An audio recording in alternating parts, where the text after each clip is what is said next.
Ah, heck. Hello. I didn't see the countdown got to 0. I was too excited thinking about books. Let me. Hello. How is everyone doing? How's your day been going? How late was I? Hopefully not too much. I hope, at least. On time, mouse? Maybe? Potentially not. Okay, let's see.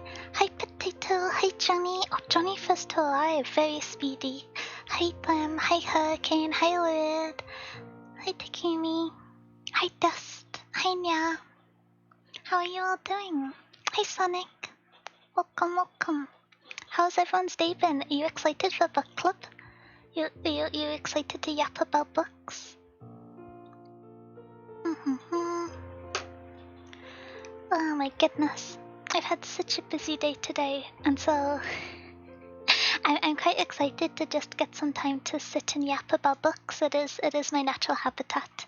I even got like the little glasses toggle ready for action because I've read very carefully. But yes, I'm studying still. Whoa. Wait, what time is it? It's 7 PM on a Saturday, which I feel like is a very diligent time to be studying for me.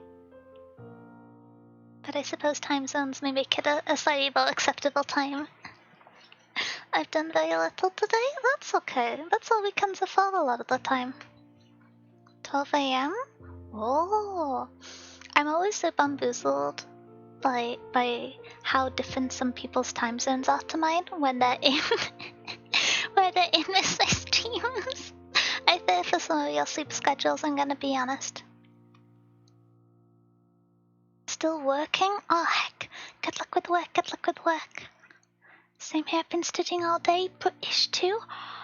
If it's warm where you are in the UK too, then you have my greatest sympathies. This heat is unpleasant. Specifically this heat and these brick houses. Not what mice are built for.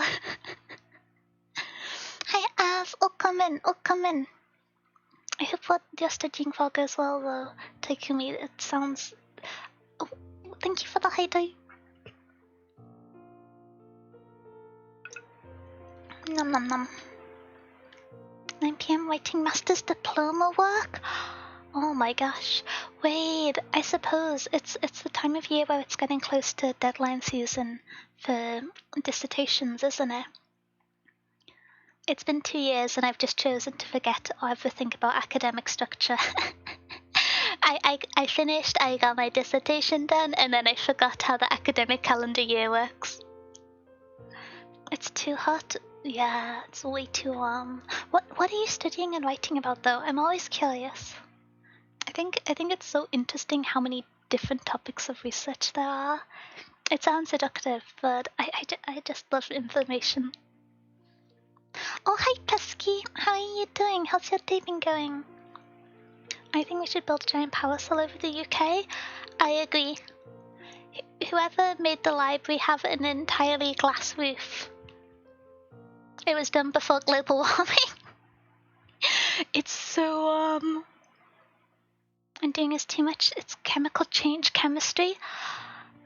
Okay, I'm gonna be honest. Outside of some of the maths I did in my master's year, the most confused I have ever been was doing additional. I had a class when I was doing my A levels where I did like bridge chemistry, doing some of first year chemistry, and nothing has made me so confused as the organic chemistry carbon structures, like the mapping chain reactions. I don't know why, I was just absolutely bamboozled.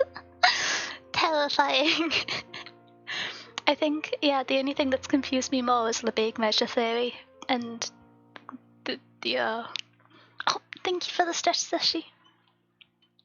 I feel like I'm unquestionably more confused by Lebesgue measure theory, but I spent a whole 2 terms trying to understand it. So I think I got it bit further in the end than I did with chemistry.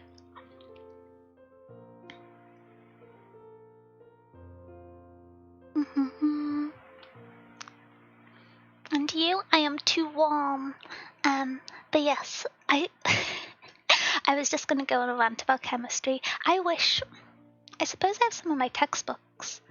Maybe one day I go back and I study some more, because sometimes I often think it's such a shame that so many of the opportunities to learn are when you are in a position in life where you don't necessarily see the value in just being able to read a textbook all day. Because I sometimes spend my weekend reading old textbooks. That's fun to me, but I didn't engage with the subjects that I didn't find interesting very earnestly, and so I'd love to go back and read over some of the stuff I studied in the past for the subjects I had to do. I avoided chemistry and stuck with maths and physics instead. Yep.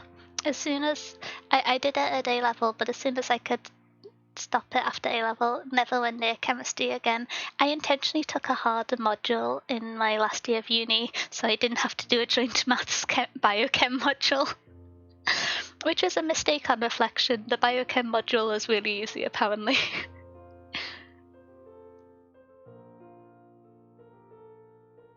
If only we could get back to the glorious days of the Industrial Revolution. I'll be working at a hazardous factory for £3 a day.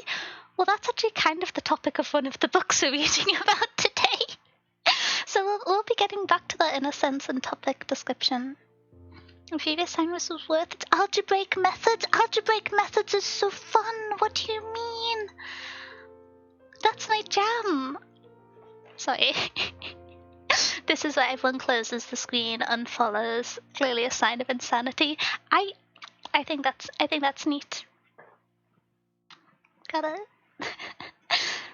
I don't know. I'm trying to think what the maths I enjoyed the most is, but I suppose group theory isn't really done at that level. Group theory or probability. Love a good Markov chain. But yes, so I believe we are waiting for Kai, and then we will be getting ready to rumble for this month's book club reviews. I think my dyslexia makes it harder for me. I have dyslexia too, but I appreciate that I don't have dyscalculia, which is common for a lot of people with dyslexia, and so I only have the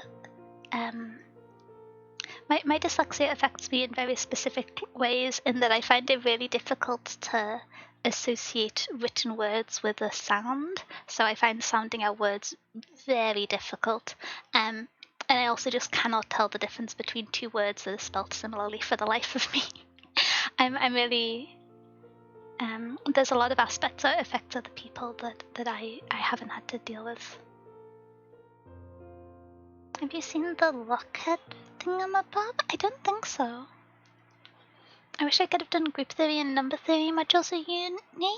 Wait, I would have thought that there'd be some group theory, at least in another name, in computer science. Because you definitely have to have set theory, surely. Are you waiting for me? Yep. You said you were writing stuff up before we started, so I was just yapping. Or did I misinterpret? Are you ready to rumble? I definitely have that. I did theoretical physics. We did some very group theory stuff though. Oh, that's fair. I feel like the amount of times I've heard you defend Linux, I just assumed it was comp sci. I forgot it was physics.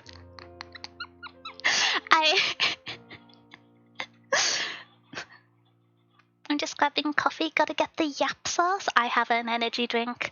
I've been so good the last few times I've streamed, where I had a big thermos of a drink that was just flavored water, and I have not done that this time because I forgot, and so we're gonna be Newman. You're so mean to me. If I was more patient and better with computers, I would use Linux. If I didn't stream, I would use Linux, but the amount of temperamental pieces of program I have to get to work and interact that barely can be done on something as well documented as Windows, I do not think I could manage on Linux. Oh, hi Fufu, welcome.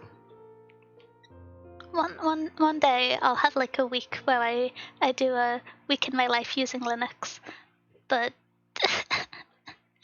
there's so much troubleshooting, and I have not got past the primal fear of troubleshooting. It makes me nervous, even if I know how to deal with the problems. I don't like that the problems exist. Volp, volp. What new noise is this? Is this a squeaking variation? Trying to get into biological studies at uni? Oh, interesting. Actually, no, I did one biology maths module. I know a smidgen. Good day or night, Miss London. Are we in the library? Yeah, it is a good evening, I would say. Not quite night.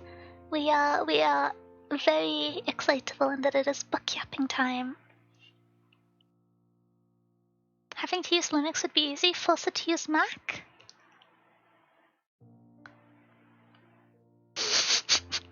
The coolest thing that's ever been said. I have never used a Mac. Actually no, that's a fib.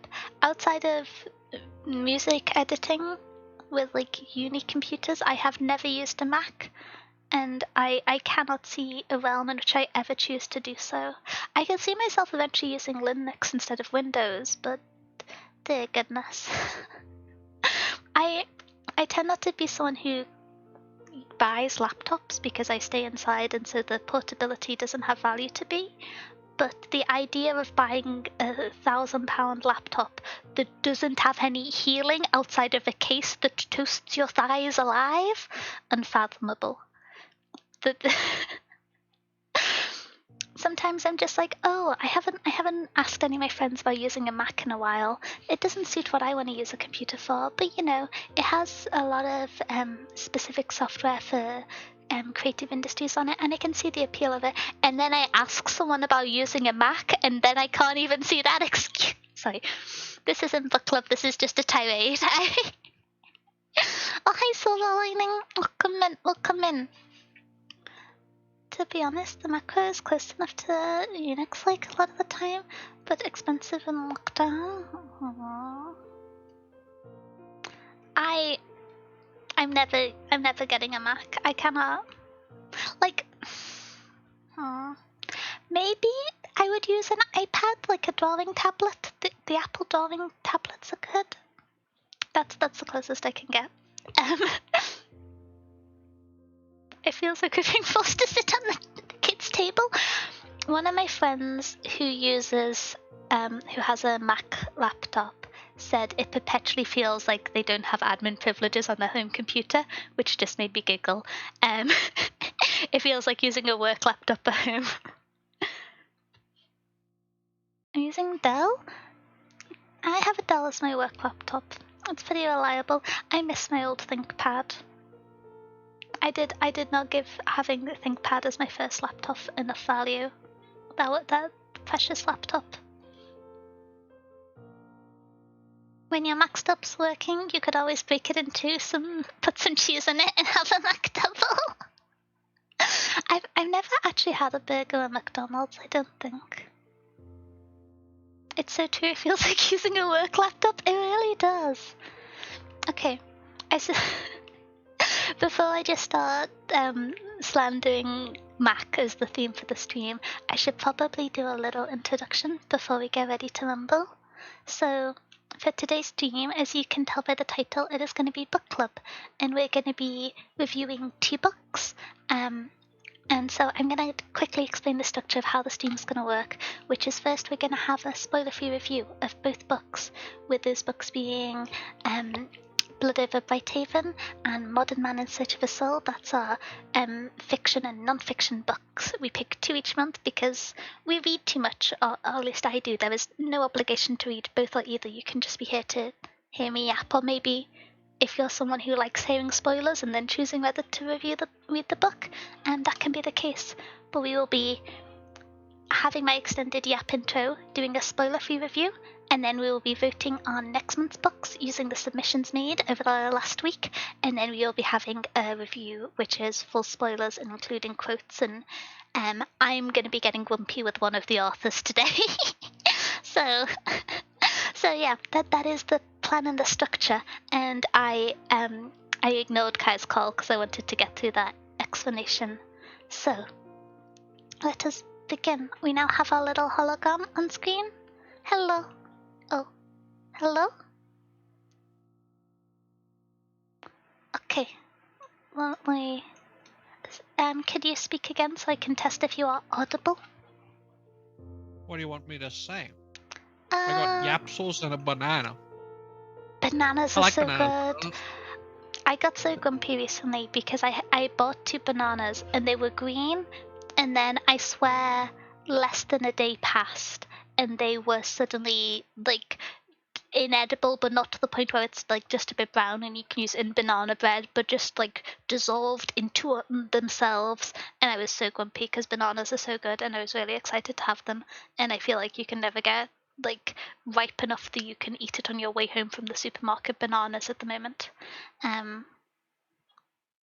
Oh, we anyway. are in currently different seasons, so all my bananas are great. Yeah, but it is strawberry season in the UK now, which I'm very excited about. The strawberries I grow Okay, that's messed haven't up. started appearing yet. The strawberry Yeah, and that's messed rhubarb up. season, so I have a bit of wild rhubarb. I do like listening to spoilers before reading a book. Wait, really? Is that sarcasm or is that? I know some people don't mind spoilers before reading a book, but Me, I don't care. If the book's good, it would be good, with spoilers or without. I think that can be true for a lot of books, but I don't think it's true for all. I think it's true for all books. Even a mystery book or a horror story. Yes. In fact, it's Whoa, better. If you interesting. know who the killer is, if you know the killer going in a mystery book or some stuff, then you can see if the author actually set it up or if they just pulled it out of their ass at the last minute and said, nah, eeny, meeny, miny, mo, it's that one. Okay, that's fair. I do see the value in rereading books, so I suppose there's a point, but I think there is a certain value in the when you read a book, I assume the books are written to be consumed without spoilers. And so I think there is analysis and value of consuming a piece of media the way its creator intended. That can Delicious. change the read perspective. And that's something which is difficult to like go back and try to respectively imitate, which is one of the reasons I see value in going into content spoiler free. Also, just because if it's relating to stream, I think it is more entertaining for me to be bamboozled, for you to see the visible loading symbol recorded on the internet for eternity. My thoughts are, if author didn't expect me to know, skill issue. Write better book. Oh, hi, turquoise. How you doing? Welcome in. Oh, thank you for the hydrate slid. I'm getting caffeine. Oh, that's a Yeah, lot I of also get hydrates. caffeine. Oh, dear. Okay. Could you Okay, I'm not gonna take introduce your 5 tips of it. Could you introduce yourself whilst I drown really quick? Oh, I was also gonna take a hydrate, but Oh, hi, wait, it's you can do me. half the I'm hydrates. That Kai. works. Sorry. Okay, I'm until. Kai. Uwu. I don't know what to say. Thank you for all the hydrates. Weird, you're drowning us. I don't have that much coffee. I need more coffee in this case. Spin I time. left I Kai must to wait. entertain chat for 30 seconds and it was just like, this is my name. Second thought, uwu? Question mark. Is this what happens Yeah, when I like go to the bathroom and ask you to talk to chat? You just start saying yeah? yeah. Oh my No, gosh. it is. Wait, there's so many hydrates. Oh my goodness. I'm adding that to the debt. I can't be that caffeinated. Okay.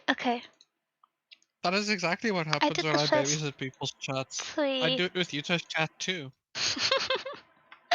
Actually, no, I've seen it happen before. You're right. I should have seen this coming. How are you doing, Weird? Thank you for the drowning. It's spinning time, and it is also book time. But yes, so myself and Kai have read the books this month, I believe. I know Yes. I mentioned I wasn't sure if I was going to finish one of them, but I did dutifully.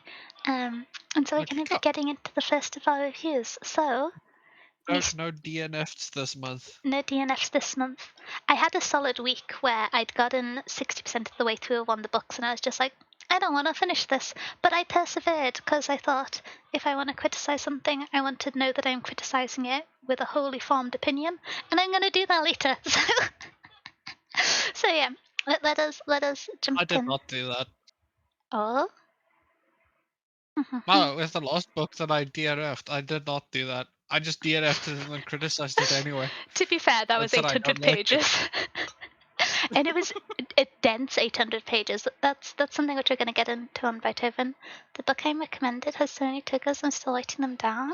Oh, if you have any recommendations, because we've written up the slides for this month, it's closed, but if you nominate it into the form, I can just carry it over into next month's one. It is a bit Yeah, chaos to add to them once the stream starts. The official nomination window. Should I do housekeeping? I'm conscious the alert is going off, so I don't want to jump into the meat of the review. But for housekeeping, the general structure is we have book club on the third Saturday of each month, and the Saturday before is the official nomination window where you can submit any books you'd like to suggest, and also reviews if you want to write out a more structured review of the book, because I know it can be difficult to write out a full review in the format of chat, and then it closes the Friday beforehand. So I and then Kai have chance to edit it, get it ready for slides, and do TikToks of these are the books nominated, etc., etc. But if you'd like to nominate something early, I'll just carry it over into next month's books. So no worries. I'm never gonna turn down a book recommendation. I'm always excited about that. if you want to early recommend it for next month, I'll be very happy. Thank you. That makes my editing job way easier. Yeah. I get to struggle to record. Say, you wouldn't believe how many times I struggled saying just the titles of books. I wonder profoundly how I I love manage to Attic. yap for hours at a time when I cannot say words. It's a profound contradiction. Oh, hi, There's so Jake. many outtakes. I Thank you love for the outtakes. stitch and the hijink. You don't have most of them. You only get the ones that are I outtakes don't. with a usable segment. The entirely flawed ones are left in my videos folder where I really should do housekeeping and delete them. Oh, You thank really you for the should. pets. Tommy. I know Thank some. you, thank you. I know some of these. Like the one recommendation I had this month has at least 7 versions that I didn't see of outtakes. It has more because I ended up re-recording that one again. Oh, you're right. Kai self-care too. I did Can't drink. stay Thank you, with Jake. grandparents, but enjoy a yap. Oh, enjoy time with grandparents. Thank you for stopping by, Jake. Okay, Thank let you. us begin. So, one thing which I think might be interesting to note is we're going to try and approach the reviews in a slightly more structured format time this month, which would hopefully allow for better delimitation between the spoiler-free and spoiler area of reviews. But this is our first time doing it, and we also decided to do it this week, so it is not as fleshed out as it will be in future months. So bear with us, but hopefully it allows for more consistent reviews between books, and therefore might be more interesting. So, hopping into our first book, which we read this month. So there's the 2 books, one fiction, one non-fiction. This month for fiction was Blood Over Brighthaven by M.L. Wang. Would you like to give quick spoiler-free summary thoughts, and then we can jump into the structure, and I can give my thoughts? Sure. Good book. Read it. Everybody should read it, I feel like. The themes tackled in it are very important, I would say, but also just it's very well done in what it wants to say and how it wants to say where it wants to say. I really enjoyed it. It's a very refreshing book to read, and there's a bunch that this book does really, really well that I don't find in fantasy all that often that I really like. Also, Emma Wang, great author. Yeah, so I have a similar perspective. I hadn't read anything by this author before. I didn't really know much about them going into it. But I really enjoyed this. Enjoy might be the wrong word because Yeah. it's not an easy read at times. There are serious themes covered in it, which we'll go over in the content warnings, which don't make it pleasurable to see the contents of, but it was a very good book. It is in my top 3 books I've read this year, I think, and has a chance that it will end up on top for my favourite book I've read so far this year. So, yeah. Of all books or of just the fiction category? If I'm being objective, I think that the best book by as close as an individual can get to an arbitrary standard I've read this year is Barbarians at the Gate, but my I favourite agree. is Blood Over Brighthaven. I think there are things as a book structurally which it had some qualms with, which we can talk about later, but I enjoy I will always enjoy fiction more than non-fiction, and so the best non-fiction book I won't be my favorite compared to a brilliant but not necessarily the best fiction or fantasy book. So yeah, I think this is probably my third place right now. No, oh, it's probably second or third. Like interesting. tied for second. I think Barbarians at the Gate is my favorite book we've read so far this month, Hmm. this year. I loved Barbarians at the Gate. Yeah. And then second, it would be tied for the Light Eaters because I think they kind of do. We can talk about it. We're going to talk about it in the spoiler section because I Hmm. have a lot of it written down. But I Yeah. think it is very close to what Light Eaters does in a specific way. Interesting. Okay. Third important one for this book, we should go through the spoiler warnings before we not the spoiler warnings, the content warnings before we get into Yes. the rough descriptions, even with the spoiler-free review. Two of the main topics within this book are sexism and racism. Um, Yep. Another thing which is worth note that appears on page is attempted sexual assault, which I wasn't aware of going into the book, and so is worth noting. There's violence, there is body horror and gore to an extent, Yes. potentially to an extent in a detail that is slightly atypical of the kind of young adult fantasy which this book otherwise sits within. Um, Yeah. I realise that I don't actually have my list of content warnings on my review page, which is very silly of me.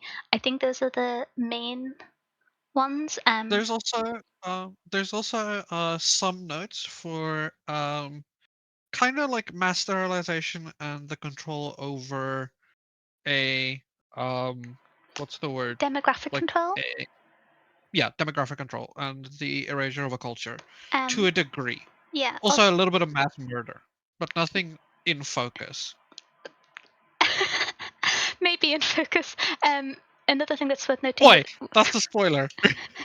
something that within noting that one of the key topics of being racism is there is discussion of slavery and forced labour very heavily No, throughout the book and parallels to caste systems. So you can imagine I from the I would go groundwork. I would go a step further and say that is one of the focused themes in the book. That is one of the more important themes in the book Yeah, absolutely. for what goes on. So if you have anything against that, don't read this book. It is heavily focused on. Yeah, it's it is the driving force behind the book, as I think is Yeah, kind of outlined in the material it's presented with. Um, yeah, but yeah, you can probably understand now when we said this is a great book. Not always a fun book to read. You can see with this subject matters why that's the case. Um, but yeah, yeah. I would if you are comfortable with the content warnings, I would wholeheartedly recommend this book. And I will say, if you're someone who doesn't often read high fantasy or complex fantasy world building, I would say it is pretty accessible as a fantasy book. So this, Yeah. outside of some of the naturally really sensitive topics it covers, I think this is one of the books I would recommend the most coming out of these book reviews and the book club books. Um. Okay, so I would kind of agree with that. Hmm. It's a book I would recommend everybody read if you are comfortable with the read, but Yeah. also if you know what you're getting into. Hmm. Um, I would caveat know exactly what the themes are of the book going in, because I think they are very important to your understanding of this book and why this book makes choices that it does make. Yeah. If you're going So into this expecting like a funny little dark academia LARP with magic, this would not be a pleasant read. no. Also, don't even go. So I recommended this book off of Babel by R.F. Kuang. Mhm. That's why I recommended this book as like a different view of that world. Don't even go in expecting what Babel did. This does something way different than what Babel did, and is way I would say darker. It is darker academia than what Babel was to a large degree, but also it makes choices that are a lot different than what Babel does. Yeah. So go in knowing what you are going to read for this book. That is my one recommendation with this. Mhm, That said, it's fantastic if you do that. It is really, really good, and I do think everybody should read it. mhm. Mostly everybody should read it. Okay. Should we start with our attempted structure? We'll see how well we stick Yeah. to it. Live trial. Have you read anything else by the author going into this? Yes, I read Oh, The Sword of Kaigen. oh, okay. Did you feel positively about that book going into this one? I should Yes. check. Had you read Blood Over Blighthaven before book club? Because I know Yes. sometimes. Oh, okay. So this wasn't a first read for you. No, this was a reread for me. I Mhm. have read Blood Over Blighthaven before, and I've read Sword of Kaigen. Sword of Kaigen is her first self-published book that she did. Oh, Um, interesting. Was yeah, Blood Over so Blighthaven self-published? I am not fully sure. I think it was. Oh, I think okay. she did fully self-published for both. Um, Wait, I have my physical copy in front of me. I can probably check on the credits. I know the one printing is done through somebody, but I think she self-published both. I'm not fully sure, but yeah. So yeah, I have read similar stuff. Not similar stuff by her. I've read a lot of similar stuff to this. I have read this, and I've read Sword of Kaigen, which was also done by her. I haven't read. There was one other book she did that I wanted to read. Um, Planet Aiden, which is Theonite #1, is a book Hmm. that she's done that I've read. Not, I've read like 2 or 3 chapters of it, but it's a very old book from her. It was Oh, published in okay. 2016, so 7 years before Blood Over Brighthaven. Okay, that makes sense. Um, Expectations going into the book. Now, I actually have a little note on this, which Yeah. a lot of the descriptions going into the book will talk of the kind of revolutionary main character who wants to shake up the world and the janitor assistant she had who are on a mission to figure out what's going on. And I Yes. think that is a disservice to the characters in a lot of way because Yes. as the story of Blood Over Blighthaven unfolds, there is a lot of, naturally given the themes, the characters being unhappy with the circumstances and the realizations they are in. And so to the framing of the book when it's shown to people to suggest that these characters are actively seeking out this truth and want to confront this, I don't think is accurate of the characterization of them. And I think it Yeah.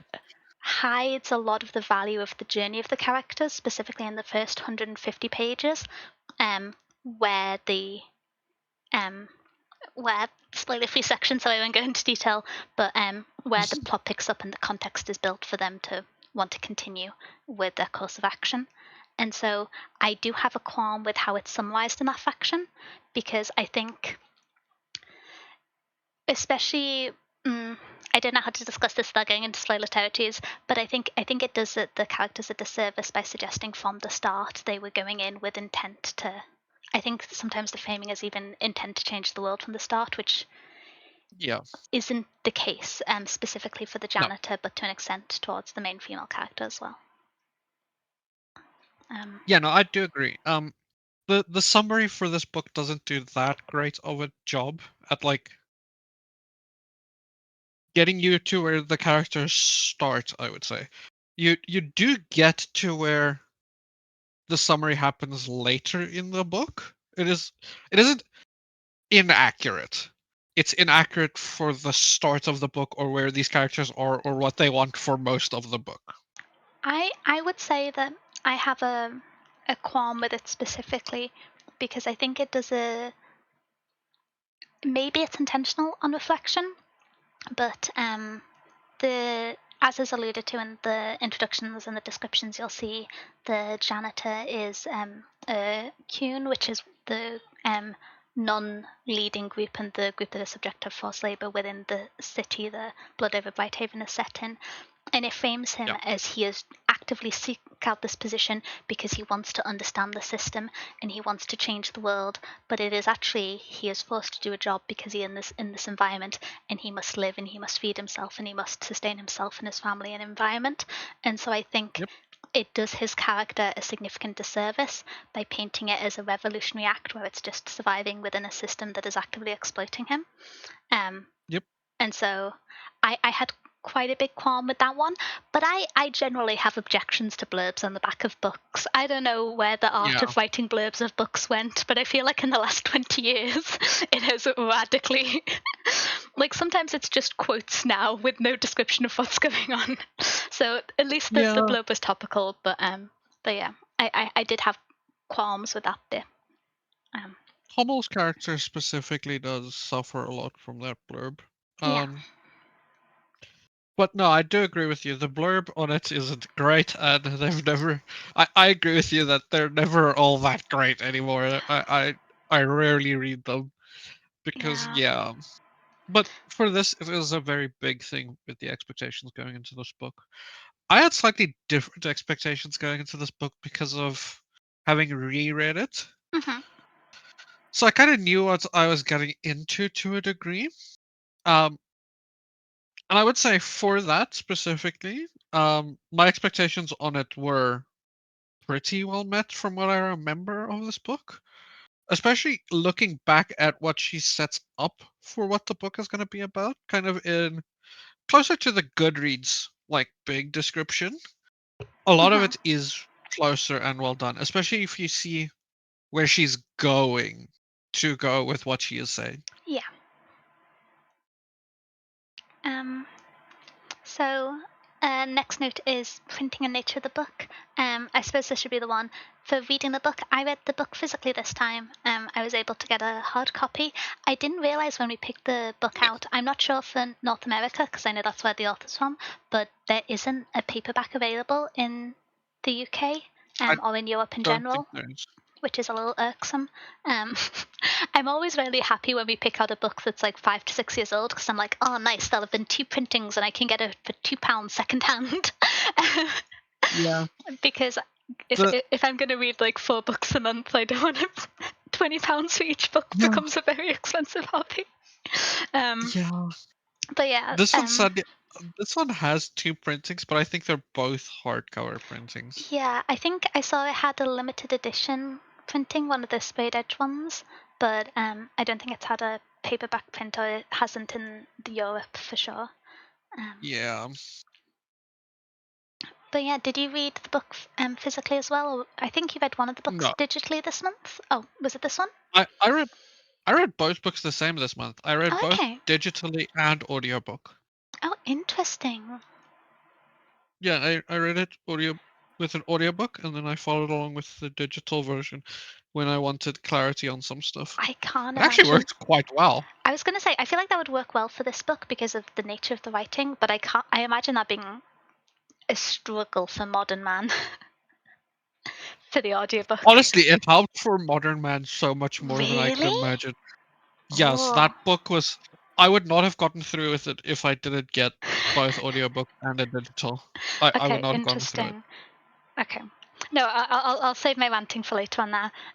But yeah, no, We've got a lot coming for that. we've got a lot coming for that. But that's something that I just wanted to call out quickly, because I don't know. I feel like oftentimes when people talk about book clubs and book reviews, especially in online spaces, there's a kind of elitism of physical media and Yep. behind books.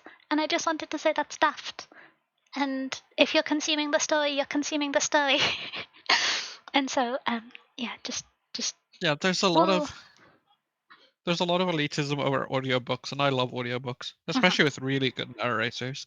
There's some really good narrators out there. I'm so excited to someday have a book by Stephen Fry win one of the votes that we can listen to the Stephen Same. Fry audiobook of. Same.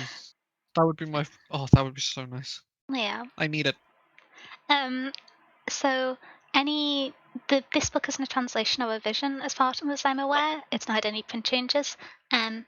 Any other notes on the like printings and physical nature of the book? I have one Yeah. in 2 aspects. First of all, it has there's a basic textbook that's referenced a few times in the book, and the last 20 pages of the book is printed with like full page background ink as if there's an older book within the book, and it's the first 20 pages of the spell book with some of the basic definitions Sure. throughout the book in it. Um, which I just think is very fun, and I love when books do things like that, which I especially have appreciation for if it was done as an independent publishing, because I know that significantly adds to the print cost of books, and so really appreciate when authors do that, especially as self-published books. No, that's sick. Mm-hmm. Yeah, that's awesome. One thing. I have one note. Mm-hmm. I have one note on printing. Not printing. I have one note on the audiobook specifically. Oh, okay. Um, I love the narrator for the audiobook. Oh, okay. Which She, audiobook did you listen to? Because I don't know if there's multiple recordings. I haven't looked into that part. I don't know if there's multiple. I just know I listened to one by Maura Quirk, who's a British voice actress I was gonna and say, audiobook reader. I think I know as a voice actress. I recognize the name. Yeah, she does a really good job. Brilliant. Also, I recognized her voice, but I don't remember from what. No, I'm awful at putting names to people, so I only do audiobooks a lot thanks to my dyslexia. Oh yeah, absolutely. I know sometimes I really like audiobooks when I'm doing chores. I love listening to kind of most of the cozy fantasy I listen to is when I'm just like pottering around the library. Audiobooks are cool. I get to listen to so many more books, so many more stories. Oh, hi, Kyoki. We're doing good. Hey, Kyoki. How are you doing? Okay, so we've talked a little bit about the themes of the book, with it being essentially about forced labor, racism, and then also sexism, which I think is often presented as the first principle, but then switcherooed and not actually the key focus. I would say it's more of No. a framing tool than the focus.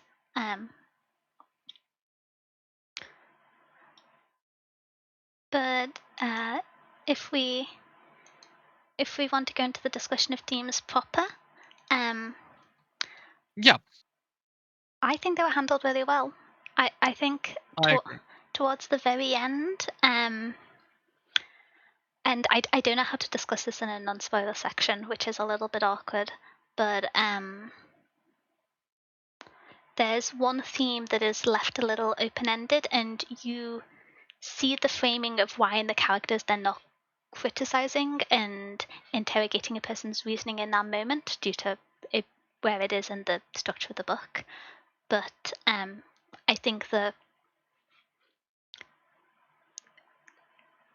there could be benefit for them to having more on-page criticism of it, but I don't think it's possible to talk about whilst being in a spoiler-free review. So it's very open-ended, but it's a theme that's kind of looked at and addressed, I think, very well at other parts of the books, which is the notion of a savior complex, which Yeah. I think that's open-ended enough.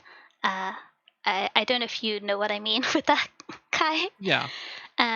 But yeah, I think that's addressed and deconstructed very well at several points within the book, and then could I suppose it might just be hitting the nail over the head again. But there's a part where I think it was let to stand in a way that ambiguously gave more praise than was maybe deserved. Which might be a quite cynical way of reading, but oh, thank you for the pets, Kyoki. Go to sleep. Oh, Interesting. I was about to say that's a good time for you to go to bed compared to usual.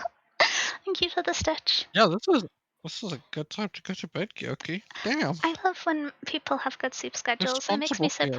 so Kyoki. proud. But yeah, I think that Um, no, go for it. I was gonna say in terms of the other themes for the book, I think this book does a really good job of having different characters show different perspectives.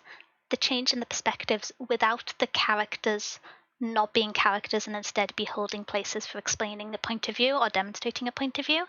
I think it does a really good job of having characters be people outside of the perspective that they change through and hold, which a similar book, I and agree I with think that. I'll feel bad to reference, but I think is a way that this book stood out to me over Babel to some extent, because I think Yes. when we go deeper into the view, there's going to be a natural and more evident comparison there. Yes. 100%. Yep. But yeah, I think did an incredibly good job of having the themes be present, but also having characters move through the themes and be able to work together whilst not having entirely the same conclusions. And I think it was done in a way that is almost optimistic, even if not peaceful. But yeah. I would say hopeful, not optimistic. Uh, Yeah, but that's spoiler that's more things. fitting. Yeah. Um. Um, I will say, okay, so for my general idea of how the themes were used, right? Mhm. Especially going through it back and kind of knowing where things are going to go, I would say just for a general non-spoiler thing, the themes were used very, very well in a lot of places, but it's nothing specifically groundbreaking, like out there. It kind of does things that you would expect if you see these themes in a lot of places, Mhm. but in a really well done way, and never to a degree where you're like, what's the word? Like It's not. disappointed by it. It can these books can get like if you approach it from that perspective, where things can be kind of like I know where this is going to go with this theme. They can get very preachy, Mhm. and this never feels preachy. Um, it's never out there on like trying to like surprise you on what happens with these themes to a large degree, Yeah. but it's really well done. The way I like looking at it is so there's like a bunch of movies that are very stereotypical to the genre it's in, Mhm. but it's just really well done, so you enjoy it. A good example is like superhero movies. So think the MCU This is recently. something I was going to talk None about of with the world building later on. none of Yeah. them are like out to like, oh, this is the most device, like the most different superhero movie. It's just a good superhero movie. That's exactly what this does. Mhm. It doesn't try and like it doesn't surprise you with these themes or do anything different with them. It just does it really, really well, Yeah. which I really like. Mhm. I think. Um, it is very good in doing that. Yeah, one thing which I will notice is because we have our little structured bullet points which we were talking through, and one of them was subtlety, integration to the themes, and how they're explained in the world. The themes are Yeah, not subtle, and it is not meant to not be at all. so. And if a book were to No, ever try and handle these themes subtly, I think it would be a disservice to them. And so I yeah, think the cruel and obvious way which the themes are demonstrated suits the world, um, and is proportionate to the cruel nature of the topics discussed. Um, yeah. On it, that regard, it, how integrated into the world they are vitally important to how you see this mhm, and what is going on, and they are painted as that. They are shown to be vitally important, and they are very not subtly shown constantly to you to a degree, where this is important to the world, and they are very important for how the story is told to a large degree. I think. Also, our point right before that of were any of the themes ignored? Not that I saw. That's the good thing about this book, I feel like. Mhm, I didn't catch up on anything that was like ignored. Some I wish there was a little bit more on it, but mhm. we can talk about that in like the spoiler I was section. gonna say I have one or But two none thoughts in were the ever spoiler ignored. section, but yeah. Um, one thing which I have to say, which actually my mind's gone blank. I had a sentence. No. Um, I had a thought. goodness, let me look at my notes. Um,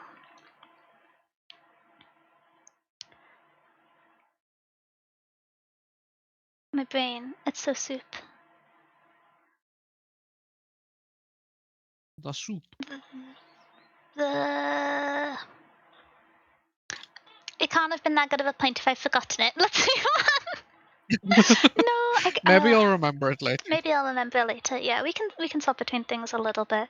Um, Yeah, but yeah, I didn't have any kind of pet peeves or criticisms with how this is handled at all. I think no. sometimes it can feel, when handling topics like this, it can feel like they're included to kind of go, For look shock how value. evil this person is, look, they're evil. But instead, this felt like it was handled appropriately and proportionally, and not just to use something that is unquestionably cruel and wrong, like racism or sexism, as a MacGuffin to Yeah. say, and that's why this guy's bad. It was done so in a thorough construction, which Yeah, that's props a to. very good point for this. That's a very, very good point for this. A lot of the times topics around this would one be used in that regard where it's just like, oh yes, the big bad evil guy's evil because he does a racism. And then never actually gets into why that is a problem and what is going on there and why the whole thing happens and why all of this is a thing. Where this set out to do the exact opposite, where it starts with like, I want to deconstruct all of that and see why this is an issue and work through this and work through how this works in the system. And then there are the people in the world that are on the side of that. And they become people that we do not like because we see how important it is to not do a racism, for example. Yeah. Where in other worse books, it is like, ah, yes, big bad evil guy. He does a racism. We know likey him, and yeah, Yeah. the themes in this are very well done and very important in how they're used. I think I would say it's it's probably the second best thing this book does is the theming and how it uses the theming. interesting, because I have a specific thing with this book, which I will praise it to the end days for, which is how well written and how differently written characters' unique angle over the same situation is, which ties heavily to the themes, but I think falls under a slightly different framework because it's very character based as Spoiler well. ahead. Spoiler ahead. The thing I think this book does better than like 90% of other fantasy books is the character writing. I think the character writing is something this book does phenomenally well. I have one brief qualm with the character writing partway through the book, but other than that, I absolutely I have agree. two. I have two. We'll yap That we about can them talk in the about spoiler spoilers. section. Okay, so, Onto world building. yeah, so I have some thoughts on this, which is Yes. I so the world building is done in a complete way that it serves the nature of the story.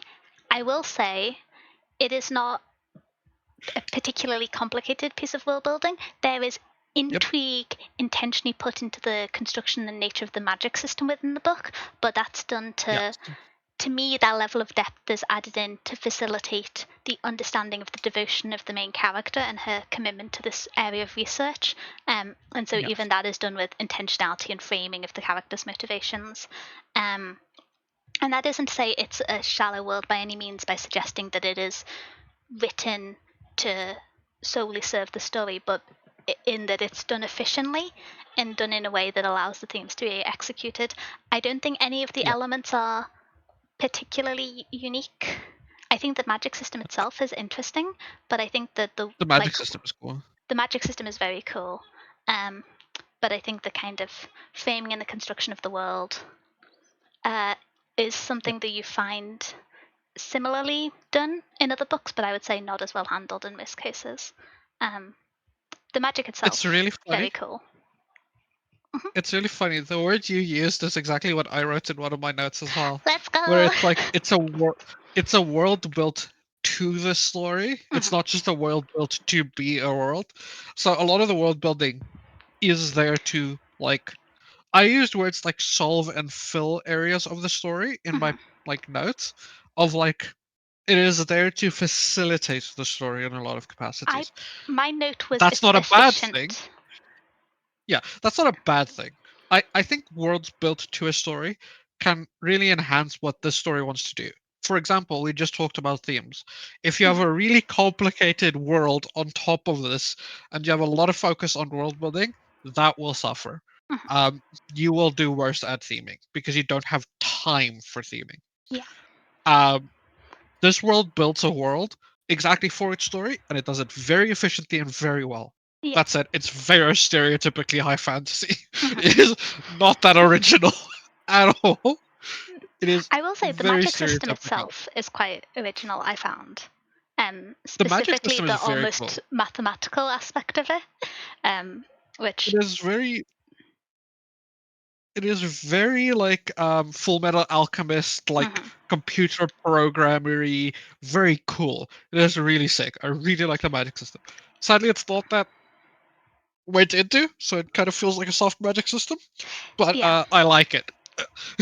I think this is I'm gonna have to flesh this out more in the spoiler section. I think the idea that we only got a shallow understanding of the two depths of the magic adds to the framing of where the original wisdom of the magic came from. That is And a cool how it's idea. Yeah, lost. Because to me that I could seemed see that. intentional, especially because of the discovery that went on throughout the book. But yeah. Um, let's distract until in the spoiler Like, section. So we shall pick that up later. I think. I was just getting too yeah. excited. No, I didn't really like that, but I can see that. That's a really cool insight into it. Mm-hmm. Um, Like I said, I really like the magic system. I want more of it. But yeah, mhm. it is a very cohesively built world, but just Yeah. not all that deep, not all that original or like big or like massive. Mm-hmm. A good thing that it is not, I will say, Yeah. because it would detract from where this book does want to go and the strength that this book has. Because this book is very strong in other capacities. I agree. I will say the way that the world building is communicated to you, I think, is one of the book's strengths, especially as you I do. discover parts alongside the characters as the book unfolds. Um, I think this is very vague, so I don't think it falls into spoiler territories. But there are 2 points within the first half of the book where the perspective swaps between the two main characters, the janitor and the first female mage. And I think the intentionality of when those swaps happen within the structure of the story is really good. And I was enjoying the book so far, but when that second swap happened and they changed perspectives after having the sole perspective for so long, at a certain point you just go, oh, I trust this author. I think they're going to do a really good job with this story. And how that was handled and when they start to choose to illustrate the other person's perspective was when I just like I decided I had complete faith in the author to finish the story less than halfway through the book. So yeah, big fan of how the world building is communicated. I do agree. Um, I really enjoyed how the communication of the world building, how the world building was told to you, and how it was like shown, and like how you experience it is what I wrote to a degree, Mhm. because you do kind of experience it through that shift and seeing it through the. I'm just gonna say the character name. It's not a spoiler. Tommel's view. Yeah, Tom. Hi Uh, Mia. Welcome in. I was gonna say I realized that I don't actually know how to say the female main character's name, which is why I've just been saying the janitor and the mage. But in my mind, I was just like, I'm going to be so intentional. I'm going to say Tommel, not Thomas, for the whole book review. I know it's they're fictional, Tommel, but I'm and going then to do it. Oh, thank you for the stitch to Kimmy. Wait, Kai, you're co-hosting, so you have to stitch too. okay. It is the law. Oh, that's actually really nice. Oh, my shoulders hurt. That was really nice. Oh, thank you. And the main Hi, character's name is cool. Siona. Sayona. Okay, I was gonna At least something that's how similar. the We trust in the audiobook that's lady. that's how audiobook lady said it, so that's what I'm gonna say. Okay, that's so fair. But yeah, I enjoyed how different parts of the world were communicated to us from the different characters, and when the author chose to use which character to communicate which part, I think was Yeah, done with unquestionable intentionality, and I think was laid out in a really good order for you to feel like you're I exploring the do. world parallel to specifically Siona's understanding and reaction to the world unfolding around her. Oh, thank you for the Yeah, pets, Paul. I Manuel. I hella agree with that. The way the world building was communicated was really well done. I will say, next section, characters, unless you have any other notes. I have a lot of notes about the world building. I have one pet peeve about the Okay, world what's building. your pet peeve? I'm sad. Okay, so I said it was a good thing. It's a pet peeve of mine. I hate worlds built for a story. I hate Hmm. them. Uh, I want worlds that. So this world doesn't feel like a world to a large degree to me. It feels like a place where the story happens. I want a world. I can see where you're coming from with that, but I think although that is something that I'm naturally drawn to in stories, especially when you have a book that is in large part done to address certain topics, you kind of have to accept in an attempt to remove any ambiguity of handling of the topics, it is going to be a world that is built efficiently to tell that Yeah. story. And so, Oh, I although agree. it's generally something I look for in books, and I could understand why it's something you missed in this one, I think it would be out of place in this book. I agree. I do agree. That said, I hate worlds like this. I just have to put that out there. I hate worlds like this that are built for a story because it doesn't feel like alive.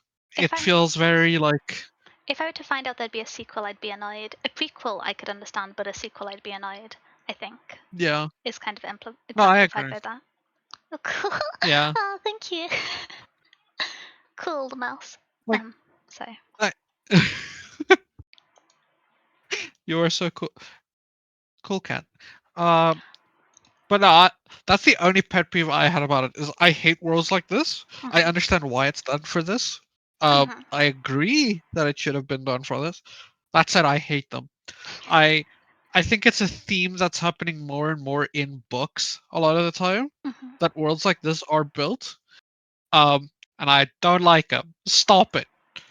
You're not gonna do it as well as Blood Over Brighthaven did it because Blood Over Brighthaven focuses on two things better than you will ever focus on them. So stop it, authors. That's Bad. fair.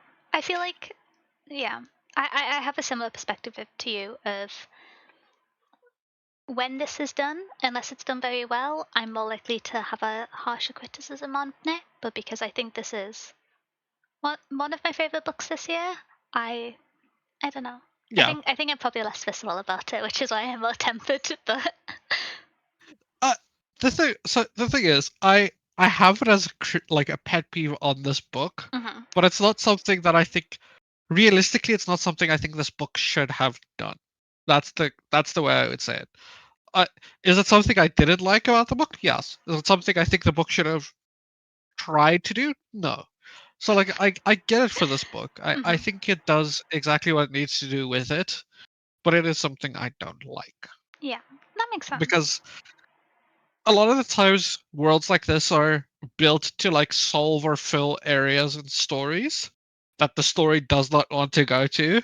Mhm, So they just like world build it there, like a oh yes, here have a little bit of this thing so that I can address this later. But then it doesn't actually care about the world and how it works and what functions and like where mhm, anything. And I'm like, okay, but that's cooler. I want to know about why the world functions. I don't care that you like sprinkled in this little thingy so that you could have a character react to it most of the time. mhm. Unless you do it really well, which this book does. But yeah, Yeah, worlds like this annoy me. I do think there is depth, which we can talk about in the spoiler review, but it is self-contained depth, is how I describe it. Yeah, Yeah. yeah, I do agree. I do agree with that to a degree. Um, do you have any more notes on world building, or do you want to yap about No, characters? I feel like asking you if you I have want to more ask to say about about characters. world building is an open-ended question. What are your Yeah, thoughts on the characters? um, this is the best part of this whole book. This Mhm, is the thing this book does by far the best. Is these characters are phenomenal. mhm, Um, our first question on how alive were the characters. Holy hell. Um, so in comparison with like Babel, which I thought the characters were very dead to a degree, this book has characters that are very deep and like really like well done. Like Siona, for example, is a very like flawed, deep character that has a lot of sides to her. mhm, and all of them do. Thommel has, all of them has. Um, it's insane how well the character work in this book is done. Yeah. Like, in my opinion, it's. I said it a bit earlier. I think it's better than like 90% of fantasy written right now. It is phenomenal how I well these characters are done and written and how deep they are. I think one of my favorite things about the characters in this book um is that they feel real whilst changing throughout the book, because it's Yeah, very possible to write a cohesive and consistent character if they have a set perspective and they stick to it throughout the book. But with a lot of the book being about turmoil and emotional change and change in perspective of your circumstances, and to have characters feel real and cohesive throughout that change, I think is incredibly good. I will say there was one point partway through the book, which we'll get to in the spoiler review section, where I thought, oh, I don't know if that jump was quite earned. And I later there's read a few more two for me. chapters and said, oh, if this event happened 2 chapters later, or if they were just stunned and then came to this conclusion 2 chapters later, I would have felt a bit more convinced. But Yeah, as a whole, incredible. I mentioned this earlier, but I think the different expressions of anger of characters throughout this book is yeah. so well done. Um, I'm not someone who I like it. enjoys reading or watching about people being angry. I don't enjoy anger as emotion, but I think it was handled so well, not only in the characters in isolation having visceral reactions to things that would make any person hopefully have a visceral reaction, um, Yeah, but also in the idea that you have to exist around other people who have that anger and you have to compromise and respond to each other, I think was handled so well. Um, I hella agree. yeah. No, I hella agree. Yes, for the character development part of that, it's insane how Oh, hey, Antex. Sorry. minus. I would say 2 points. There's two specific things for me that Mm-hmm. are a bit like for me on that, but how well these characters change over the book, but still feel like the same character. Yeah. Like a lot of the time in books, you can write a very good, consistent character if they always stay the same. It is very hard to progressively change a character and still make them feel like that character. Yeah. Like it's extremely hard for authors to do that. And ML Wang does it for every single character, minus two. She does it for every single character phenomenally. Um, it Yeah. is insane how I'm well she interested does to see that. who the -2 is, because I think all of the characters had some change, even if that change was just like, oh, they're even worse than we thought. um, Well, I wouldn't say it's not. So it's not that they didn't change. It's we'll talk about it in spoilers. I'm mhm, gonna give it mhm. away. Um, Yeah.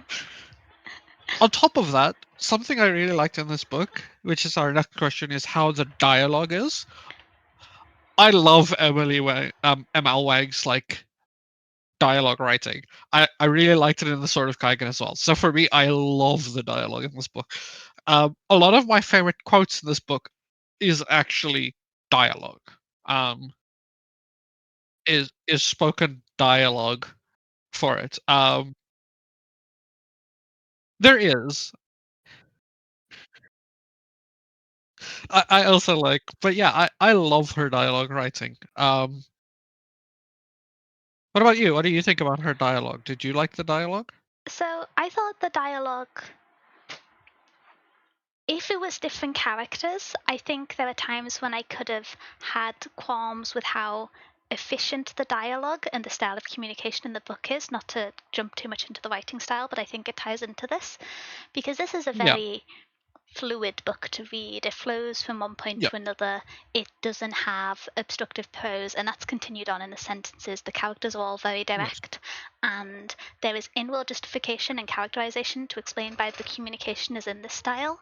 And because I haven't read anything else by the author, I don't know if this is a consistent way that they write or if this is done specifically for this book. Um, but I think it works really well for the characters present. I think if picked 10 random fantasy characters out of a hat and had them communicate in the same style, it might be jarring, but I think it fits the characters really well, if that makes sense. No, it does. It fits her writing style and how she writes characters very, very well. Because so this is a book that's written later than the Sword of Kaigen. Sword of Kaigen is 4 years before this, so it is an evolution on the Sword of Kaigen. She does a lot better here than she did it in the Sword of Kaigen. But Okay. yes, it is kind of written very similar, the Sword of Kaigen. Yeah, which Um, I don't think is a bad thing. I think no, this was, and this is a strange thing to say given the severity of the topics in the book, but this was one of the easiest books to read I've read this year. yes, I read it in 4 days. Yeah, I actually read I this think it book was like twice. I'm three and a gonna be half. honest. The second Yeah, I time I think read I it read in it in about 3.5. 5 hours. Yeah, I think I read it in like 3.5 days while reading 2 or 3 other books. This book was really easy to read. And it had Um, good pace. Wait, should we just swap over to the writing section since we're already there? Or yeah, we're basically already there. I will have one note, which is a small note, which I Yeah. suppose is a spoiler on some element. Oh, But yeah. I personally feel like the book would have been great, or would have been slightly more comfortable with it if there were no romance elements. Or yeah. Yeah. So And it is I can very understand why light on they're romance. there, and it's not a significant part of the book, but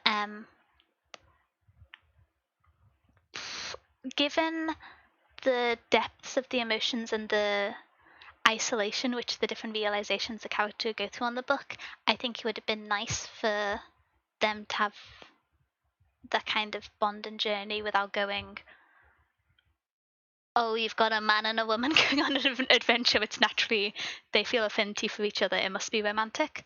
Yeah. But that is just my bias. I tend to Like I get what you mean. So it's very for everybody that hasn't read the book, it is very light on romance. There's mhm. very little romance. But because it's so light on romance, it kind of doesn't have a place, in my opinion, to a Yeah, large degree. I I feel could like it could give or be take it. removed from the book, and I would be But it entirely would happy with can't the change. relevant interaction as just kind of a As platonic friends, yeah. friends found family story. Yeah.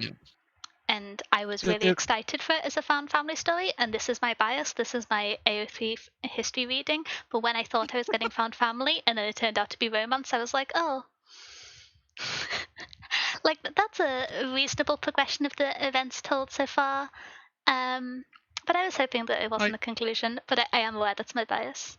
I'll see you in a bit, no, Co-op. Have a good rest of your day.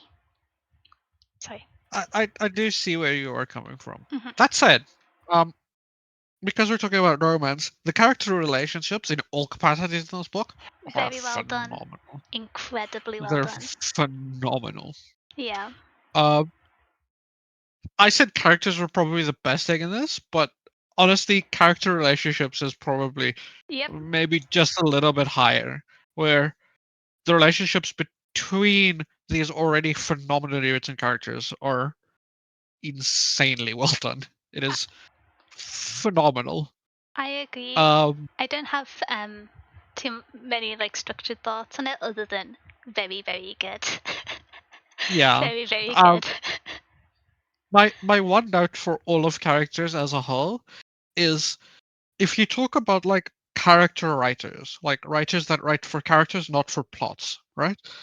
There's a few of them. ML Wang is one. Fonda Lee with Jade City is a I still big haven't read Jade City. I part really of that. want to. But Um, People like RF Kwong mhm. is another big character writer. This book is Really? what character writing should be. Yeah, I she wouldn't. does a lot of character writing in like Poppy Wars. Oh yeah, that's fair. In Poppy Wars. Yeah, it's not as good in Babel. That's why I recommended this because Babel kind of like lets me down on how Yeah. much I like RF Kwong.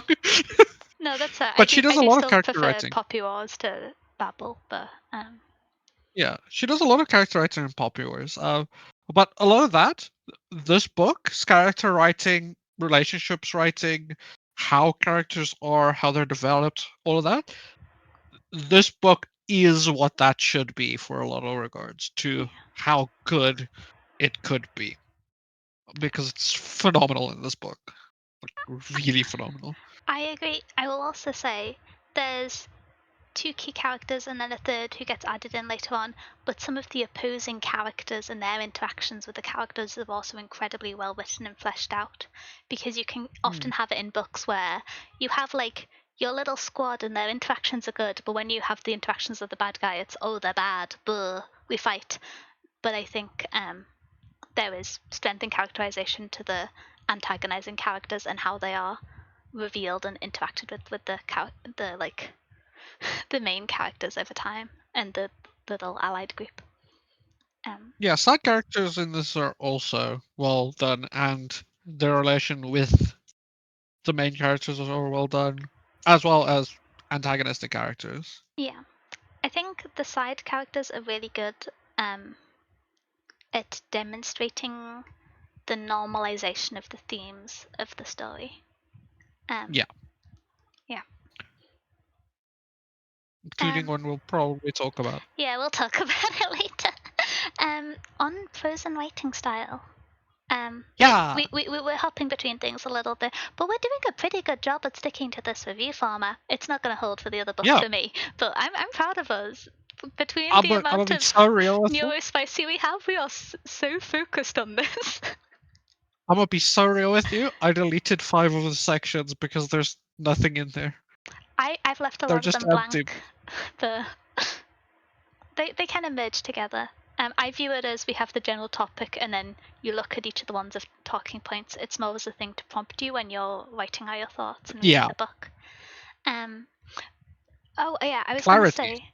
say, we didn't do it for this one, but may revise and post the little Notion template we use for reviewing books in the book club Discord in case anyone wants to like go along and review in the same format or has suggestions on topics do you think would be interesting to What could be? include as a review standpoint. What Yeah. could be fun? What Mhm. could be fun is I might make a Notion for us where we can have both of us have ours like posted so that people can go back and read ours, and then there would be a template one that you can also just copy if you have a Notion, and you can post your own Oh, one and then like, just add it. can you tell we're addicted to making notions? I I No, no, I'm not. I recently set up, I think in full there was a 17 page 9 database, and then I'm almost finished setting up a SQL server to connect it to, so it actually has proper relational models, unlike the scuffed Notion ones, to manage content creation tasks. So we're a little bit addicted to Notion, but that's a good addiction in the scheme of the world, I think. I agree. Yeah, so I might set I us up love a a book good club ordered Notion where we can. list. You mean another book I, club Notion? no, this one is my private one. I'll set one up where our reviews can both be there, Well, and then we can add what community about ones. my book club Notion? Okay, that's also true. But that's your private one. Okay. This But one's mine. You cannot have it. It's pretty. mm-hmm. um, but yeah, we've discussed it to some extent so far. But the writing style, I think, Yes. um, very accessible. Not really Yes. any particular prose. I will say I No. liked the slight demonstration of the change in the writing style, where I don't know if this will have been there on ebooks. Oh, thank you for the thoughts, Pesky. Thank you. But at the start of each chapter, bar one, and you may be able to guess which one, there was a quote from a piece of relevant text from one of the founding majors or subsequent majors like Birmingham, and it relates approximately to the theme of the next chapter. Which I don't know if that was present in the digital copy, but I really enjoyed that, particularly when it wasn't there. I thought it was a really good use of the framing of a story as a narrative tool in itself, with how it's consumed, and the absence of a pause. I don't know if that was in the digital version, but I don't remember that, so I don't think it was, which is weird. I can Because that sounds awesome. I can send if people have read it digitally or the audiobook and they didn't have them, because I know often if a quote or a piece of poetry, which is what this is structurally similar to, is put at the start of each chapter, they're often not included in audiobooks or digital copies, so they don't have to do the formatting of having the non-standard type text on a page in a ebook. But I can take Yeah. photos of the little Yes, historical please. extract for each corresponding chapter and put them in the book club channel after stream. I really want to see that because that sounds awesome. I think I can say it now because it's not story specific, but you know how I discussed the perspective swaps 3 times throughout the story, once after the first Yes. chapter, once around halfway through, and once at the very end. The one chapter where there isn't a quote and a piece of information regarding the founding fathers, and because it's always from their perspective, Yeah. is the swap in perspective in the middle of the book. Ah, okay. Oh, that makes sense. Do you Wait, see that's how? sick. Do you see how good that is? I saw that and I was just like, oh, this author is cooking. You are doing good things. I'm halfway through the book and I believe in you. Yeah, that's really cool. It, But I'm sort of I thought of the really loved it. audiobook version or the Yeah, digital. I'm not Maybe sure. it's in newer digital ones. Maybe, Hopefully, but yeah, I can because send them that's over sick. afterwards because I did think it added to the way the story was consumed. Yeah, that's really cool. That's really cool. I actually went on a rant at Kai about this after the last book club about how I think often the potential depths of ways you can separate out and structure a story in a book isn't used to its full potential, and this is the good stuff. This is the adding value. This is using the This format is to your cool. advantage.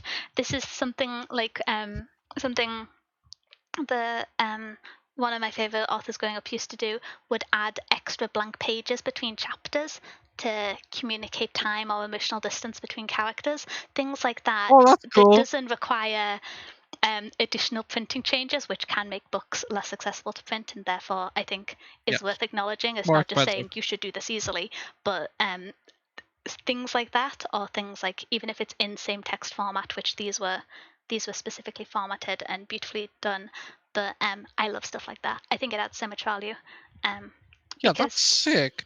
storytelling historically is it's theatre in an extent. It has a structure to it, and so using external tools to pace and establish closeness between sections of the book, I think, yeah, very cool, very good. Extra bonus points. If I didn't already have a positive review about the book, I'd still just be singing praise about that specific point. Um, but yeah. Yeah, I for the writing prose, like it's very easy to read, very Mhm. clear writing. Um, it's the way I said it is it's kind of similar to like Brandon Sandow, to Mr. Yeah. Brandon Sandow, in that there is no like it's not like there's no prose or like really bad prose. Mhm. It is very unobtrusive prose. Yeah. Um, it is very easy to read and understand it. In that there is still, it is very beautifully written still, but it's not like um The Name of the Wind by Patrick Rothfuss, which is so heavy prose it becomes hard to read. Yeah. This is a very like easy, very casual prose to read. Very similar to how Brandon Sandow writes a lot of his books. I In will that, say. Oh, no, sorry. yeah, I what's up? agree to the Brandon Sanderson comparison. I will say, maybe this is part of me being like a little bit of a snob. In the, I wouldn't say specifically that I thought the actual writing and the like word for word classic prose construction was like particularly beautiful or incredible. I appreciate that there is unquestionable skill and intentionality with the ease and fluidity of how it was written. Um, Yeah, but it wasn't often one where outside of the character interactions and the dialogue, I thought to pause and thought, oh, that sentence I will think about when as a way of describing something that I will like pause and think back on. I didn't really have those yeah. moments, and so No, I do yeah. see that. I didn't mean like beautiful in like Oh, it's such, what's the word, like, masterful writing, because I Mhm. don't think it is. I don't think Brandon Sanderson is either, in a lot of regards. Like, yes, that's a beautifully constructed sentence. There's some I beautifully think it's very constructed insults in Van de Sanderson books. He loves he does insulting have characters. really good insults. He does write really good insults. But to a large degree, what I mean when I said beautiful in this regard is it is perfect for what it wants It's to very be. fitting. Yeah. Yeah, it's very fitting. It's perfect for what it wants to be, and it's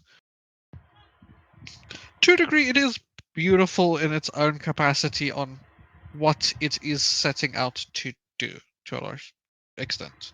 Mhm. That's the best way I can say it. It's like it's beautiful in its almost simplicity because like this can very easily go to very bad or no prose in a lot of Mhm. capacities, or just read very flat, and it doesn't. Yeah. Which is It has a lot that's what of I mean. tempo without having heavy prose, I think, is worth. Yeah, that's what it's beautifully written. It Mhm. isn't beautiful writing. It is beautifully written. Yeah, I agree with that. I agree with that one. Do you have Yeah. any other notes on the writing for it? Not my only note was I like Brando Sando. This is close to Brando Sando. Well done. I have one qualm, which is about a printing of the book, which is when someone was quoting the thoughts of someone, they used the quotation marks as if someone was speaking rather than the quotation marks that would be used in reference to recalling a past line of Oh, text or piece of dialogue, and that happened at 2 or 3 points throughout the book. okay, Um, that annoys me. there was like a few small points where I was like, I think that might be a typo or something that wasn't caught. And I'm not the best at grammar, Yeah. especially with my dyslexia. I sometimes find it difficult to verify if I'm actually reading it properly. So I may have been falsely No, seeing that's it, but on separate days, I did independently go, oh, I don't think that's like the right format of that word for that tense or phrasing, or you and know not done in a way where it's in speech to suit a character's dialect or something.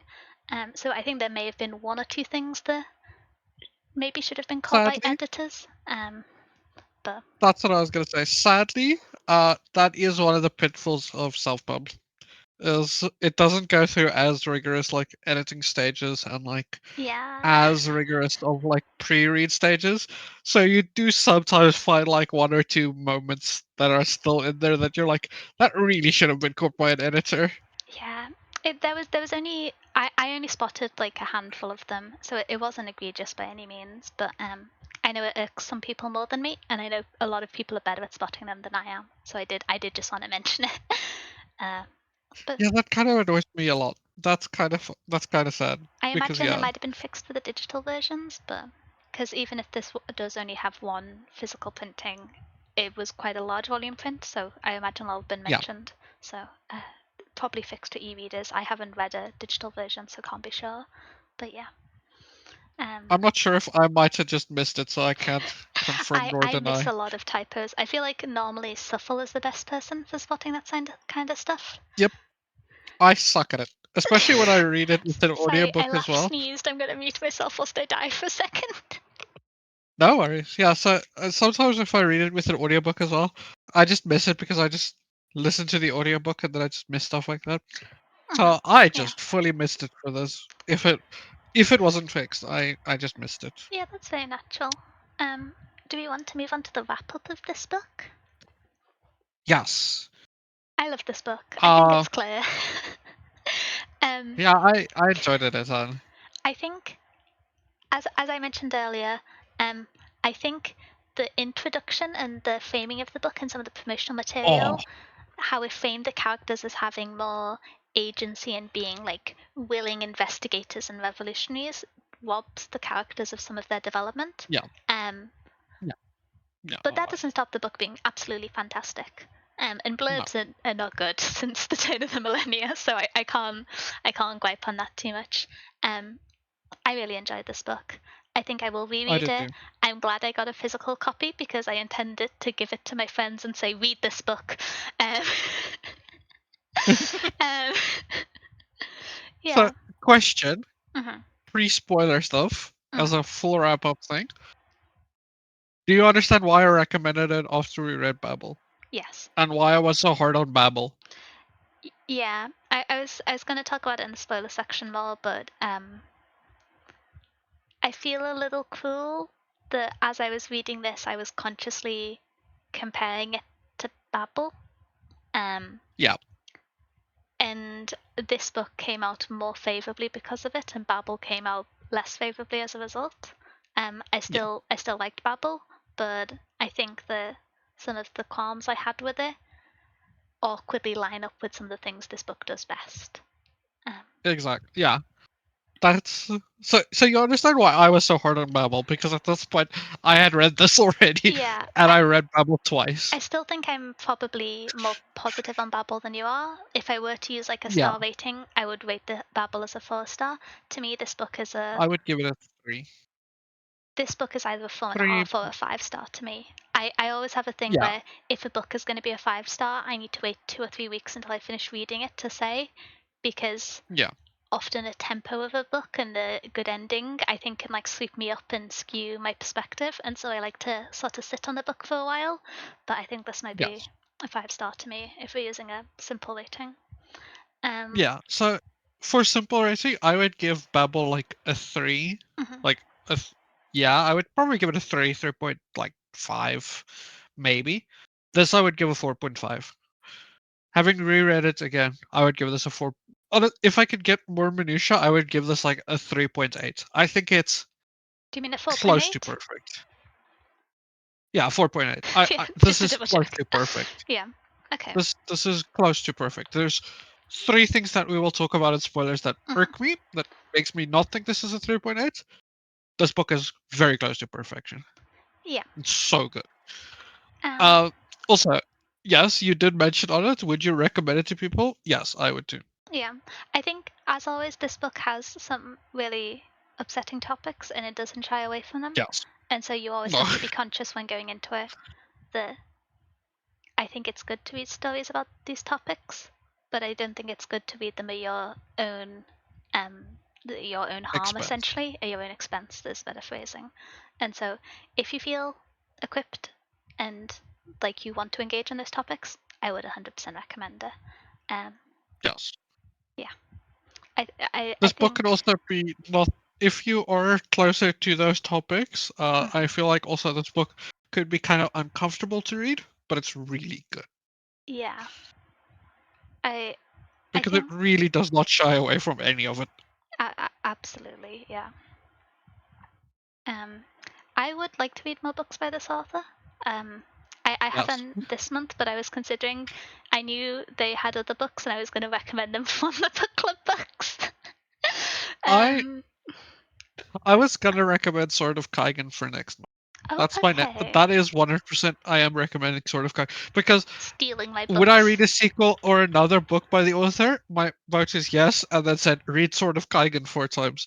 Um, Hmm. because yes, read Sword of Kaigen. Sword of Kaigen is very, very good. Would I read a sequel to this book? No, No. I would read Don't a write one. prequel, which I think is my I would hot read a take. prequel. I would. We can. It's very clear if you've read the book which topic would be covered in the prequel. There's two I Yeah, think that could be actually, but there's I would one read a that I think prequel. would be I would not read a justified. sequel. Yeah. I would not read a sequel. Um. But yes, do read Sword of Kaigen. Well, it's my understanding that I had a quick look at it. I think there's It's different. 5 books that the author's published, and they're a little bit different. Yes, Um. yes, she has published 5 books. Yeah. The last one which was published, I think, was a co-authorship. Um. Unless I'm unless Yes, Goodreads yes. has If confused me. Um. Because I was a little bit cautious because um as we've discussed, the style of writing and communication in this book is quite yes, direct and l- light writing, not light topics, but yes, light style of writing. And I think it's really suited to the characters. I think it's really suited to this book. But I could see other fantasy settings where it would irk me, especially if you had other characters with other like natures. Um, I think I've forgotten how to pronounce her name again. Main character. Siona. Yeah, Siona. I think if it wasn't for her kind of brash, direct nature, some of the way it's written might not read as well to me. Yeah. But given the like vote of confidence from Kai, I'd be interested in reading another book by the author. Absolutely. Don't know which one. Yeah. So I would suggest the Sword of Kaigen. Mhm. Um, she has published 4 books. She has published 5 books herself. Okay. Which is Blood of a Brighthaven, which is the newest book she has published. Yeah. Then she did Wings of Yama, which is technically a sort of Kaigen like tie-in thing. Mhm. Then it was Sword of Kaigen, which I would suggest you read. And then she did the first 2 parts of Theonite, which is Planet Aiden and Orbit, which are more sci-fi stories. Um, I would suggest read Sword of Kaigen.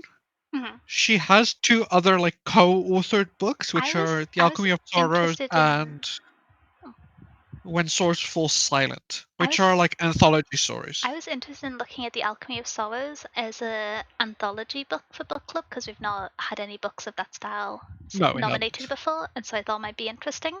Um, but I don't have much context, so I'd probably read into it a little bit more before nominating it. Um, Yeah, but yeah, I haven't read any of that. I also don't know many of the authors that do write on that.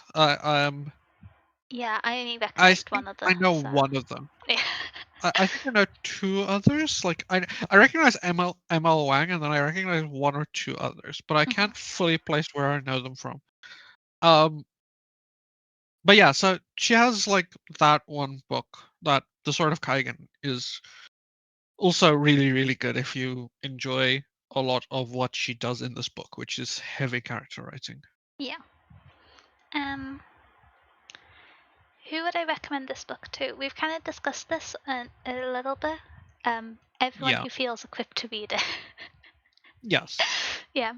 Um, This is a book that everybody should read if you feel up to it. yeah. It is really good. For similar books, I feel like a broken record. Yes. I only had one noted down, which was Poppy Wars. Yes. That's one of mine that I noted down too. I figured it would be on your Yes. list as well. but It but does yeah. feel a lot like Poppy Wars. Yeah. Um, Giving me a similar feel to Poppy Wars. I will say it's not written. The focus is not the same as Poppy Wars Mhm. for this book, but it is. It feels like Poppy Wars, if that makes sense. It Mhm. feels very similar. Yeah. I have a few others. One that I've already mentioned. Read Sword of Kaigen. Yeah. Uh, it is very good for that same like very deep character arc, and it is by the same author. It's gonna feel very similar. Mhm. Um, Another one is The Will of the Many by James Islington. That I almost nominated that this month. That was on my It shortlist of is books to nominate. But then I saw some of the it topics is and I was like, very similar. I'd kind of want to nominate lighter books this month. Yeah. The Will of the Many is very similar in that same capacity that you just talked about. It Mhm. is very heavy. It does really go. So how this goes in depth into the themes and like how the world works with those themes, The Will of the Many does very much the same.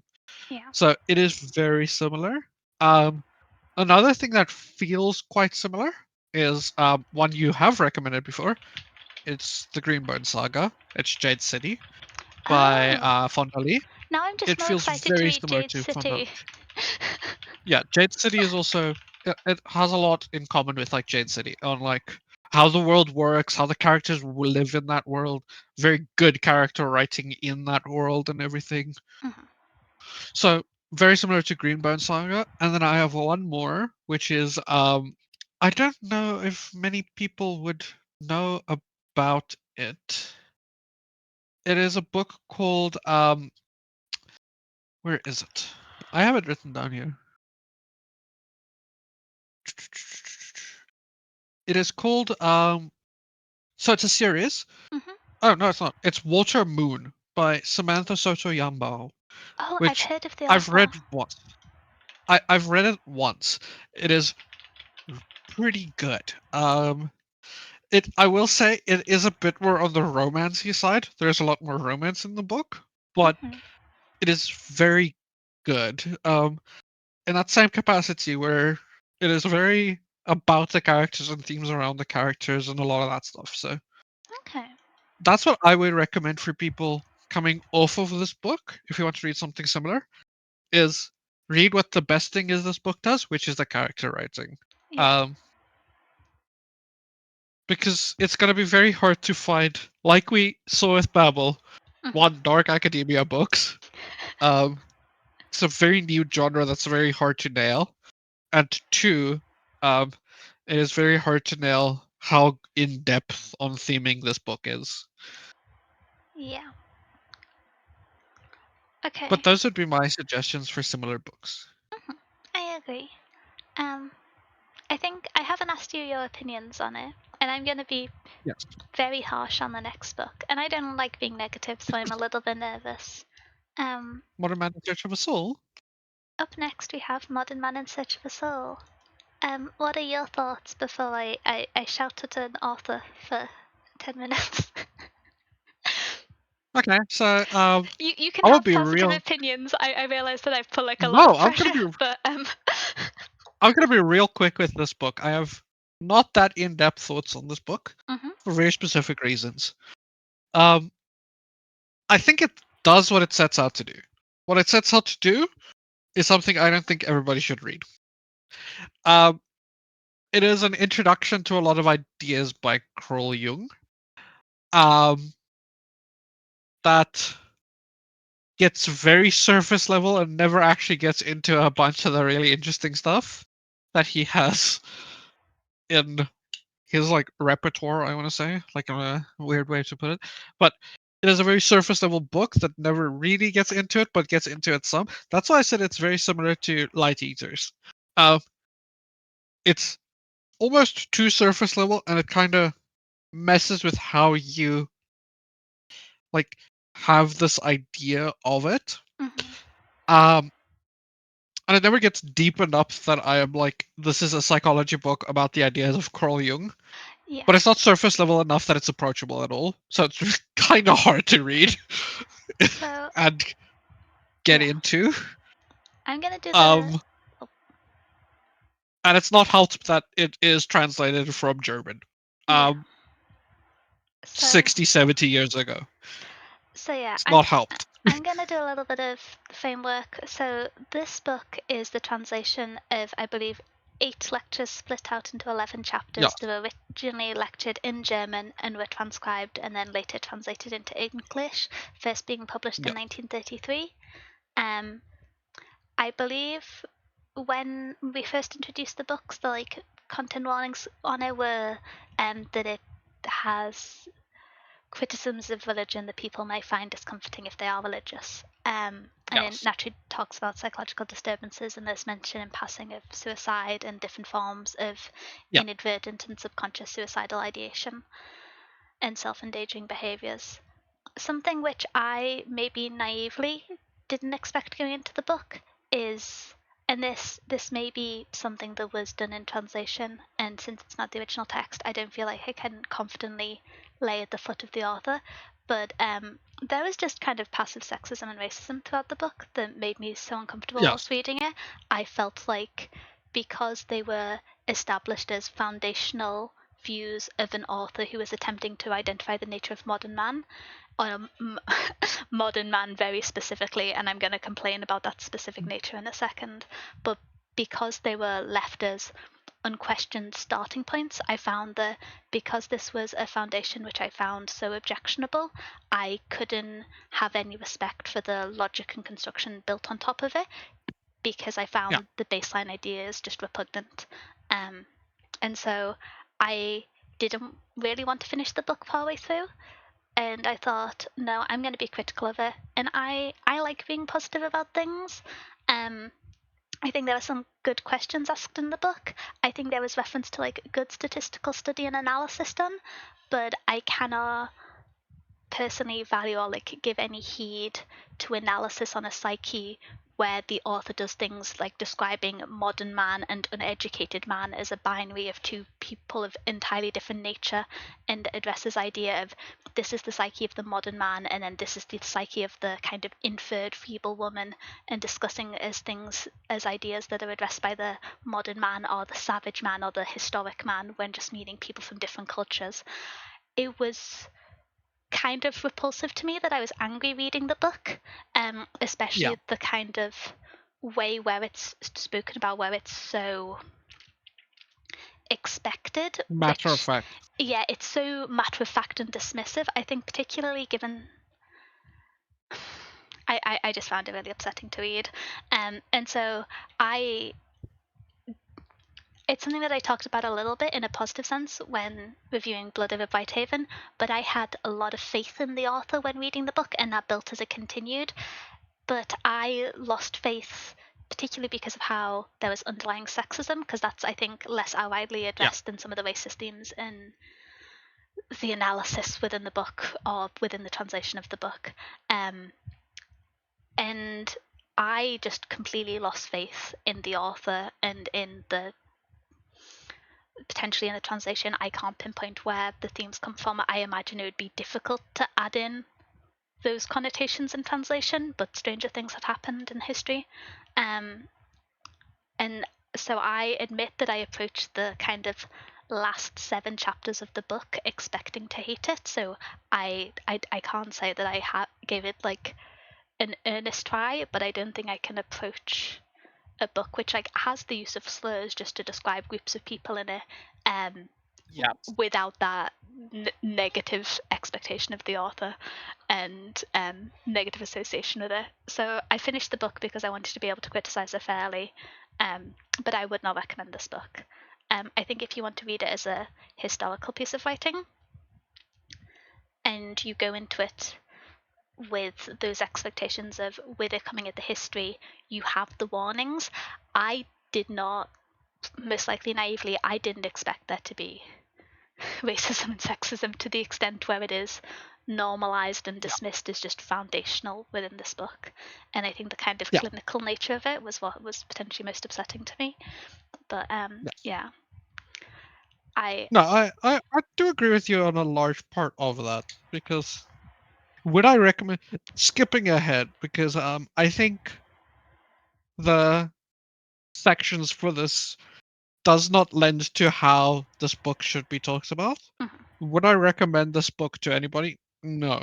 Not without them understanding what it is they are getting into and how it approaches things and what it does do and where it does fail. Mhm. Because that is a massive part where this book fails heavily. I think there were some really Um, interesting questions asked throughout the book, yes, and if I think someone had key baseline human values that I agreed with and had the level of academic rigor which the author went into discussing these topics, that could be a really yes, interesting book. But I think partially because of the time it was written and told in.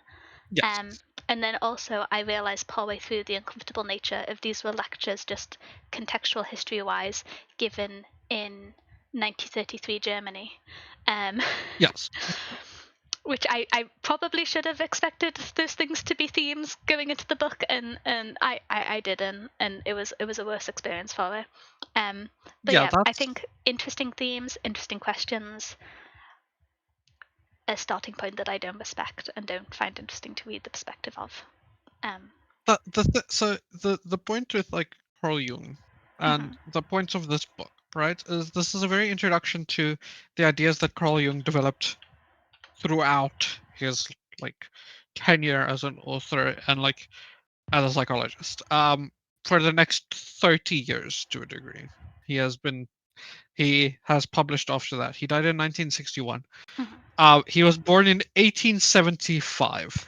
Yeah. Uh, that is the biggest part that I can have of this, where I'm like, the ideas and the questions and how rigorous and like really good at analytical psychology he is betrayed by the person he is because he grew up in the 1870s and sexism and racism were so prevalent and almost matter of fact, especially where he grew up and in that capacity. It portrays a lot of trust I have in the author to not have that as an influence throughout the work. That said, the baseline psychology behind it and the questions and where it goes and like stuff I know from where future ideas of Carl Jung goes is Mhm. fascinating. Mhm. Um, that is what I would say. Is like I think what it is. So just for clarity's sake, I gave this book a 5 star. Right? I think the book is phenomenal in what it wants to address. Right? In getting those ideas into your head and having those questions and giving you a very good um, analytical view of a lot of these things. This is a book I would not recommend to people, and I would not read again to a large degree. And a book I think is very poor for when it was written. Um, written by who and for who it was written. I think this book suffers a lot from the time period it was written and the context it was written under. Yeah. That said, I think the base of psychology being in here, as well as because this is something two other authors that are very based to how psychology has developed, Friedrich Nietzsche and Sigmund Freud, Mhm. both also suffer from this because they were around that same time. Um, it is a very hard book to talk about in the capacity that it's fascinating and a lot of what is approached. You lost trust in it at chapter 7, chapter 6, chapter 7. I kind of lost trust Chapter 8. throughout, but it fully fell off the rails, I think, in chapter 7 and 8 when they started talking about um, religion and their experience in the Yeah. colonies. That was Yeah. abysmal. Chapter 9. Chapter 9. What is addressed in chapter 9 and going forward for the last 4 chapters is legitimately fascinatingly interesting ideas. Um, and that's the problem. I feel like a lot of what this book does is so marred in who wrote it and in what capacity and time they wrote it that a lot of that is kind of hard to get to.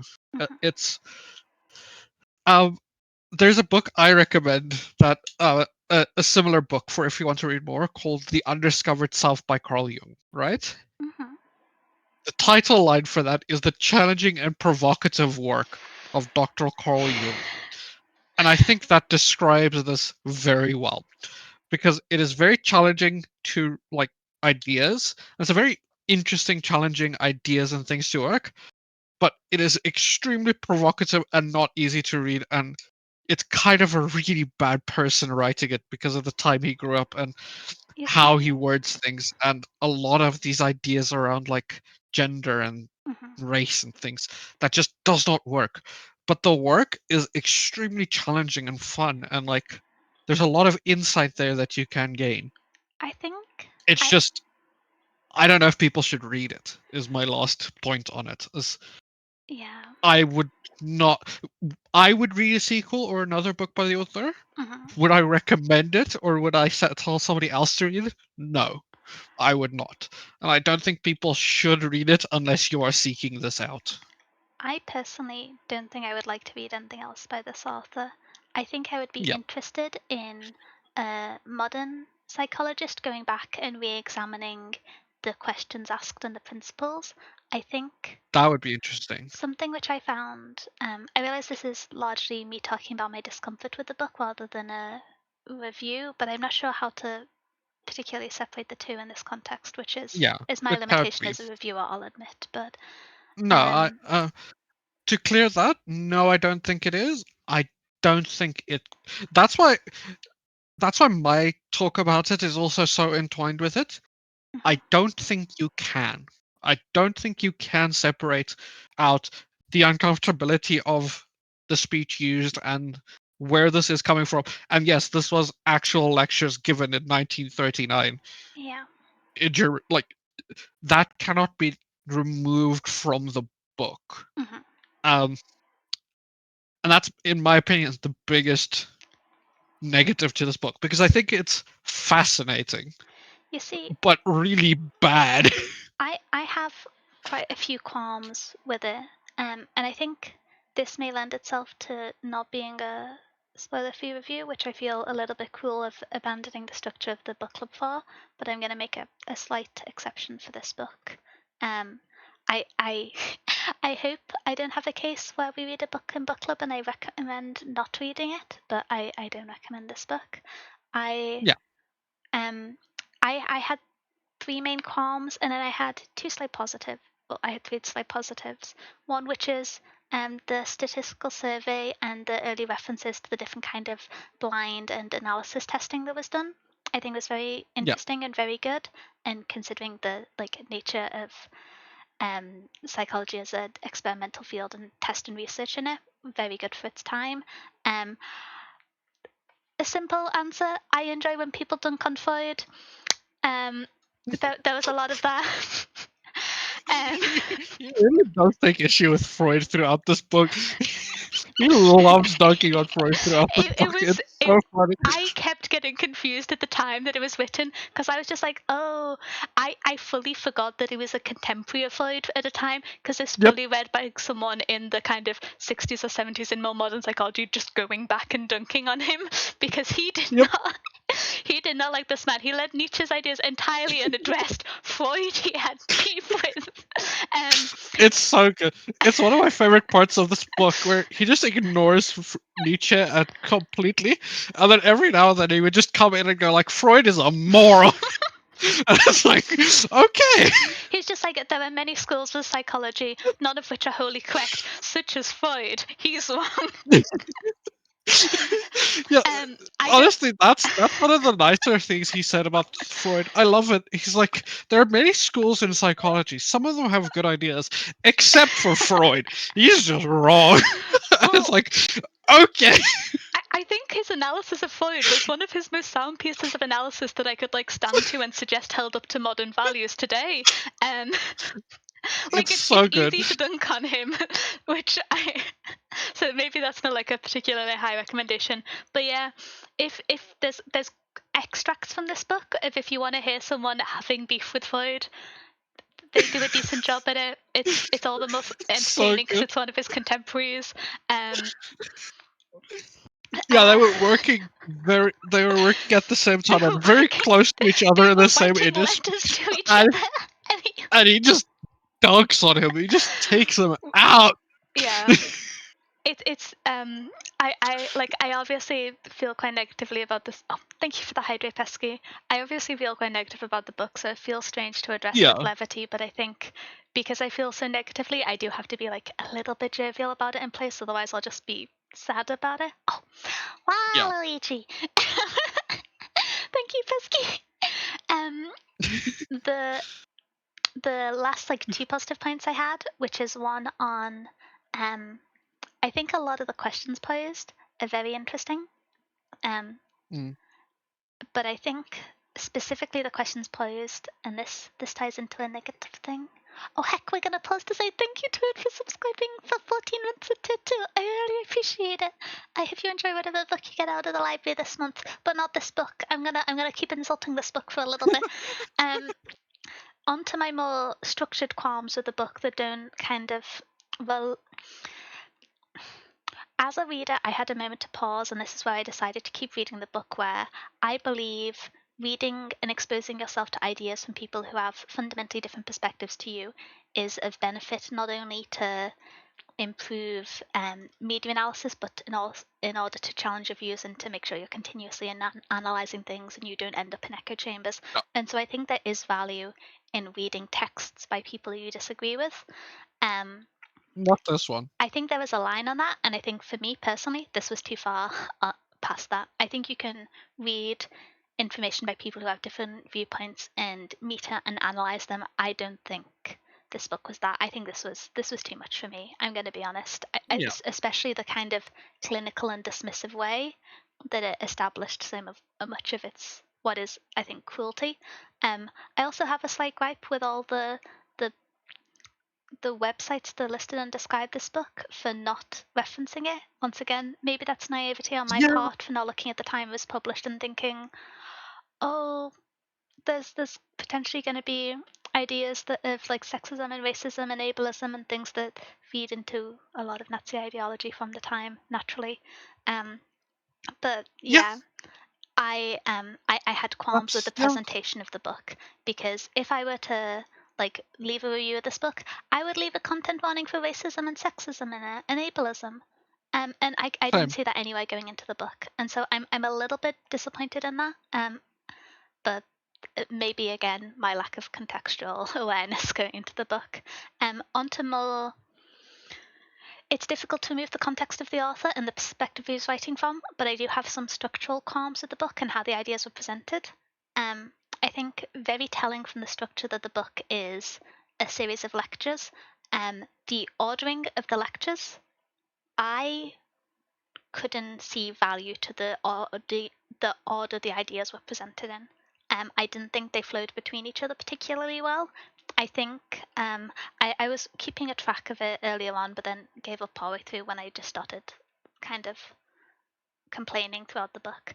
But I think particularly, I think it was the third and fourth chapter would have done better as an introduction rather than the discussion of dreams. I think the discussion of dreams that I agree. happens in the first two chapters is interesting, but I don't think, Yes. especially if you're going into it like I was with having not done much extensive reading on psychology theory and the origins of it, are a very difficult point to jump off from. And so I think the third and fourth chapters, which handle more the notion of the origin of I forget the exact language that's used, the origin of imbalance, because this book is Oh yeah. solely in regards to, and I think this is a very significant specification, this book only cares about and discusses the psychology of well educated, financially stable, successful white men, likely from a Protestant Yep. background, who have not suffered any traumatic Yep. incidents. It does Yep. not pay any heed to anyone who is not in that demographic, and it does not acknowledge the psychology of anyone who isn't in that demographic. Which to me makes it not a very interesting psychological study because yep, but I think I there I is value with saying I like can see why. Yeah. there's naturally patterns that demographics develop, and value in saying that there's patterns of development and treatment that may occur specifically in certain generations. But I think the final chapter, or the final two chapters, although it had the most egregious kind of racism, I think excluding the chapter on religion, um, proposed the most interesting and complete ideas from a Yeah. psychology perspective, in that it was discussing the idea in with broader access to education, there is more disenfranchisement from religion, and with the absence of that, faith in that security system, particularly for those later in life, it leads to instability and disturbances. And I thought that part was well phrased and well studied. Again, entirely disquieting and unpleasant to hear someone use what looks like sound logical arguments, but on the basis of horrible ethical opinions. Wouldn't recommend reading it, but there are good questions. No. If there's a modern author who goes in and addresses the topics, but without really bad opinions, Uh, I'd love that. the overt racism, sexism, Yeah, classism, yeah, white centrism, yeah. Oh, it's bad. But yeah, borderline Nazi ideology. yeah. I worry that I can't talk about this book in a way without just kind of being angry and repeating myself, because I don't think I have elegant and well thought out thoughts, and I can't criticize myself, No. I think, on not having elegant thoughts when you encounter No. such casual and self righteous cruelty and hatred within the context of a book, especially addressed as an Yeah. informative text. And so I'm not really gonna like try and structure my thoughts. So I realize this has just kind of been a splurge of consciousness. That's not the phrase people use. But Splurge of consciousness. It's an interesting term. stream of consciousness. Yeah. It's a stream. Yeah. Hopefully people take value from that and can understand why you may not enjoy reading this book and why I didn't. Um, No, I'd go a step further. Why you aren't going to enjoy reading this book if you do decide to read it. My suggestion is don't read it. I will say, I think there was a very specific context in which this book could be a quote unquote good read, which is I remember in the past when I've studied history as a subject, you would often read newspaper articles and extracts and you would analyze them to look at the viewpoint of the time. I think this can be read more interestingly as a historical reference rather than a psychological paper, potentially. Yeah, that's why I gave it a 5-star. So in the capacity that I want, so I was the one that recommended this book. That was a failure on my part. I should have known more about this book. I'm not gonna lie. Sorry for just like ragging Really on the bad. book. No, no, no. For I'll be the first one to rag on it and rag on myself for recommending this. This is not a book that should be recommended in this capacity. This is a book. The way Danya described it is, I'll go a step further in where I think this book has. I give this book a 5-star. I think this book is a 5-star in the capacity that I wanted to read it in, which is I wanted to see where these ideas come from. I wanted to see where the limits of this comes from and where the failings of this comes from, because he does fail a lot in ideas Yeah. and in that he is an extremely sexist, racist, misogynistic, Unpleasant guy. um, horrible person for the time. And yeah, so it has a lot of failures, and I think that is very fair to say. Um, the only capacity you should ever read this book in is if you know what you're getting into and you are seeking it. Mhm. That is my failure on recommending this book, is because I recommended it. You did never seek it out, so you never have the capacity of getting into this book and why this book would be a good read.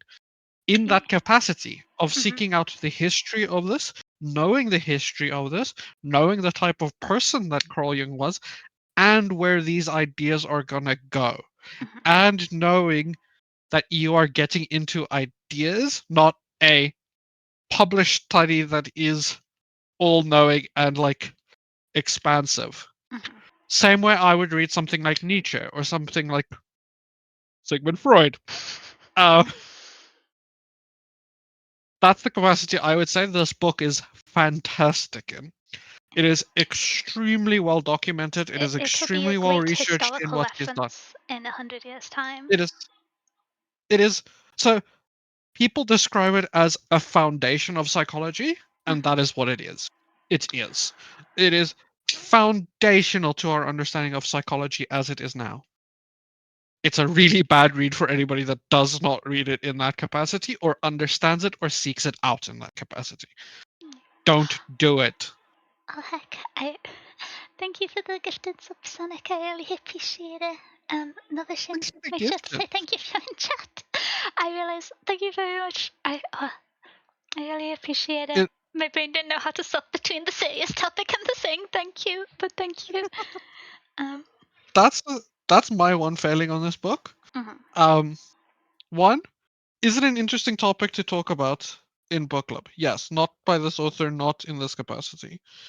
Is it a book you should ever recommend to anybody? No. Um, I I highly say never recommend this book to anybody, Mhm. and I will almost urge you all to not read this book. Don't read this book unless you are seeking it out. Um, Yeah, I think I would read it. I think part of it is personally it's understandable to say that the history of a lot of academic fields and it's associated with various forms of bigotry is disquieting and uncomfortable. And so yes, to see the origin of psychology be so closely tied to ideas and principles that I find repugnant, and I think most people do, um, is quite unpleasant. But I think if you yes, are looking as a historical reference, incredibly well yeah, documented historical reference. I don't know if I imagine contextually at the time, and this is my lack of knowledge in psychology, so maybe I'm incorrect, but I don't know if there is another resource that captures what this is as a kind of foundational starting point, and so it naturally no. has historical value and has contextual value as being a starting point for these ideas. Um, There's very, very few. and so I see why it exists and I see why people go to read it. Um, but that is a very specific reason to read the book. And Yes. yeah, it's one of those things of, I think it is incredibly valuable to have as a historical reference. I'm really glad. Incredibly invaluable to have to not read. Yeah, I'm really glad I have a digital copy of this book. Because I hate What? throwing You out don't want books, to but I buy? don't think I'd want to have this in my house, in my library. Um, like I think there's value to things like this existing as a historical reference, but I Yeah. wouldn't read it as a look into psychology, because I don't think any No. notion of modern psychology can be tied to these foundations. I will No. also say, from a less, so I have the bias when reading this that I am a mathematician, and so I yap about this somewhat frequently because I get excited about algebra, but my background for context is I studied mathematics at university, so I have like a classical STEM and strict logic education.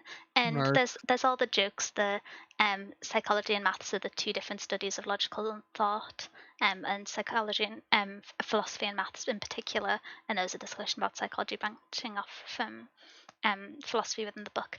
But I found it kind of irksome how some of the structure of the chapters within the books and the chapters as a whole, the construction of ideas, I could see from a lecture standpoint how he was setting an idea, giving it an example, and then going back to the idea.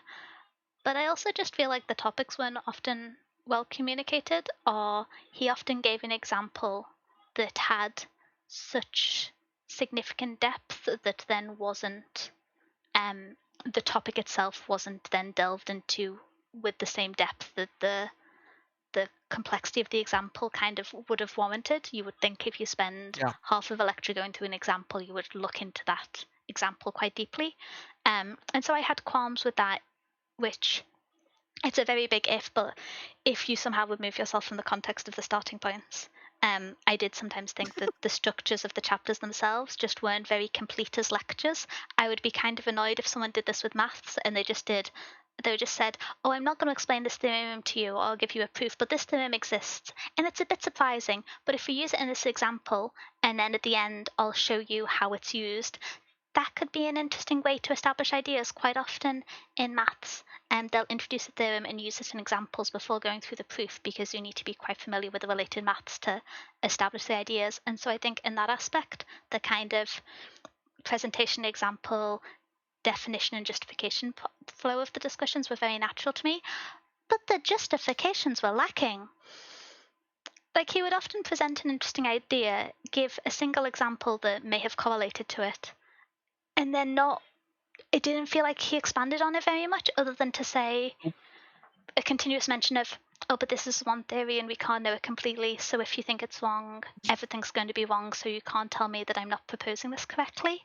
I don't know, I had qualms with that. Everything else aside.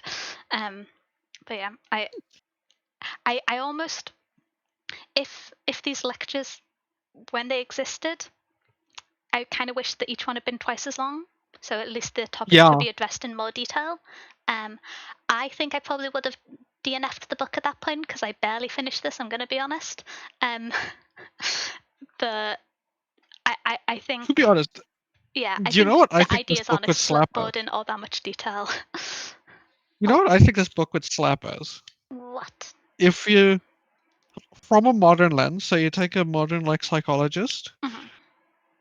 or like even a bunch of psychologists, it would be interesting as a bunch of psychologists. And then you grab each idea that like a section sets up. So like for Mm-hmm. example, the first two chapters sets up dreams and their use in Identifying subconscious analytics. intentions. Yeah, dream Yeah. analytics. If you take that, you expand it to almost a book on its own, Mm-hmm. like a whole section, like more than two chapters, like a book, Yeah. and then you actually dive into it. Because this is a lot of setup for, and there's a lot more, and there's a lot you can get really in depth with it, but Mm-hmm. you need to do it as a modern psychologist because you need to divorce Because the otherwise you will be person's sad because ideas. you are reading a book about someone tell you You need things with to racist underlying differentiate. ideologies very authoritatively, and that's not nice. Yeah, you. So the problem with this book, the biggest problem with this book is you need to remove Carl Jung from Carl Jung's ideas because the ideas he set up are fascinating. The person himself is, I'm just gonna say it, a horrible human being. Might not all be his fault. He was born in the 1870s. Not a great time for a bunch of these things, but Historically, people didn't you have cannot. great viewpoints at that point in history. But Yeah, but it's not. I think one of the I'm What's the changing the word for it? topic a It's teeny bit. not. Yeah. I was going to say one of the things I find most disquieting about the book is the clear logical deconstruction that Carl Jung shows when addressing the ideas, and the notion that he has addressed that to the idea of his friend going on climbing trips, but he has either chosen Dude, to or that deconstructed one is these prejudiced crazy. ideas that he's based on, and then said, oh no, that's fine, that stands, or actually I have an explanation for this. And I think that's one of the most disquieting things, that you see someone who is clearly analytical and is clearly questioning the things around me, and the fact that they so passively enforce those ideologies is the worst bit to me. The climbing trip one is wild. I was just kind of That one like, is I was crazy. just like, I don't think you got, I think, I was just like, I think you won That the one is lottery on that one. insane. I'm not sure if I. That one is insane. The way he says it too. I don't even care. I'm going into spoilers for this book. I don't care. You shouldn't read this. That's my last quote. You shouldn't read this. Don't read this book. And because you're not going to read it, I'm going to talk about this in depth. He has a moment where he's like, "Oh yes, dreams can show you so much about your life." One of my friends told me he had a dream where he's falling off a mountain or something, and he was an avid mountain climber. And I'm like, yes, buddy, you should stop mountain climbing and go with a guide. And then a few weeks later, he died by falling off of a mountain. And the And I'm like, conclusion was just like, huh? no, that wasn't that radical. The conclusion was, and therefore mountain climbing was an underlying view of his subconscious suicidal ideation. And I'm like, no, Yeah, and it's like, he did how'd we a get high risk here? hobby and was scared about it. Like, it came out of nowhere where he's like, and I'm like, how'd we get here? What the heck? That one was when I was just like, this man up until this point had just like been passively sexist, and I was like, oh, this is a bit unpleasant. But like, I guess he's only speaking about the people he's tweeted, which demographically would only be wealthy men at this time historically, and I'd kind of expected that part. But this was the example where I was like, I don't trust this author. I think like That was the one that was the most out of left field for me. And that I'm one just like, felt so much I like, don't oh know how we yeah, got here. if I'd have bought the lottery tickets, I would have picked the right ones. Yeah, that That one was came out of nowhere. no, that one was a bit silly to me. Um, but yeah, there's some like valuable historic text. Um, Valuable was ideas. used as a jumping off point for thoughts by people who have been able to make strides forward and also have better opinions. So yay for modern psychologists. I agree. Yeah, I will say some of the parts where he just dunked on Floyd, slightly entertaining. Fantastic. I loved it. I genuinely got into like chapter 8 in the book not realizing that they were like colleagues and communicated with each other regularly, because imagining someone who is like functionally your co-worker and just finding out that they are lecturing to a bunch of 19-year-olds about how daft you are and how it's just like a projection of your own psychology is a wild thing. My favorite part about that context is that you say coworker. From what I know, they were quite good friends. Okay, They were I on didn't know really that. good terms. They were like actually on pretty good terms from what I knew. Did he And not? he would just be like, he's an idiot. I'm guessing he didn't listen to his lectures then, because there's a bit where he goes on to say that like Freud's projection of the perversion of the psyche is in fact a reflection of his own internal misadjustment, and so it's just like, yeah, so he's projecting with some of his key ideas, which I don't think is disputed at all today. And he was saying that about his friend. from what I know, is they were actually quite they were quite friendly. They had a friendship Holy together. moly. And yeah, he would just do this. It's so funny because that's for what I know is they actually had a very well developed friendship, and they were just like associates that you kind of hate. Like they would actually write each other quite often. They would like fight like when Freud? Freud Yeah. founded the International Psychoanalysis Association or whatever, the IPA. Mhm. Uh, Jung like did this whole thing for him, and they would have a party and stuff. And he would do this on the side. Yeah. No, I think he's a moron. I don't think he knows what he's talking about. Okay. But yeah. Valuable historical record. Weird book to evaluate. I put it as 1 star. So I put it as 5. yeah, I think I went into it looking for a different thing to you, and just looking into for a introduction to psychology ideas. I didn't get what I wanted, Uh, and so yeah, no, it is one of those cases it was a where failure on my part. mm, no, hmm, I No, it was. You don't even have to be nice. It was a failure on my part to recommend this book. I don't think this is a book I I think should have recommended or anybody should recommend. I think there's a space for it to be recommended. I think maybe recommending it within the context of these ideas are built from a flawed viewpoint and more reference to that, because it's not that I don't think historical texts like this shouldn't be read. I just think they should be read going into it knowing what to expect. Um, if that makes sense. Maybe. I don't know. Well, I mm, as as much as I enjoy this book, I think even in that capacity, it's not a book you should recommend. My I view on this can kind book of is understand the that idea you there. Yeah. you should never recommend this book. This is a book you seek out. Mm, okay. Um, That conclusion I can see. Yeah. this isn't a book anybody should tell you to read or recommend you to read. You should know what you are getting into and seek this out. Hmm. In terms of It is valuable. yeah, but like not for in the way that we said I think anyone who feels equipped to should read Blood Over by Taven.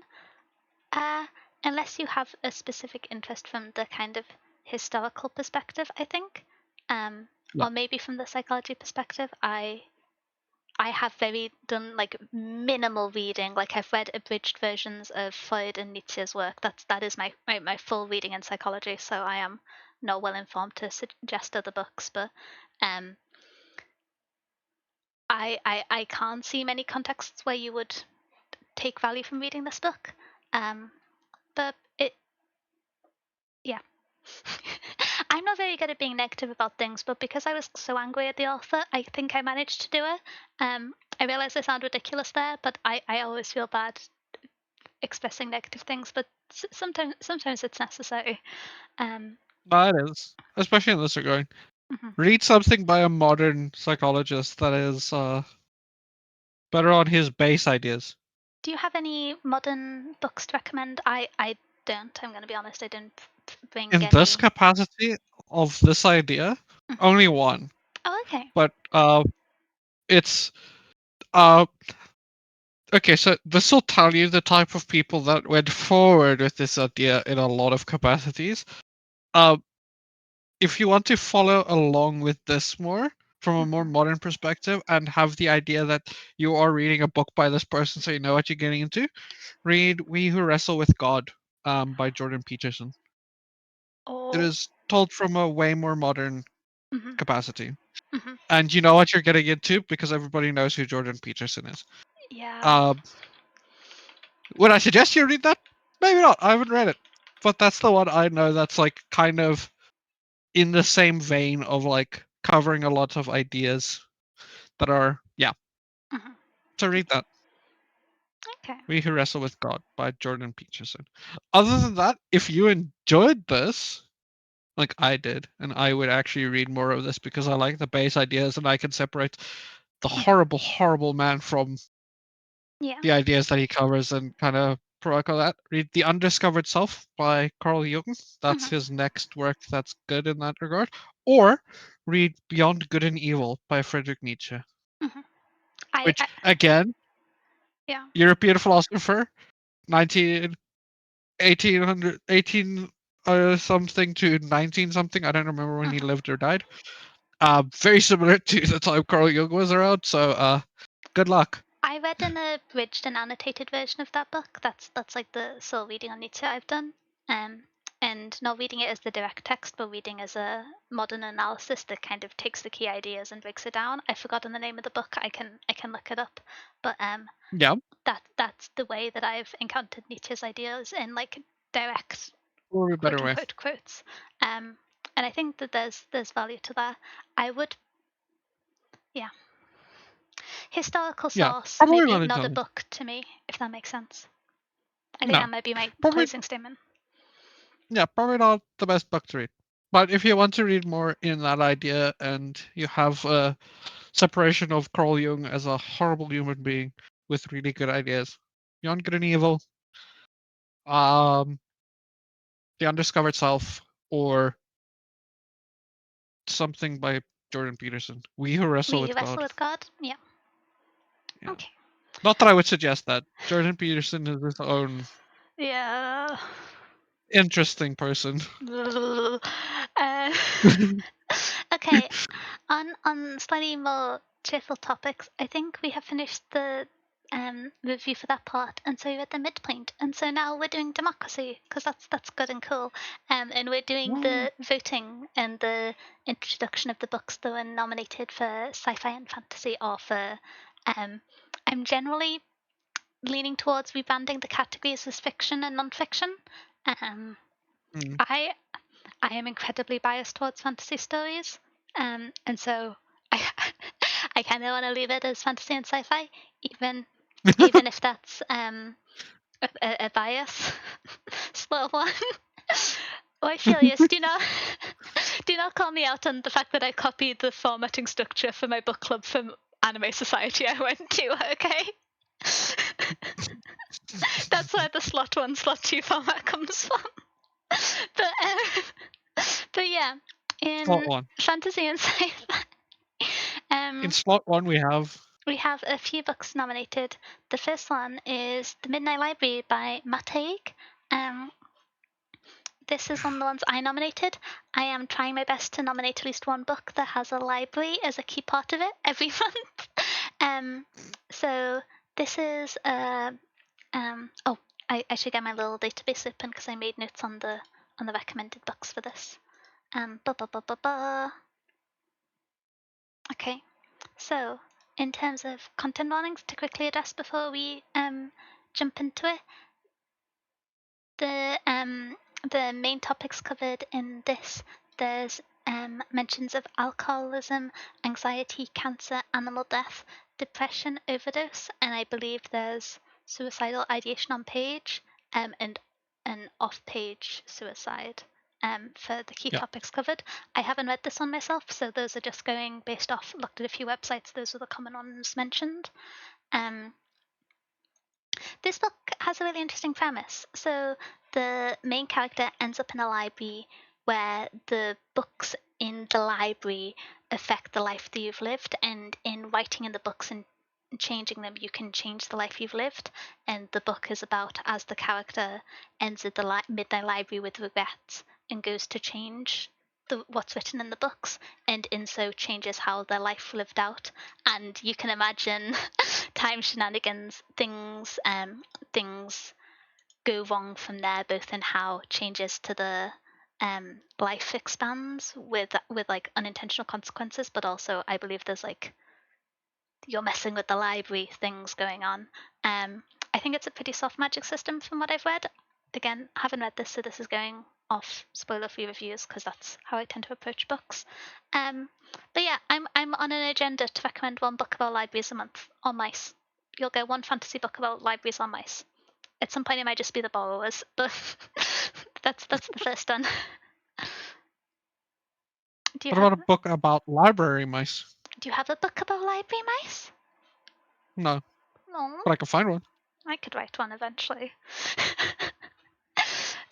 Do you Maybe that's the future of the book club. Book writing. book club is just reading Denya's really scuffy law notes. Yeah, or try. Mm. Yeah, we can make a book together. Oh my gosh. I feel like that's gonna happen one I've day, intentionally or otherwise. probably. I do not have any thoughts about the Midnight Library. I've not read this book. Okay, I was gonna Honestly, this is ask. the first time I saw about it. Mhm.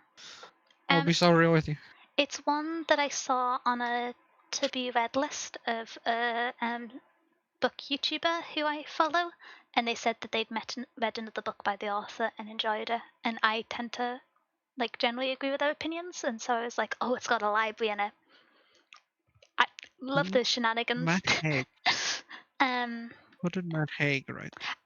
I recognize his name, but I couldn't think of the other book off the top of my head, so that's a bit lacking on me. But oh, How to Stop Time, I think is probably the other one. That's the Oh, one I I have heard recommend. of that. Yeah. I've heard of that. Yeah. Haven't read that one. Have you? No, but No. I've heard of it. Yeah. It seemed interesting. hmm But yeah, I think the principle of this is really interesting.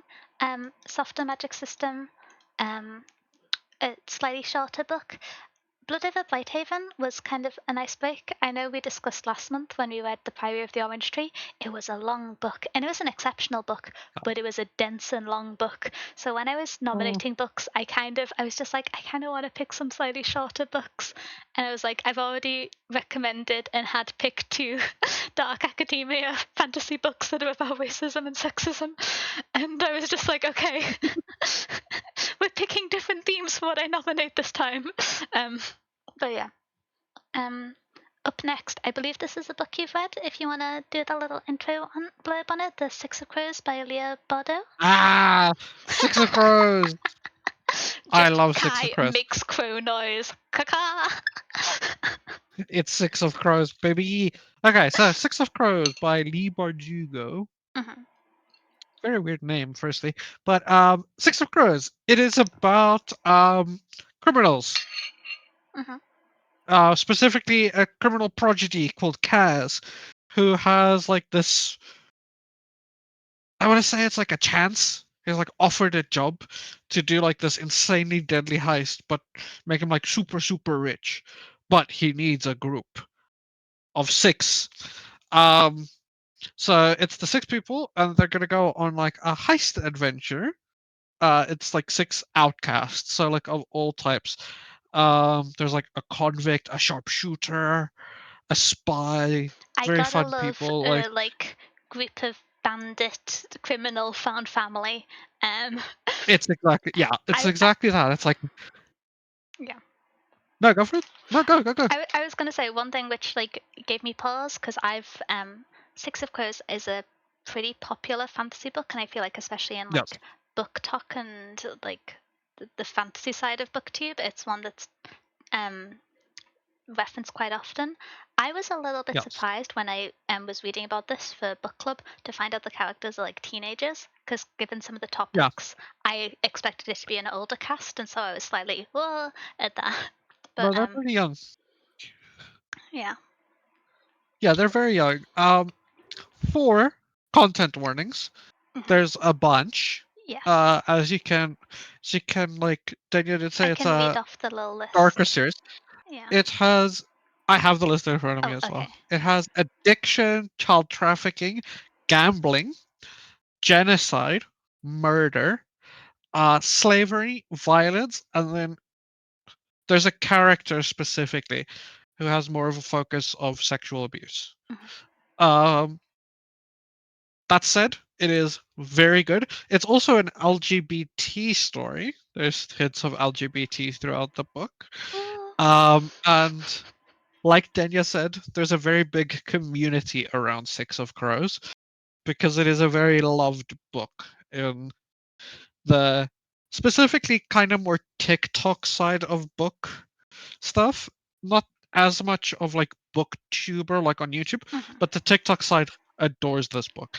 because it is that like LGBT like found family, a bunch of kind My of favorite not that tropes. great people, all about like out for themselves. Hmm. Like, yeah, um, A that said, ragtag really good. group of friends find their way. Yeah, it's really good. Hmm. Also, Lee Bardugo is a fantastic writer. Hmm. Specifically in this series, I think Shadow and Bone, her other series, which takes place in the same world. So if you like this one, there's more I on the didn't know they were opposite in the side of the same world. continent. I'd heard, I know both, I've heard of both the series, but I didn't know they were in the same world. Yeah, they're in the exact same world. So Oh my if you like gosh. the like world on the series, there is more on the opposite side that is a bit more like higher fantasy and more like chosen one, savior, light, magic Mhm. vibes. This one is a lot more like for a better comparison, this one is a lot more like Mistborn, where that one is a lot more like Stormlight Archives. Um, I'm gonna this is very Mistborn style. I'm gonna upset Kai by choosing to mention the fact that I've read the first two books of Mistborn and then didn't read the third because I was grumpy with Brandon I know, Sanderson. I Um, know, I know. every now and You're then, gonna I say it don't every know time, and why, it I makes just me choose to make my friend grumpy with me. But it makes me I'm so reading the way mad. it's going. I've explained to you No, why I was because grumpy with Brandon Sanderson. I Era think I three, had a good Era point.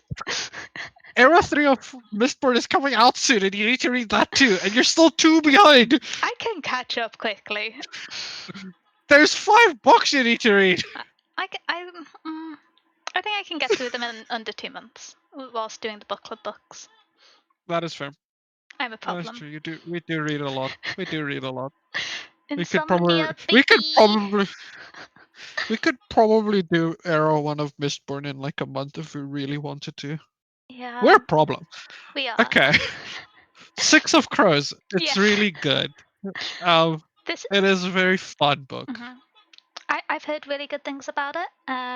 It's one of those books where I feel like it has a big cultural presence at the moment in like Yeah, modern online reading, and so I feel a little bit silly having not read it.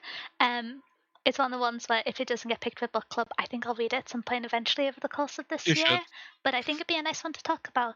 Um, It is fun. It would be a very fun book to talk about. I enjoy how we manage to like stay on topic for our book review structure, and we've just manifested all the like zoomies and getting distracted into the book recommendation section. Um, but Do we want to do oh, the next one? Is one you recommended. is it? The English Understands Wool. I thought that's one you recommended. It's No. not one I recommend. Oh, okay. I can go I've through the never heard of description that of it. book. Oh, okay. So this one I I I I thought you recommended this. The English Understand Will is about a young, wealthy French girl who, after losing her parents in a tragic accident, then goes on to write a sort of tell-all book about the experience um, and about the world she lived in, the changes. And the book itself is not so much about the accident, but more so about the coping and how the manners and practices which she was taught at the time, because this is set historically. I forget the exact year, but the kind of well-to-do high-class lady manners don't leave her equipped to deal with and discuss the topics that she's now being encouraged to write about. Um, and so she's like thrown into the publishing world to write it.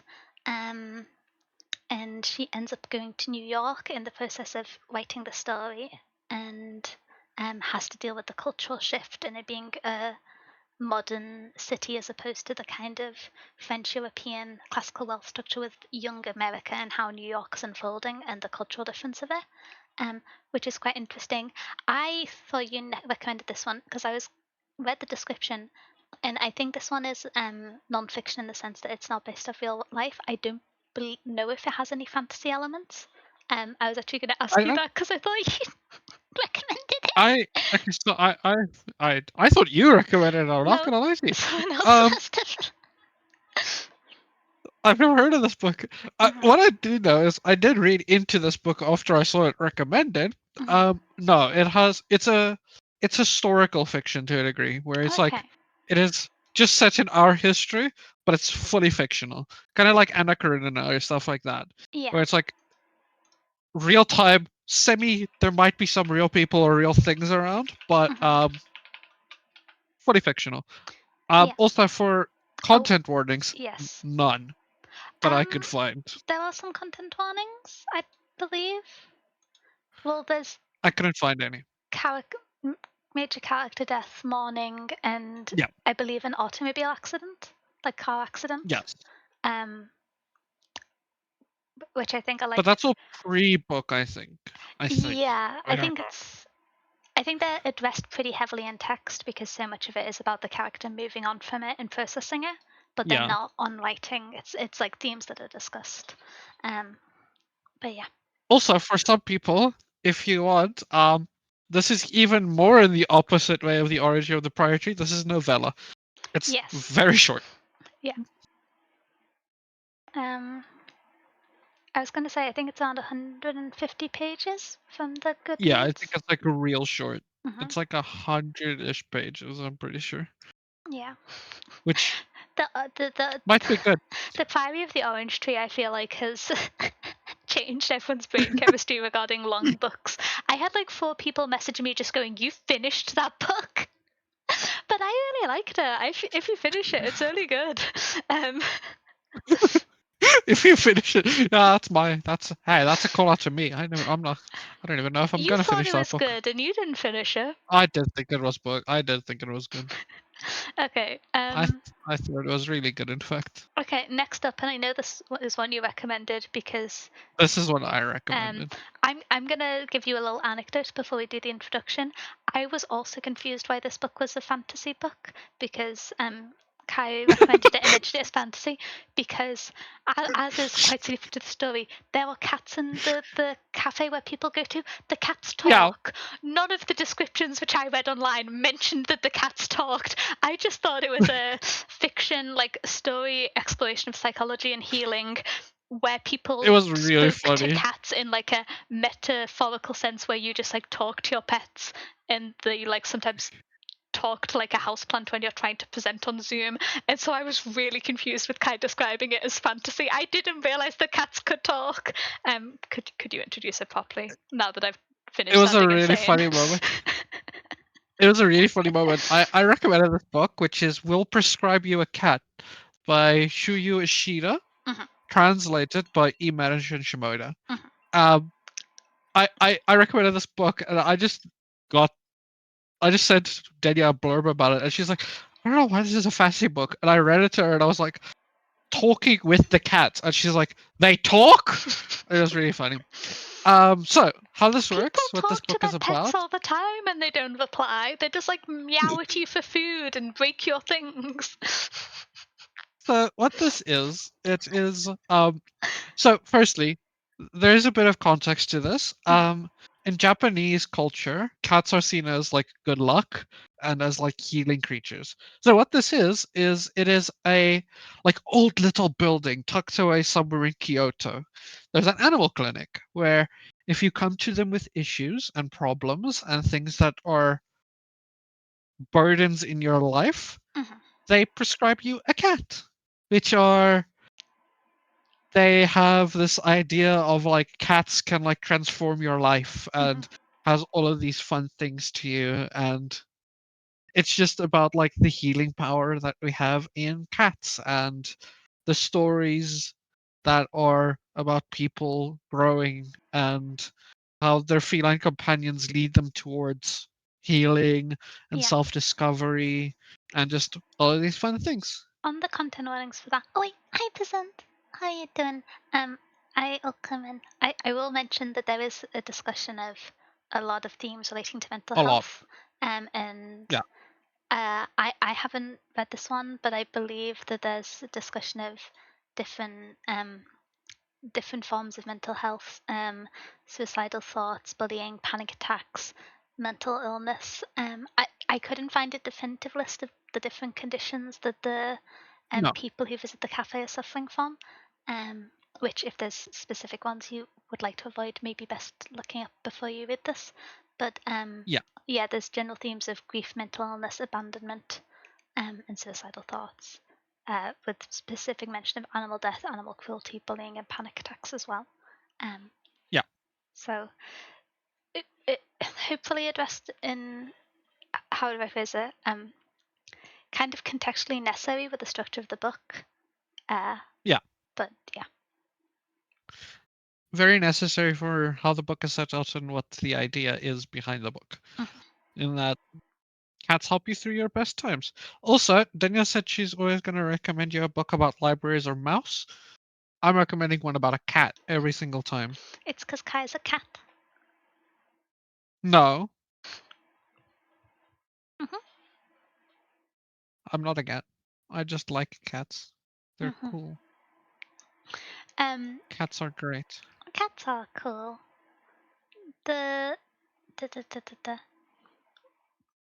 one thing which I was going to say about this one, which I think is quite interesting, I have added this to my to be read list outside of book club because I think it's a good example of where you get to read a book that indirectly informs you on a part of mythology or culture that you weren't informed on. Because I like roughly knew of the symbolism of cats in Japanese culture, but I hadn't read anything that addresses it in depth. And so I'm hoping to read this at some point just because I love using fiction and expansion ideas to learn about different like cultural and historical associations and mythological beliefs.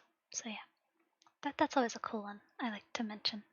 Um, I up agree. up next is The Dog Who Followed the Moon by James Norbury. This is a visual novel. So we've not since we went back to doing book clubs on streams, but back when we had like Scuff Little Discord book club, we read a visual novel. We read Land of the Lustus. So, Yeah. but yeah, we have another visual novel recommended, which I believe Kai can talk about. Yeah, I can talk about the dog who followed the moon. Mhm. Um, so this is a slightly deviation from what we usually read in this slot, in that we usually read high fantasy. This is much more like also in form of what we usually read when we read books. This is like I said, this is a graphic novel. Um, that's very fairy tale like to a degree. That like folklore fairy tale idea. Um, it is so for trigger warnings. There are three that are pretty important. There is death in it. There's animal death and animal cruelty in this, which, yeah. Um, but what it is a graphic novel about a dog that got lost in the deep mountain forests somewhere, and there's a wolf who rescues the young dog Found pup, family, found family, found family. Sorry. and it becomes a very found family as they embark on a journey through the woods, through cities, through other obstacles and places, all following the moon to try and get back home. It is a very inspirational and like more of that like idea of like I said, those like old fairy tales and ideas that have much deeper meanings behind them than the book has on its surface. Mhm. Even though this has a lot of on the surface, it has like ideas of like friendship, connection, found family, Found and family. then ultimately a little bit of sacrifice and like stuff like that. Mhm. Um, yeah, and it has a lot of themes about like that stuff, like embracing change and like helping each other, and just this like fun journey with a dog and a wolf trying to follow the moon. Uh, I recommended it because I thought it's a very nice, like light-hearted, less like high fantasy vibes book that would be fun to talk about. Mhm. A graphic novel. It's a bit more like yeah, Yeah. I also just think vibes. it's worth mentioning graphic novels are like non-traditional book formats, or even like poetry, or I forgot the name. The multiple short stories in a book are all very welcome to be nominated. Stories are all good. No, Yeah. You can nominate them. I won't be reading any poetry. Poetry's for nerds. Nerds, you say?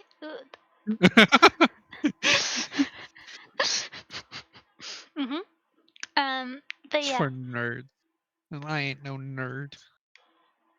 Mhm. Do you so then Mhm. in this list, Yeah. skip that one and go to your recommendation at the end, and then we'll come back to that one because that one has a heavy caveat. The next Oh. one. Okay. So should I go through one of the other nominations? So this is Yeah, so do the house. House and Cerulean Sea, by Yeah, T.J. Klune. In terms of content warnings for this book, ba ba ba ba. The main and only warning I saw when looking online was child abuse. yeah, So the structure of this is it's about an orphanage with 6 magical children, and there's magic present in the world. It's my understanding it's a rather soft magic system, and there's a ministry that regulates magic, and there is a caseworker who's sent to the orphanage to look into the 6 children because a growing concern that these children could lead to the end of the world. And the story is about the investigation of the minister trying to ascertain this, and the master of the orphanage just desperately tried to look after and keep the children safe, and the secrets that unfold as this progresses. Um, I don't know too much about this one. This is one that's nominated. Um, but it is um I believe there's romance elements to it. I'm not 100% yes, sure. yes.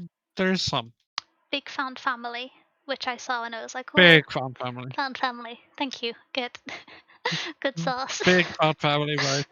um Um, but yeah, there's that's also LGBT romances in this, and there is a yes. lot of representation. Mhm. Um, there's a male-male relationship and a female-female relationship.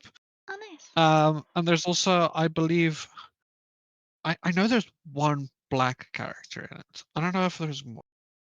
There might be more. I can't remember fully. Mhm. I know there's one. One of the main characters is African American or black. Oh, okay. I don't Yeah, know too much about the setting of this. When I was reading the description, it seemed like it was kind of just a soft world building, kind of roughly our times but magical sort of thing. I don't know if kinda. Yeah, yeah. yeah, Um. pretty much ish. Mhm. It's not all that focused on that. The Oh, found family is more of the focus. yep. Oh, thank you for the luck, peasant. I hope you enjoy the games. But yeah, um, I don't believe there's any other content warnings unless there's any that you'd. From what I remember, there's just a few like mentioned-ish things, like Mhm. nothing too out there. There's like stuff like if you're there's some bigotry in it, some body shaming, a Mhm. little bit of bullying. There's a little bit of homophobia in it from like a villainous character to a degree, and then there is some violence, specifically against the younger characters, Okay. but nothing all that deep or like even worth like Nothing graphic. to it. Yeah, like nothing fully like insane. We haven't. We've read some books with scary content.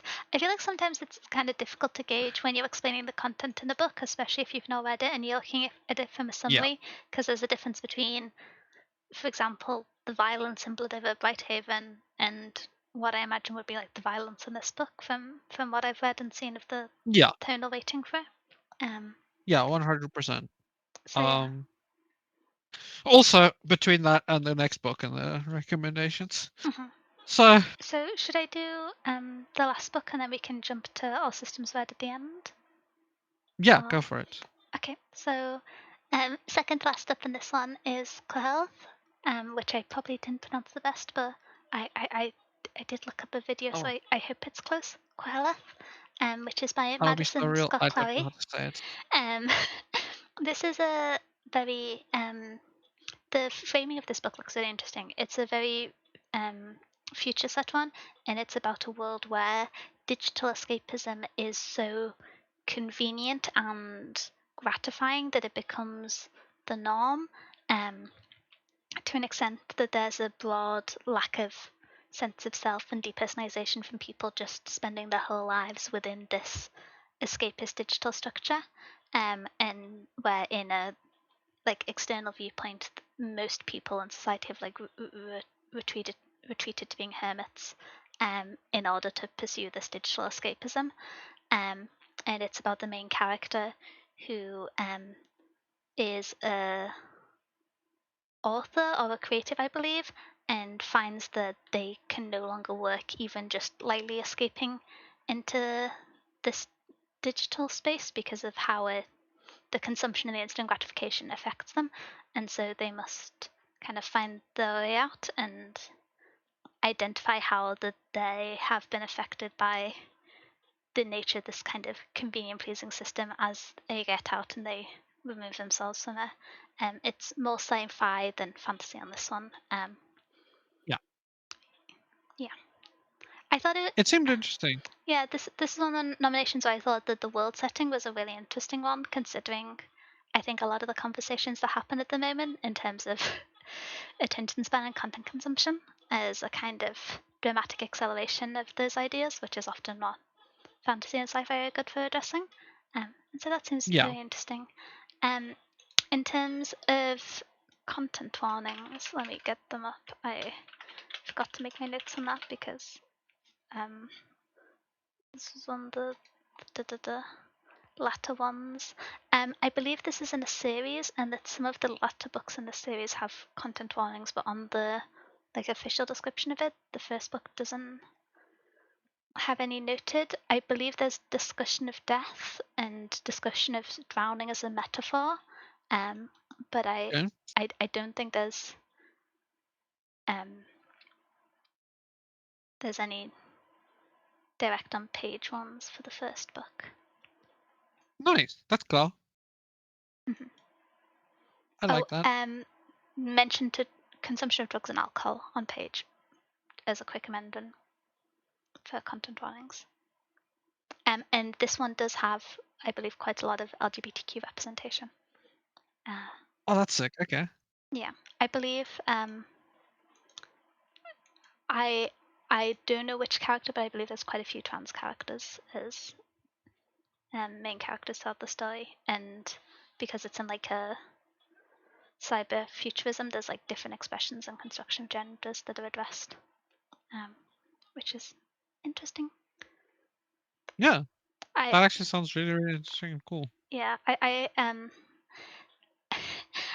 I made notes on all the other ones, and this is the last nomination I got in, and I forgot to make notes on it. So I'm sorry that my little explanation was a little bit all over the place, but hopefully that makes sense. The No, the book book sounds really, really as interesting, is. It honestly. does sound like a very cool principle. Um, and then do we lastly want to hop to All Systems Red? Okay. Yeah. Okay. So this is a book I recommended. Caveat. Very heavy. Content warnings for this book includes violence, gun violence, animal death, injury in detail, murder, blood, gore, body horror, slavery, medical content, suicide attempts, war, self-harm, panic attacks, dysphoria, and trafficking. So this is in a series called Murderbot, Yeah. which a lot of people would have seen is a new TV series streaming on Apple TV Plus, which is why I recommended it. I've heard about this book quite a while ago from All Systems Red. I've heard about it. I've not read it. Um, Mostly, I've never had an interest in it and stuff. But it seems quite interesting. It is about in the near future-ish time, there is these corporate-dominated spacefaring cultures going on like planetary missions that are approved by the company, kind of like in Lethal Company. And they have to go Perfect. out and then like Great answer. they kind of Great, have to great answer. Sorry, I needed to be exactly, unhelpful. I've had too much caffeine. I'm so sorry. and then they have to go out and then explore and like scavenge and stuff. Mhm. They each have to take a company supplied Android for security. And then very much like Lethal Company, it's more about like the lowest bidder being able to go. So safety is a secondary. Mhm. The one we follow is we follow one of these safety droids who kind of hacked their own like governor module in their head and kind of got an idea of sentience. And they refer to themselves in their own head, not out loud ever, but they refer to themselves as murder bots. But they are kind of Ominous. they're Ominous. well. So the part about it is like they're not very great at the security murder side of being one of these murder company security bots. Um, so the whole idea is there's this mission that went wrong, and Murderbot and its crew needs to go investigate it. All while Murderbot is going through like this existential thing of like figuring out all of this stuff, being very scornful of humans and how they are treating the environments and everywhere and other bots that it is seeing. I do. Also, all while trying to figure out a very intrigue heavy thing. I think Well, being like, what is love type beat. existential perspectives on what counts as intelligence and sentience from the perspective of robots are always very fun to me as a Yeah, narrative point. I agree. And also, the whole idea of a murder machine built for security and killing other things being like, nah, nah, nah, I don't like that shit. Mhm. And then calling itself Murderbot while trying to figure out sentience and what that means while investigating a mission that went dark Mhm. sounds very interesting. It sounds very interesting. My only caveat with it is so there's adult fiction. This is adult fiction. From what I know, those content warnings aren't labels, they are focused on. There is a lot of violence, murder, blood, gore. A lot of this stuff does happen throughout this series. Mhm. It is a series of books. I think it's 3 books right now, I'm pretty sure. Uh, but that all is focused on. So if you have a problem with those things, don't read this book. That's the one thing I'll say. Mhm. And that's my one caveat for recommending this book is it is very heavy from what I Yeah, know. I know But it sometimes. seems good. Mhm. We sometimes talk about that back and forth because me and Kai often yap about the books we're going to nominate, um, and it is sometimes kind of the balance of some topics be very spooky, especially if it's like a Yeah. central theme. And so this is one where it looks like it's an Me and interesting and Danya good book, did but you talk have about to be mindful of the topics within there, um, yeah, and me and make sure Danya you're. did talk about this quite in depth on like but I think we both said it seems that is used to benefit the book, not as like a shock factor that a lot of books do. It all of this is in service of the main character Murderbot being explored more and that humanity in a robot being explored more. But it is very dark. Yeah. Um Um. yeah. Me and Denny had a long talk about me not Yeah. being sure if I should recommend this. No, it's quite fair because I know I've spoke to you in the past because it's one or two books. I was like, oh, there's a fantasy book I really want to read. The example given is the Library Manchar, which is on my to be read Yeah. list, which is by the reviews I've seen by people who have similar taste in books to me, a really good book, but has heavy content warnings that are heavily focused on and throughout the book. And so it's one of those where um, hopefully within the nature of there being 2 books each month, if there is a book that you're not comfortable with the topic for, you can always vote for something else. And if it doesn't get picked up, Yeah. then there's hopefully the other book which you can still enjoy and participate in. That was the big appeal of doing 2 books each month to me, so that if one of the books addresses a topic you're not comfortable with, the other one will provide a way to participate while still being mindful of yourself and any topics you may want to avoid. Um, So good note for this. mhm. Me and Denya did talk about this for this book specifically, but also for books like this. Yeah.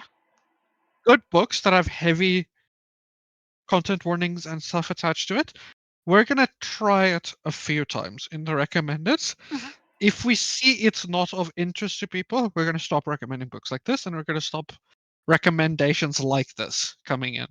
Yeah. So don't feel like you have to vote for it now. If you're uncomfortable with it, don't vote for it. We'll eventually phase them out if there is no interest to it, because they are very heavy. That's one thing I will say.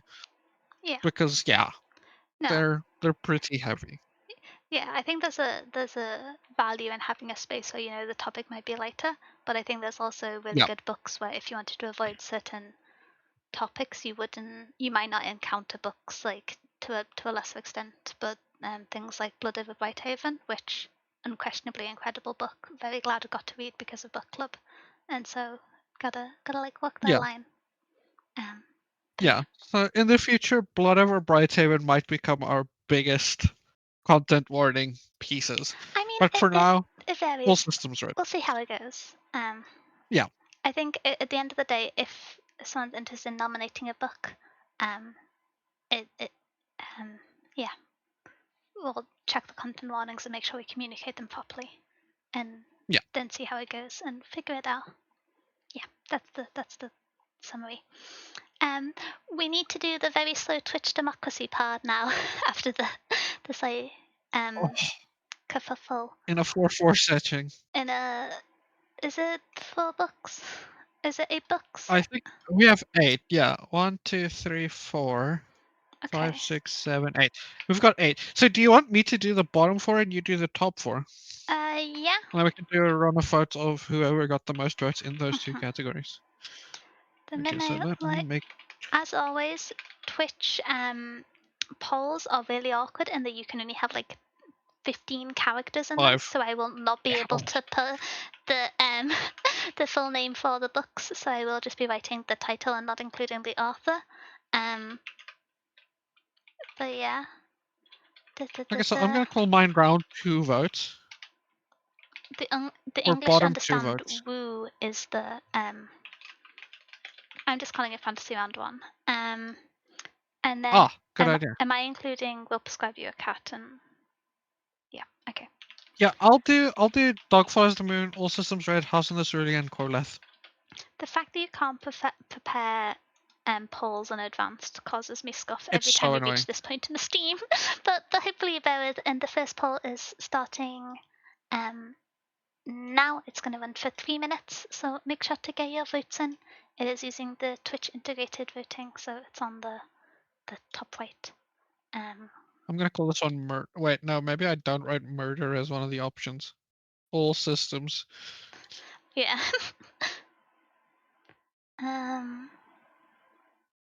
I really enjoy the fact that it didn't fit the word wool, and so it's just the English understand woo on a lighter note. Gotta enjoy the English understand. Cerulean. Woo. Yeah. I'm gonna be so honest, I got all the log titles. I cannot include a single author name, so you're just gonna get names of Yeah. the books. As a note, we how it tends to work is we'll either pick the top 4 number wise from each category and bring it to a final round, or do if there's like a joint 2 rather than have it being the one that wins each one. If there's ever a tie, we bring the 2 through. So if you think that the number 1 book you'd like to read is in the other pot of 4, still vote for one in the first one, so it's in the finals to kind of like, you know, um, ordered choice voting. we're doing ranked choice democracy here, but yeah. I feel like we should put the countdown music on or something. Can we like freestyle the countdown music? I realize I'm not equipped to do that as soon as I said it. I'm gonna be so honest, I don't know it by heart, so good luck. Did did you not have the experience of doing countdown number rounds for fun in your free time where you get the countdown music stuck in your head? No, sadly not. I've seen some of Countdown. I do like Countdown, but I've never had it like watched enough of it. to where it's like stuck in my head at all, or where I had a big association with it. Because mostly I watched it later in life. Because Oh, that's I suppose I don't know if it really TV crosses the being pond TV, outside of the UK. that's the thing. TV being TV, we got a lot of American TV always, and then like outside of the UK and like a lot of European shows never really cross over all that much. Oh wait, I'm gonna do the Sadly, countdown which music. sucks. Dun dun dun dun dun. Oh, I realized I'm gonna put a 3-minute duration. Wait, because I of the can't delay on vote. I Twitch, it's not realized. done yet. Oh yeah, if you make the I poll, you realized. can't vote. This is what I No, suffer I with. Oh, I realized I can't vote in this poll that you made because I've got a poll currently up that I'm gonna post right when this one ends. Uh, which book would you my like to vote vote for? And I'll is add one. You got 2 my vote is seconds. for Six of Crows. Okay. Six of Crows wins and goes through from category for round one with a That now would be extra my vote. 2-point lead. So you got behind the winning Okay, book. Okay, the second okay. round going up This is now. the next one. I honestly don't. I think I know what I want to vote for in this one as well. Oh, interesting. I don't know. I feel like I have I am once again reading like 5 books at the same time. And so although I find a lot of these books interesting, I it's going to sound strange, but I don't know which one I want to read next because I'm already in the middle of several books, it is my fault for not having finished my previous books before getting to book club.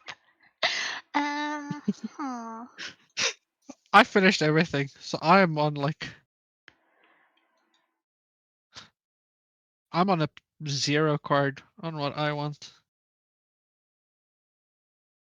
I know what I'm voting for. I voted for the House in the Cerulean Sea. I haven't voted yet. I still can't decide.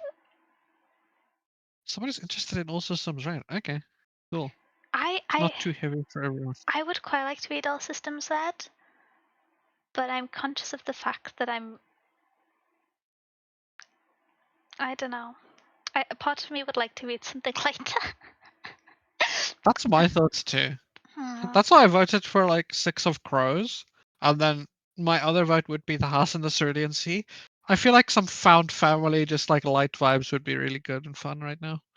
Especially something like the House in the Cerulean Sea. Yeah.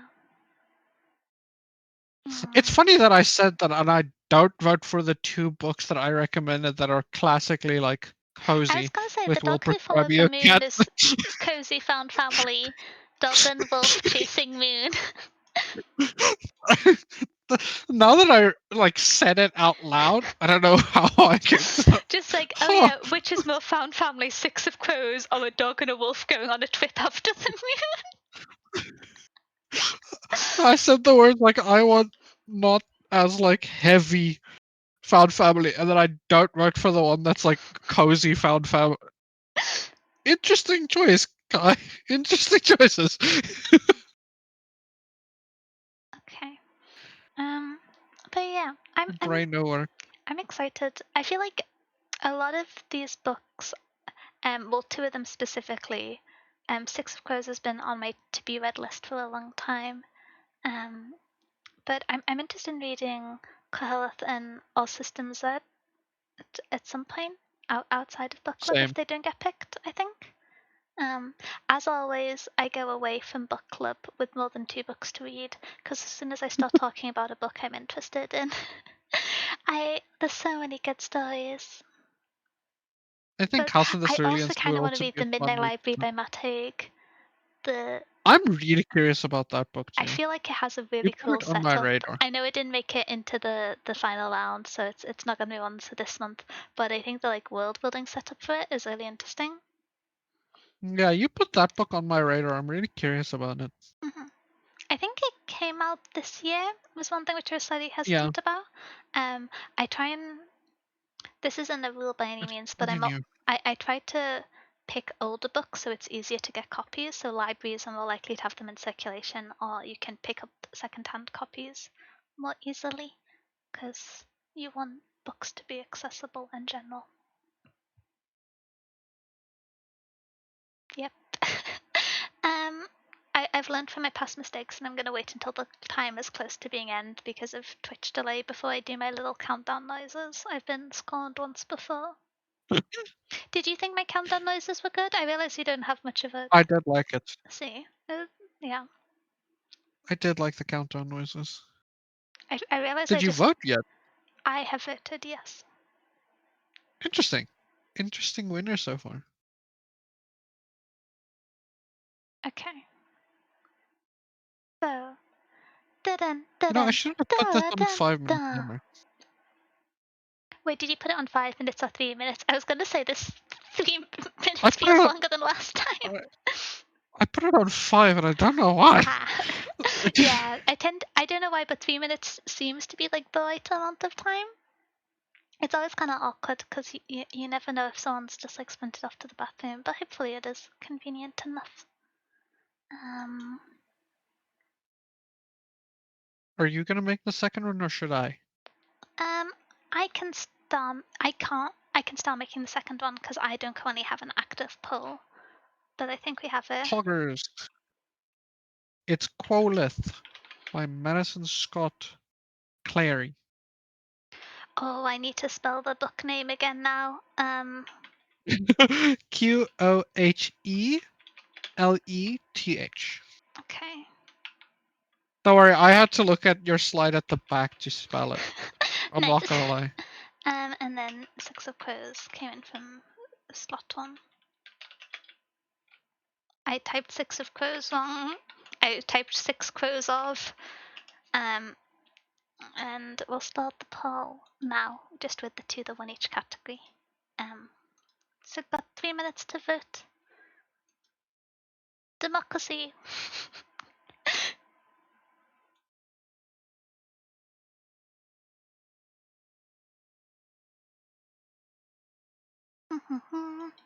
I like Ficketon. Did I spell fiction wrong? This is the type of dyslexia I have. Oh, it should be fiction, not fiction. Yeah, you said Ficketon. That's me not being able to type, plus dyslexia. I love Fiction. I love Fiction.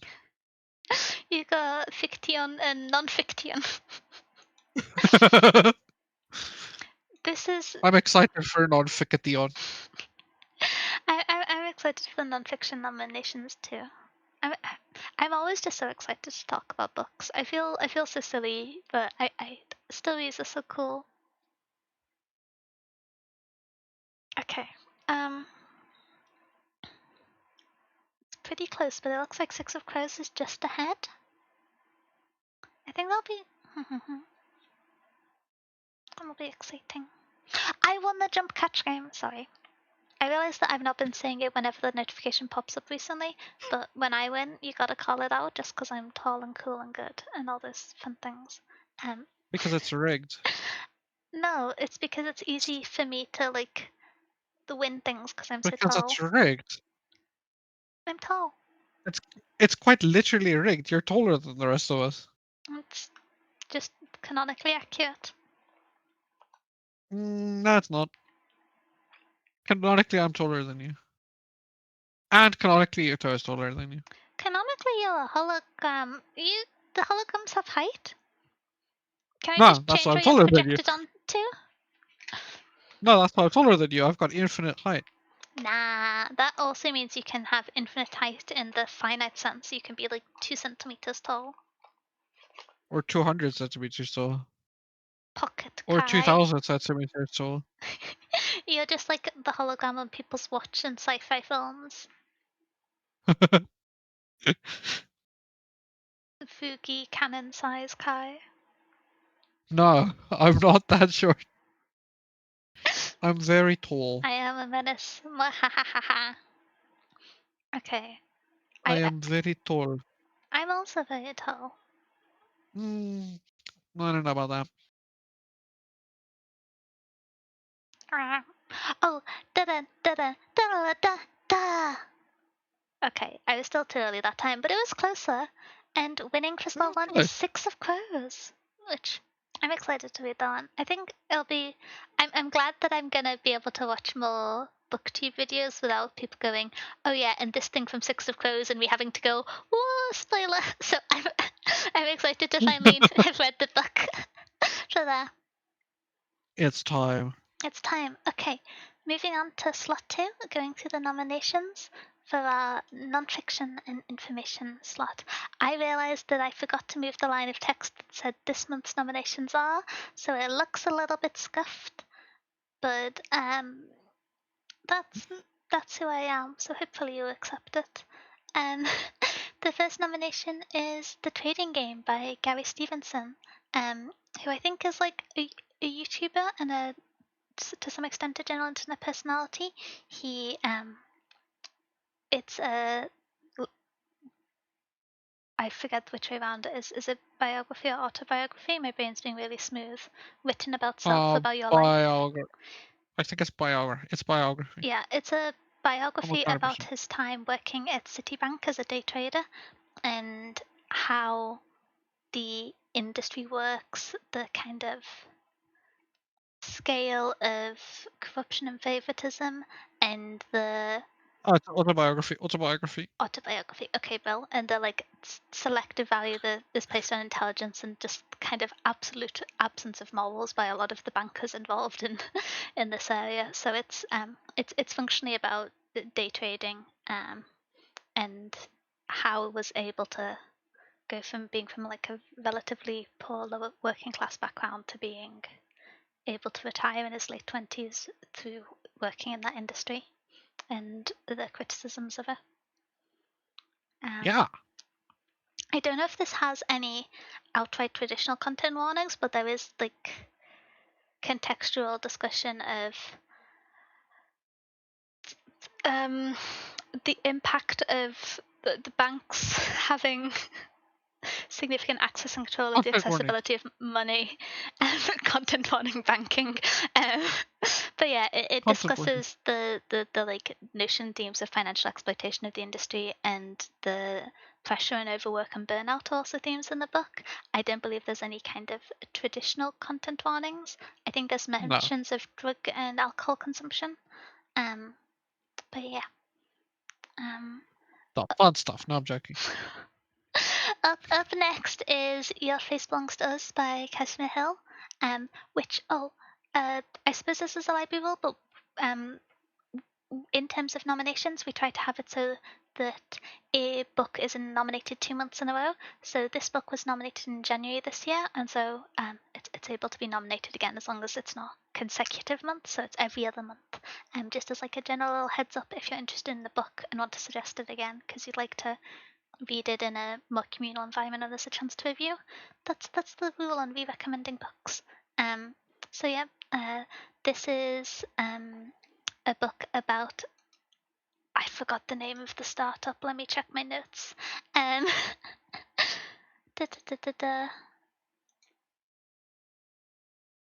Oh, I did not write proper notes. I'm very silly. But this is about the development of a private company and setting up early facial recognition and tracking software based off it, and how it was implemented without wider knowledge or governance and sign off by the government, and how those changes haven't already been made, and the kind of scary aspects of it. So I don't know if it's a content warning, but it's very dystopian, like present time themes with AI as a scary topic and general monitoring and loss of privacy. Um, Yeah. but Also, it the oh, idea of the development of the Clearview AI. Clearview, that was the one. But one thing which I was going to mention is it's my understanding that Casimir Hill was one of the journalists who broke and covered the story, Yes. so written in a similar context to Barbarians of the Gate that we previously read and enjoyed. And so a positive Yeah. note on that. Casimir Hill was a tech reporter at the New York Times Mhm. who was one of the first to. She got a tip about Clearview AI and some of the stuff that it could do and stuff, and she was one of the ones that broke the story on Clearview AI Yeah. and So all of the stuff. I think this book is 2 or 3 years old. The story is a few years old now, but still relevant considering current conversations on AI. And yeah, I realize that the ordering of these I've done isn't All of yours and then all of mine. yeah. Up up next is Ocean Earth / Wilderness by David Attenborough and Colin Buffield. I think David Attenborough is neat. I also think David Attenborough is neat. The ocean is scary, as will be attested by anyone who plays Arknights. But I've read one of David Attenborough's other books. I thoroughly enjoyed it. It's a discussion of biodiversity of the ocean, the impacts of climate change on it, and how little we really know about it, and how, in a lot of senses, we are closer to exploring alien life and development by looking at our deep ocean than we are into space, which I think are all interesting themes. And for anyone who has grown up around or spent a lot of time watching shows on the BBC, I have a lot of faith in David Attenborough's communication style, and so this is one that's been on my to be read list for a while. But yeah, even though I'm scared David of the Attenborough is ocean, cool. the older I get, the more scared of the ocean I am. Yeah, it's a spooky place. Girly. There's a lot undiscovered down there. Mm-hmm. Up next is What If by Randall Munro, which Ah, this what? excitable hologram noises. I can do the brief intro on this. I believe this goes through and asks a series of kind of ridiculous questions. So the one that is often given as a topic header is, what if a baseball was hit at 90 miles per hour? And so I don't know if anyone's seen like the videos that Kyrgyzstan do where they occasionally answer community submitted questions. I think it's in a similar ilk to that. I believe Kai knows a little bit more about it if you want to yap. Yeah, so What If is by Randall Munro, who is the creator of XKCD comics, which are kind of like physics comic ideas, right? They do a bunch of like physics comic stuff, on like how does sailboats work, stuff like that. This is a series that he did where he applies rigorous, serious scientific answers to the most ridiculous questions you can ask. So, for example, that one is what would happen if you tried to hit a baseball pitched at 90% the speed of light? What is the physics behind that? What would happen?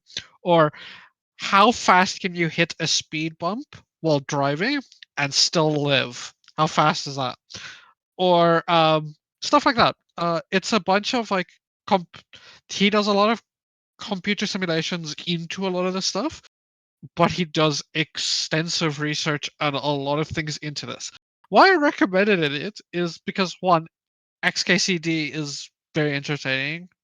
Um, if you have seen them, there's a bunch of web comics about them and how they work, and like a bunch of physics and like just fun science questions. But also, um, this book gives me vibes of, in my opinion, one of the best TV shows ever made, Mythbusters. It is hella like Mythbusters, where it's just like weird myths or scientific questions, and then just rigorously scientifically testing them and trying to see how this works. And it's a very fun way to get like science in your everyday life, or like weird things you think, or like stuff like that. On like extremely weird questions and just fun things.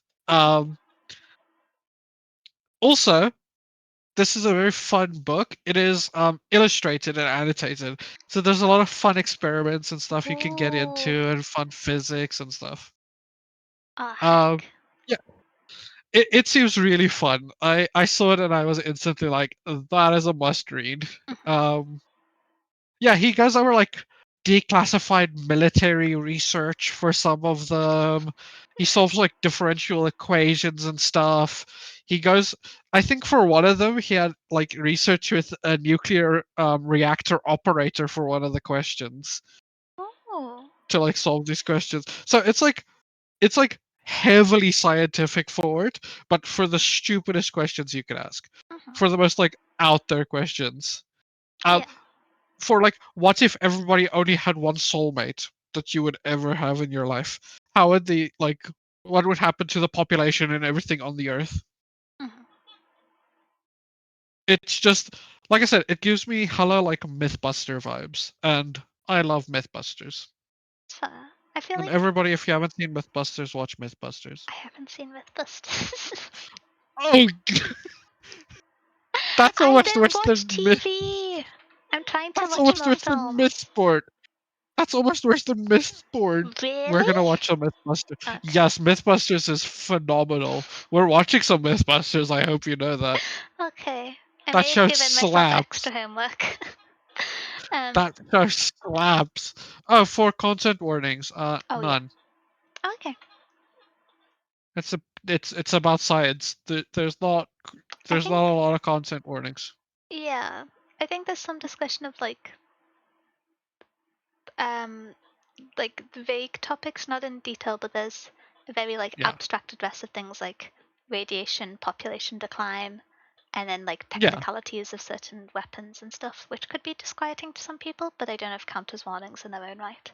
Um, No, I don't think that counts as, especially in this regard. It is from a very scientific point, like the heat death of the universe type vibes, which very horrifying topic, but like there's a not degree of really a content separation, warning.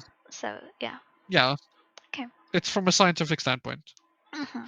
So I said none because yeah, Yeah. the next one I'm always more excited about. This one I'm really interested in. This one I know I was talking about how terrified of chemistry as a subject earlier, but this one seems really fun. Um, Yeah, The Disappearing Spoon by Sam Keen. So what this so this is about how inside of the periodic table of elements are an infinite amount of stories on one, how they were discovered, but also just stories around the elements. Like, for example, there's a story about how Gandhi hated iodine, or Wait, I how hadn't heard about gallium, that one. yeah, like there's just Gandhi Gandhi had hated beef iodine. with iodine? Yeah, Huh. that's a story that's told in this. But like, yeah, so it's just like it's true tales on like the weird thing that we have with the periodic table of elements and the discovery of it, but also like fun facts around some. Like, for example, um, a go-to laboratory prank is that you make a spoon out of gallium. Yeah. Because gallium is a metal that melts at room temperature. So if they ever try to use it, it'll just melt into their tea. Yeah. Uh, there's a bunch of stuff like that where it's just like it's a it's a book that like mashes together lore of how they founded the periodic table of elements, how these elements were discovered, the Mhm. investigations into these elements, fun stories around these elements, how they became as like a pop culture thing, like funny stories, like mythologies around some of it, Mhm. um, and the place that all of the elements on the periodic table of elements plays in our lives. Yeah. This seems really cool and interesting to me. I'm always slightly biased towards books about STEM or nature. Um, because the some of the topics which I find most interesting. So this one is one that I have added to my like general to be read list. Which I often feel like I'm There, incredibly biased for these, but and last up, unless there's any other notes, is no, I just like that. okay. Last up is Breeding Sweetgrass by Robin Wall Kimura. I hope Yeah. I got the last Oh name wait. right there. Um, one thing about the disappearing spoon, Oh, there are trigger warnings because there are real life stories. yes. I was gonna say I From the imagine book. there's some amount of radiation poisoning, given my knowledge Okay, of how some so elements were discovered. there is about war Mhm. because some of these were founded during war times and for war. There's talk about cancer because a Mhm. lot of elements are cancer carcinogenic. Mhm. There's animal death, Yeah. makes sense. Suicide, torture, violence, car accidents, misogyny, makes sense to the time that it was discovered. And one of the big talking points in this book is Mary Curie, who, yeah, chronic illness. And then, so they put it under body horror, But yes, it is a lot of like radium poisoning and a lot of stuff like that because yeah, Yeah. some of the elements are very toxic. Mhm. Um, I mean, so yeah, yeah. there's yeah, um, and some of them are focused on because there are stories about those stuff that did happen with some of these elements. For example, Mary Curie is a big influence in this, and yeah, radium poisoning is a thing. Yeah. I mean, I don't know which ones are covered, but I know some of the larger elements that were discovered inadvertently that had unstable decay patterns. And I don't know if they'll be covered in detail, but the cases where whole labs of people were diagnosed with cancer like matter of days or weeks after. And there's instances like that Yeah, across science from when elements are being discovered. So natural that that would appear in text for this sort of topic. yeah, but none of it is like there to shock. It's all Mhm. telling stories about the elements that we all know. There was actually a book which I almost nominated this month, which was really similar to The Disappearing Spoon, but I didn't. It was a slightly potentially more gory one, which was on the ghost core, or the demon core, as it's sometimes Oh, called, if you've heard yeah, of. Yeah, yeah, which, yeah. That's a bit darker, I think. Than yeah, this. that more heavily goes into the some of the themes of uh, cancer and the effects of badly run Yeah, experiments in the 70s and 80s. Um, but yeah. yeah, Um, how carcinogenic some of that stuff is, and like some of the experiments, and widespread use of stuff like asbestos and stuff, oh yeah. But yeah, which are not great. not great, but a very interesting topic. And last up, I think is a Braiding Sweetgrass by Robin Wall Kimmerer. Yeah, um, so this is one that I only know a little bit about. My understanding is that it's about different forms of traditional medicine, especially some kind Yes, of non-Eurocentric, like native forms of medicine that are more yes, kind of word of mouth um, wisdom rather than like traditionally researched medicine, in the kind of yes. centralized view, and analyzing their use, the habits, and how they actually connect to modern treatment, and how many of them have been the grounds for research and identifying treatment of Yeah. things. So how this works is Robin Wall Keimer, I'm pretty sure. I don't remember. Is a botanist. She is a trained botanist, but she is also a member of the Citizen Potawatomi Nation in America. She Hmm. is Native American. And this is kind of a mix or like a marriage between her known the notion that plants and animals are like our oldest teachers and all of those like older lessons and like ecological knowledge and consciousness and stuff that comes from the more native tribes and like some of those older generations in Hmm. native tribes and older generations in general that we kind of forgot, and her botanist knowledge on like how to on how it's kind of like this, yeah, this how there is medicine and scientific knowledge in plants that we have kind of forgotten Yeah. and that are more often than not ignored until they realize like, oh, this actually does help and is a good thing. Who would Hmm. have known? One thing The which I was cultural gonna, generations that you erase in scientific history that's been there for millennia yeah, would one have known. One thing I was going to mention on this, which I noticed in the description when I was looking into this book and wanted to clarify if anyone looks into it to read it, is when I first saw the description of this book, I saw mentions of alternative medicine, which to me kind of set off alarm bells because a lot of how alternative medicine is used to describe nowadays is medicine that is kind of a direct rejection of modern medicine and method rather than specifying more traditional treatments that Yeah, like this isn't kind of alternative medicine in the sense of crystal healing. yeah, this is more I don't know how to say this without going on my tangents about James Randi, but this is more in the realm of historical and cultural treatments that were later adopted by centralized science, rather than the school, quote unquote, school of alternative medicine that rejects doctor's advice and treatment, because I kind of have a visceral negative reaction to the phrase alternative medicine because how it's often used and co-opted and presented to people and takes advantage of people in very dire circumstance. But it's my understanding that that's potentially a slight misuse of the term, or at least doesn't align with my understanding of the term when describing this book, and so I just wanted to mention that. Yeah. So for everyone, the author Robin Wall Kilmer is a scientist first and foremost in a lot of capacities. So it's not like unfounded claims into it. It is all scientifically based and backed ideas in this. It's just going back and being like, for example, the wisdom that survived generations had some good points, even if there wasn't a formal scientific method to identify it, kind of thing. Yeah. So for example, anemia. Anemia is treated by iron supplements, right? In plants, guava leaves boiled in water is a massive help in pushing back up iron levels. I have That's guava a tea to help scientific with my fact. anemia. Yeah. That's a scientific fact.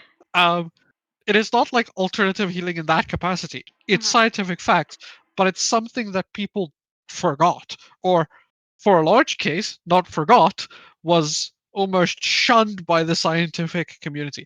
That is what this book is for, is being like, no, there is actual, not like supplements or artificially created medicines that do help with things that everybody is struggling with, that is stuff that has a lot of value, that cultures have known for millennia at this point, that science is now only catching back up to and is now only really seen and now getting stuff that's like, It's time to get its it's credit. not about like this crystal will heal you. It's about like there is actual science between some of these like passed down like mother's cure to asthma type stuff. Yeah. There's like actual science behind some of the stuff. That's what this is about. It seems really fascinating. Yeah. Also, my note for recommending this book, I don't know if you saw it. I just wrote, "That's plants, baby," because I love plants. I love plants, baby. But yeah, I think I'm gonna start the first poll. I actually made it whilst we were yapping, so I'm gonna do the first three and then the second three. Is Okay, my I'll rough do the plan. second three. So I'll write the second three while that one runs. non-fiction. I spell fiction correctly. Look at me Let's go. go. Non-fiction I round think one. I've spelled it correctly. I can never be sure. Once again, because of the limitations of Twitch polls, I've just ended up calling the third one Ocean. Hopefully, with the full titles on screen, you can make sense of it. Ocean. Ocean. The final The final frontier. frontier.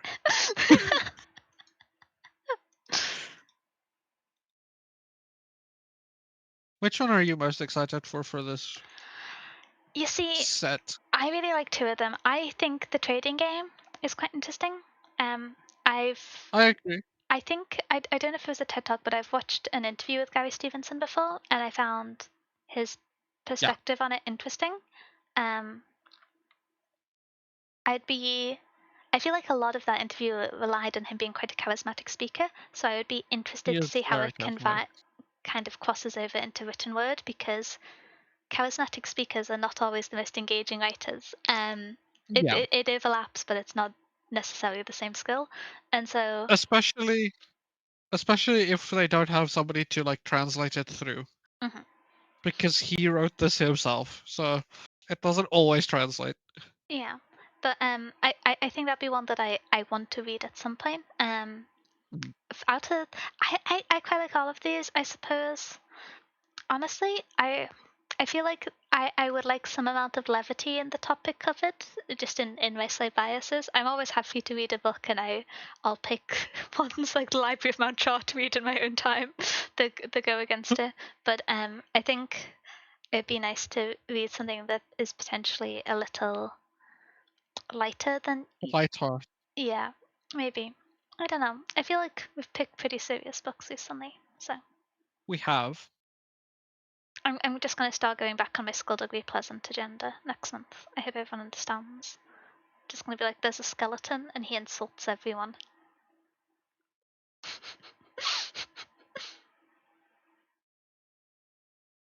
Okay. I agree. I like that idea. Yeah, I'm curious about that, the trading game, and then I just like Sir David Attenborough. So David, Sir you've got David to Attenborough. use the full title. You got to give him his He points. deserves it. He's a Ab- fantastic person. Absolutely. So I I should wonder. also Oh, my vote would be, because I cannot vote, is trading game. I am really curious about it. I've watched I think 2 or 3 videos by Gary Stevenson, and he mhm. seems one extremely intelligent in being in economy and all of that stuff. So it would be a very interesting read from that capacity. But Mhm. also, yes, you are right. He is a very charismatic person. And I would like to see how that translates to an autobiography where he's kind of talking about like a really dark and horrible place, which is the trading world and banking. I've just realised I'm biased. There's a David Attenborough audiobook of Ocean. Oh, Okay, so Ocean and Trading Game go through to the final round. I think I've discovered wait, that I'm no, gonna. no, no, that might actually change my vote. Okay, I'll start this one.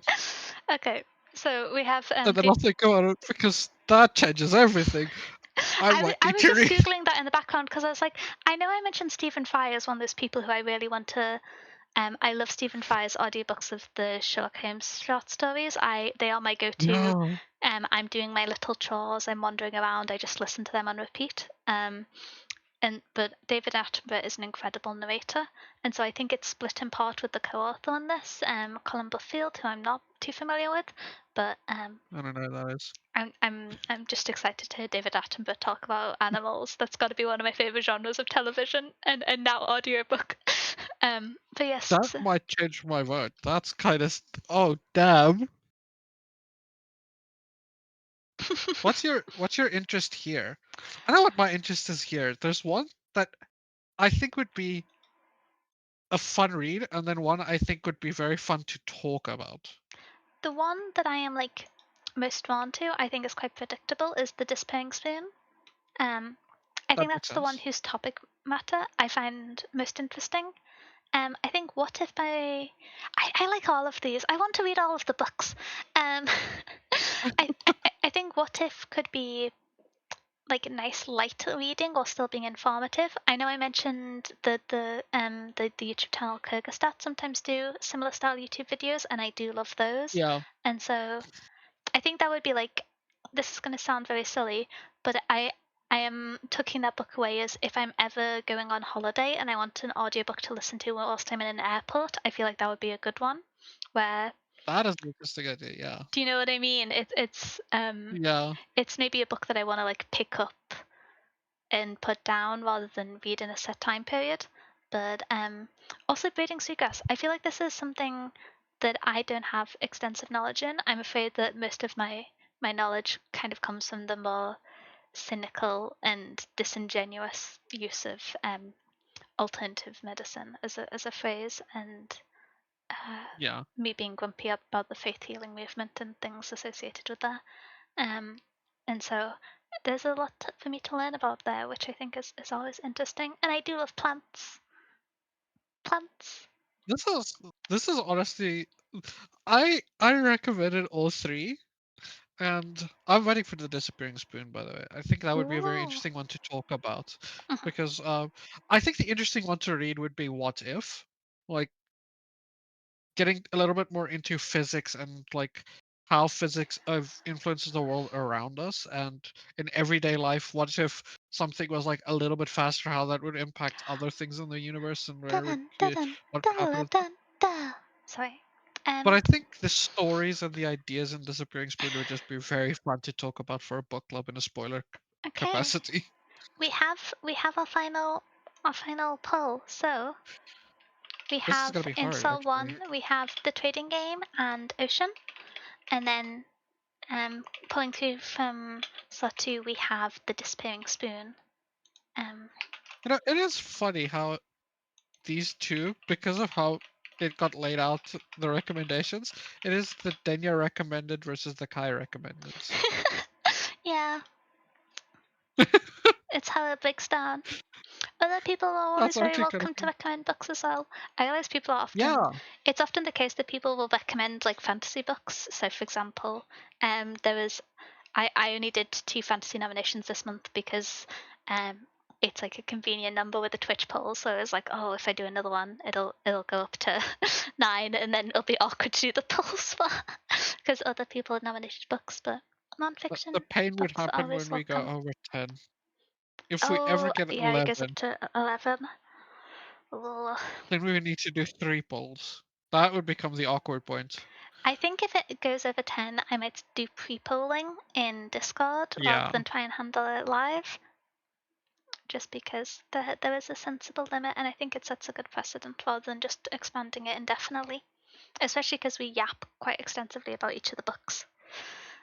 yeah, we do. You know when you're just like, it'll be really good if you have a more structured review point of the books and We look need how long we've talked for.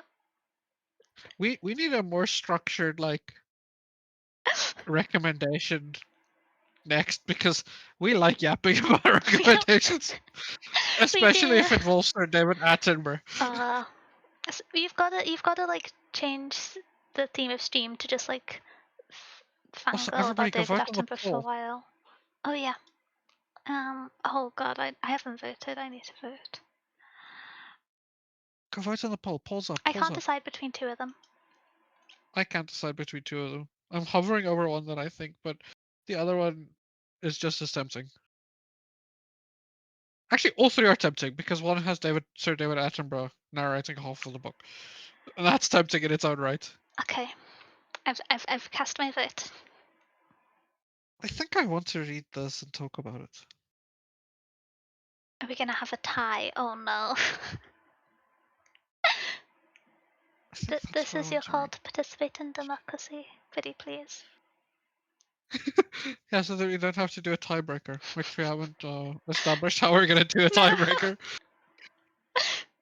We just do marbles on Steam or something? I don't know.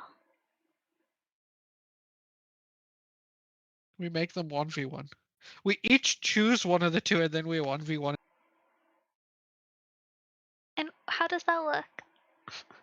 Because that If would you win, only you work get if the there's one you a. choose. So yeah, you if you choose Ocean, I choose Disappearing Spoon, and then the winner of the one book gets one. Okay. No, that's a bad idea. I'm on like 300 ping on your server, and you're 300 ping on my server. It's a horrible idea. That's so weighted on one side. Wahahaha. Okay. Dun dun dun dun dun. We It's a are gonna get a tie. tie. Do you Oh want to do no. a coin flip? We could do it. I. Yeah, that's honestly probably the best tiebreaker. Yeah. Honestly. Do you want to do heads for David Attenborough, tails for spoons? Yeah, that Or sounds would it make more perfect. sense to have tails be the ocean? Honestly, yeah. Okay, Yeah, tails Tails is ocean, Ocean. heads the disappearing spoon, and heads one. So that is disappearing spoon. I think. Yeah, Yeah. let's go. I feel so Disappearing Spoon, anticlimactic because I swapped baby. it around, so I forgot which one was which. But we have disappearing spoon for slot 2, so we have 6 of crows and disappearing spoon, which I'm always just excited about books, but this feels like a good pick. I like this set. I like Disappearing Spoon. I'm really excited for it. I will say, I do think I'm probably just gonna get the David Attenborough audiobook because that seems I'm also gonna relaxing. get the demo. I didn't know that if it was just like written by him to a degree, I would have been like, okay, maybe. Now the fact that it's narrated by David Attenborough, I'm getting it. I feel like that's kind of an unfair, like, there's certain people, some of which is my bias. Like, if something's narrated by David Tennant, Stephen Fry, or David Attenborough, I will be very easily swayed to campaigning for it. And this is who I am. Unquestionably someone who watched a lot of BBC for a long time. But yeah, and now we have decided the books for this month. We swap over into the spoiler review section, because Which is going to be we for only slightly one went on a book. tangent, and when discussing Modern Man in Search for Soul for slot 2 for the non-fiction book, we'll only be having a spoiler included review for Blood over Brighthaven. So just going to click over. From now on, hopefully it is clear on the screen so no one gets spoiler warned without wanting, but we will be discussing full spoilers for Blood over Brighthaven. So if you heard our review earlier and you'd like to click off and not be spoiled, now you can. You've participated in democracy. You've heard me get grumpy. You've heard me be excitable about books. This is If you the do want learning. to read this, if you do want to read this book, I do suggest doing that. By the way, this book deserves to be read without spoilers. It is really good. Okay. So Yes. where do we start? This book is so good. Where I'm we gonna start is bomb. bomb. Yeah, at the end. Oh yeah. So I have one point which I'm gonna bring up first, which is the point of criticism which I think we both had separately but mentioned in different Yes. structures, which is one of the strengths of this book is the character development and how the characters Yeah. essentially have different genres of anger throughout the book that are all natural and all feel so real and proportionate and suitably badly handled for the poor kind of support system these characters have. But there is one point which I left my note as a voice note, and so I can't access it easily. Where and something that starts happening on early on in the book is Pommel and Skiona. It's not Skiona, is it? It's my brain soup. Oh, I opened the book upside down. That won't help me see the name. Siona. Yeah. Siona will often and Tomal will often go back and forth, arguing and debating on topics. And this is a really fun dynamic. I think it's written really well. I think a lot of the communication about how the Qun are treated and the cruelty that they experience is done through how these arguments unfold and how unwilling Tomal is to participate in first, and then how he shuts down when they go badly and how it takes a long time and it isn't ever really possible for him to escape that instinctive reaction when a kind of high mage addresses him in such a way when it gets cold in the arguments. I think that's an incredible piece of world building and communication of the experience without having too much of the abuse detailed on page. There is mentions of it later on, where it's discussed outright, but I think this is just a really good way of communicating it from character interactions. There is a point,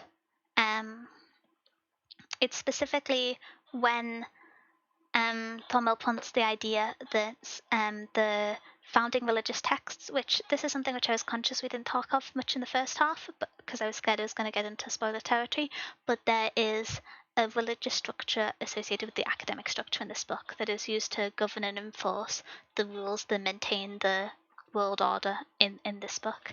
And within this construction, there are religious edicts that say you can't siphon in these areas, you have to construct the view to access the magic in a certain way. So if you haven't read the book and those words didn't seem real, the magic system in this works in such a way where you pull magic from a place and then give direction to give it form. And so this has two areas. There's the mapping spell, which happens to be the area the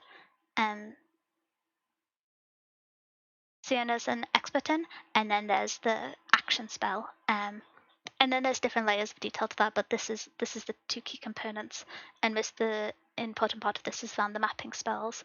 And so when the suggestion is made by Tommel to use a form of mapping spell which is different from one of the founding formats defined and given to mages under the Solidic order, under the Leonin texts, that is high religious sacrilege, and it takes like 10 pages from it first being proposed for Sienna to agree to try it, that was the only time in the book that I felt I don't think that was a believable jump.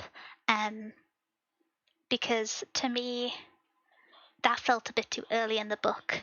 Around a chapter or two later, when there is the later discussion about how mapping and its structure is reminiscent of old Korean craft and rituals, and how the mapping was adapted from their culture, and that starts getting adapted.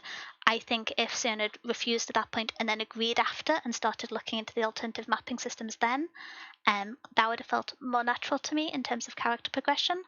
But maybe It's like, I think having finished the book, I think specifically if you wanted to keep the structure in the current order, if it was rephrased slightly, and this is my, I think, only criticism in the book, if more emphasis was either placed on Sienna's ego in wanting to be the one who challenged and changed it after all her predecessors, so all the male mages who thought she was too feeble to take part, she was the first one to change it and make it work. If it was either the ego of that was directly addressed, or if it was slightly later, and she maintains more of an outwardly relevant perspective, which is what's written as like foretext in the book when the conversation has happened. I think if either of those swaps would have happened, it would have made perfect sense and it would have been completely smooth. But that moment I did think was kind of a. I could see how the character was getting towards this point where they make that decision, but I didn't think they were there yet. I thought we were like another chapter or two away. I thought this conversation was end as an argument, and then later on they would reconcile and they would attempt the new mapping spell. But I think this you made like an agreeable noise whilst I yapped for 5 minutes. But was that the part which you thought was a character jump that you didn't expect, or no, no? Oh, interesting. no. I actually found that fine. I was chill with that.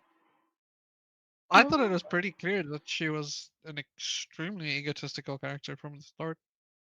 I think there's a difference between maybe this is this is some amount of protection, but especially when someone is of an environment where she reveres magic as a system, not only because it has a positive impact from her view at this point in the book, because it's an incredible tool for Tyrion as a city, but also because it's something that she excels at and gives her the space to grow and prove that she is better than the status she has been given in life. And so she reveres magic in this institute because of it. And so to me, the notion that she was so willing to act against the teachings of something which she was so reverent to and so indoctrinated within was a bit stark. Her thinking that if someone could change, she would be the one was believable. But there was part of me that thought the idea that she's so willing to like oppose and directly challenge what is essentially sacred religious text at this point in the book was a little bit surprising, because she hadn't become as disenfranchised with the system as she very clearly does over the course of the book. But I found that a bit sudden. I understand why, especially having finished the book, you wouldn't. It's something that I almost forgot about by the end, but I did note at the time. I I don't remember feeling that either times that I've read through that. So that might be something that I just didn't pick up on because to me from the start. So firstly, for this reading, it's hard to like separate that out Mhm. to understand like exactly where that transition would happen specifically, Yeah. to a large degree, because I feel like from the start she has been, yes, reverent to magic, but to a large degree reverent to magic as a concept that she excels at, not necessarily reverent to the teaching or like that. You say it as like it is a revered or revered like historical text. I never had the idea that she cared that much about it. Like, yes, she was indoctrinated into this like religion of it to a Mhm. degree, but I never got the capacity that she. Oh, thank you The for the best word is stitch and cared hydrate, Jake. to that Wait, degree. you have to stitch and Thanks, Jake. hydrate too. Yes. Hehe. I don't think she ever like held it into that regard. to a degree So of like it being blasphemy to go against it. I think she went of it to a degree of like more of like this is what they expect of me to know so that I can get to where I want to be and what I want and where I want to be. But she always thought she was, because she is a very egotistical oh character as yeah. a regard. Hmm. She always knew that she would be the one to change it. I don't think she actually held that much sacredness to it, to a capacity. And it's I shown in how quickly she does remove it at the end of the day. She doesn't have this like attachment to it as a almost like a religious source. I think so. The second point is the part that's potentially crueler to Sienna as a character at the start, but it is the notion of criticizing the essentially power structure that has allowed her to grow and improve in the religious orders she Yeah. follows, combined with the fact that it was a Kuhn assistant that was giving her this suggestion. And although she is more friendly and amicable with Pommel at this point and then continuing throughout the book than any other Tyrion scholar and mage would be, but we see later in the book when she shuts down his ideas and refuses and is like outright cruel to him when he challenges her worldview in a way that is um, more directly confrontational or that she can't logic aside. And so Yes. I don't know. I don't think it was particularly egregious, but considering the near universal strength otherwise of the writing of the characters, um, this was the one thing that I picked up on as No, maybe. that was not my character gripe. I have a gripe with two specific characters Okay, and two very late changes is one of them Birmingham? in those characters. Because this is one of my Yes. minor ones. Yeah. I so Birmingham is an interesting idea because I think it's a missed opportunity less so than like a mistake in my opinion. I think Birmingham would have been a way more interesting character if he was who he said he was. I hmm. Do you understand what I mean? Yeah, if he was just oblivious and he just never knew, and No, if he or was so the whole point of Birmingham at the start is mhm, he is this like benevolent I am mentor. so for your right. I Yeah. am so for your rights. Let's go, girl. Fuck them up. Fuck the patriarchy. And then being a racist on the side that is a very like horrible person to the Queen. Mhm. And then you I have think that's a more interesting take than him just being like a shitty asshole at the end of the day. I That was actually not for her and was out for his own side. you see, I had two thoughts which I thought were going to be more interesting, which is um, it was alluded to at a few points that she may have been an illegitimate child rather than, um, and that was the reason why she ended up an orphan after her mother passed away. And so I was like, oh, is Birmingham actually her dad? And is he? Because to me that would have been a more interesting motivation because that would have been mimicking the like clear nepotism that's at play. With we have the other person who enters the high mage who's just like he's useless, but his dad's a high mage, so he gets in. And so the fact that Birmingham is breaking tradition by advocating for a woman to get into um, the high mage area, I forgot the proper name for it, but he isn't breaking tradition and that he is ensuring the legacy of his direct blood would have been a more interesting twist and what I thought was leading to. I was a bit surprised, and I feel like the foundations weren't planted clearly enough for it to be about No, um, specifically the guilt of what was done to women. And I think that's like that was the most tenuous part of the book to me.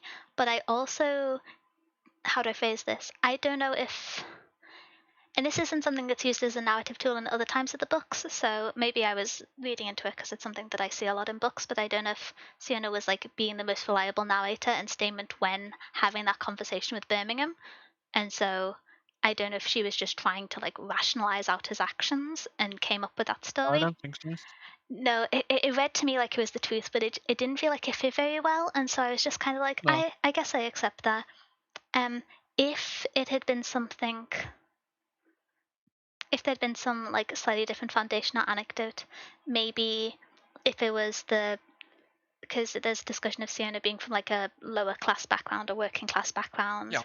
If it hadn't solely been Kuhn who was working in the mill and she had worked there and she'd been like she'd maybe fixed the spellograph herself as a kid and then he took her in as a pupil or something, and then it stemmed from there, I could almost see it, because then there's a direct correlation of the women who he's harming, he's directly saving. But this seemed like too broad of a link to me. And so I did have a bit of qualm with. But yeah.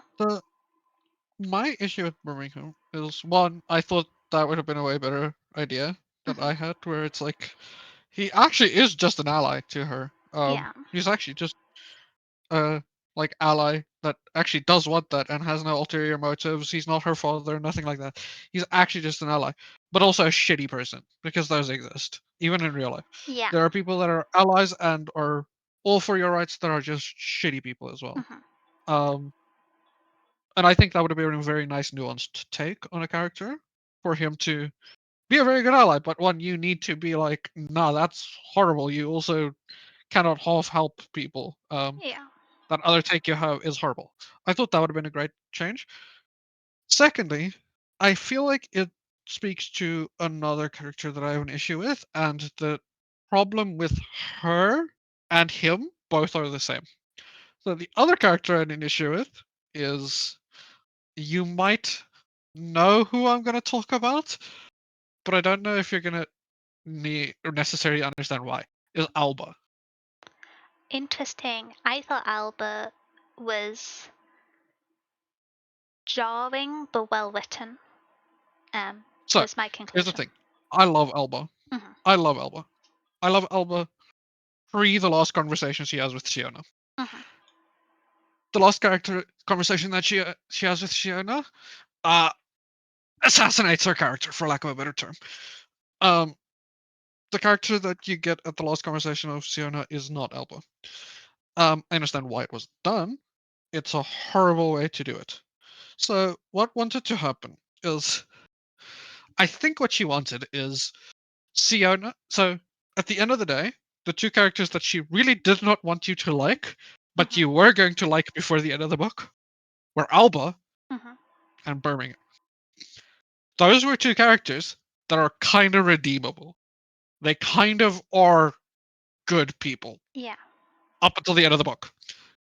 Up until that conversation where that thing happens. Yeah. She did not want you to have that idea of you could like them. She wanted them to be irredeemable. I So think. two reveals happen where those characters become way worse characters, miss out on a really good thing that could have happened, but makes them really unlikable. I don't know if she wanted you to like them, because, again, with Alba, you know what would have been a more interesting approach to her? Is if she isn't just outright against, she is like, yes, let's do this. That is a horrible thing. Let's approach this. And then you start having the idea of what it's going to cost to do it. Like, oh, this magic that is fueling my city and is making my life really simple, that might need to leave.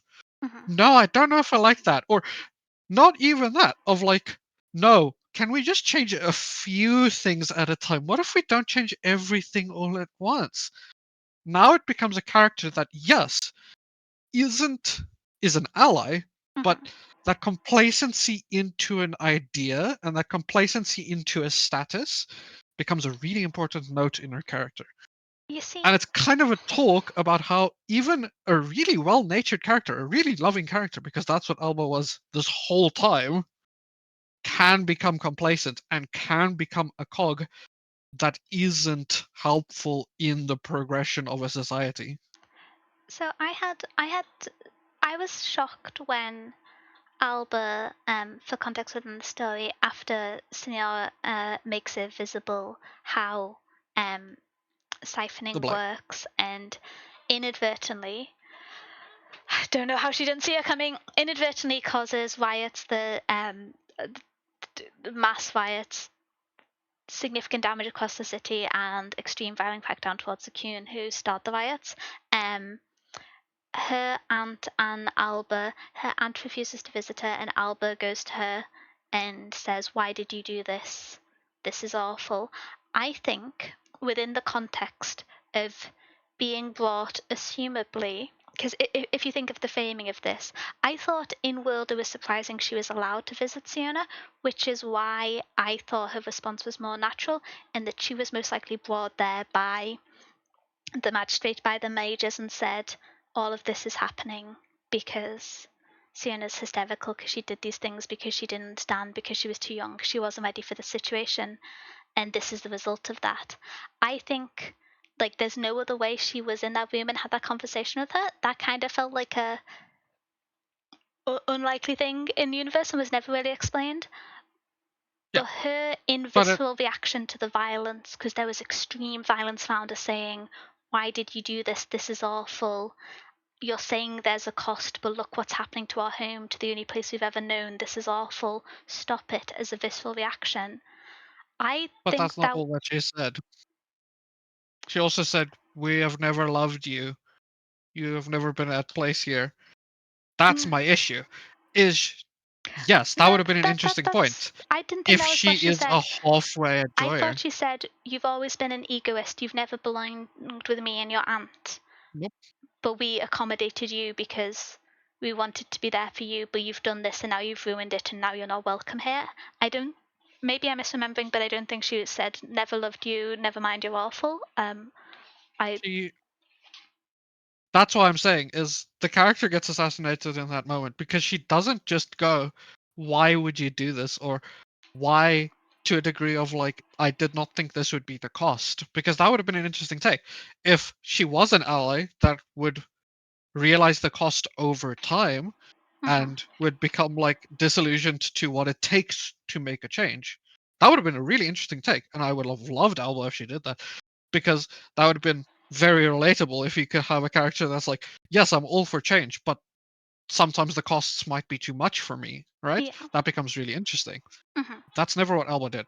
Alba was a So conversation that I. happened of like, this is I. your fault, this is trash, how dare you do this, you were never loved, we accommodated you all this time and look what you do to us. So Which I've got the book in front of was me, never so the I've Alba. got the page open because maybe this is me reading it, but I read it differently. So the main points from Alba was, and I think this is the main sentence you're talking about, was I always knew a selfish Sienna. I was always fine with that because that was what was the harm. But this, the founding mages gave you the city, Mama gave you a home, the archmages gave you opportunity no woman has ever enjoyed in the history of our nation, and this is what you do with it. I can't believe I ever called you family, which I can understand where you see the condemnation from, but I didn't read in as like retconning terms as I think. Yeah, Oh, I don't think it was retconning. I think it's just that's not a sentence Alba would ever say. That's not Alba's character. For the rest of this book, that was not what Alba would say. She would never say that sentence. I don't know. It made sense to me, especially when you contextualize that so much of Siena's development of the book is the fact that everyone in Tyrion is so incredibly sheltered by the exploitation, and so this is their first time seeing anything of remote violence, of remote horror, and so the idea that a character acts in a way that is cruel and atypical from how they've previously been presented felt natural to me. I don't know. I was heartbroken when that dialogue happened, but I didn't personally find it out of character. Interesting. But yeah, I do agree on the Birmingham plane though. That one was. I could have done with more foreshadowing if it was going to be there. I think. Um. Yeah. I, honestly, with both, with Alba too. Like, Mhm. that's just never what her character ever is like. Ever. That's if you said that was a character, that was a sentence that Alba would say at the start of the book, I would tell you you're lying. Yeah, I suppose. Like, also, it's never even like hinted towards until it actually happens. Same with Birmingham. It's never hinted towards until the moment happens. Mm, I mean, That's the he two already issues has I his have with character it. assassination because it's previously discussed that he's aware of the siphoning of the Yeah, mass murder. So yeah. yeah, I do think the specifics of it and him not actually just being an advocate of Sienna was a bit sudden. Um, one character who I absolutely detest but think was incredibly well written was Wentham. Yeah. He made me so viscerally uncomfortable. And it was really, really well written. Insanely well done. I had a. It's funny to say that words like he made me viscerally uncomfortable and hate him. Well done. It's fantastic. I I mean, loved it. Do more. yeah. I mean, he felt a teeny bit like a caricature, but it also felt like an environment which would allow and facilitate people to become caricatures. It felt, and given the world Yeah. building,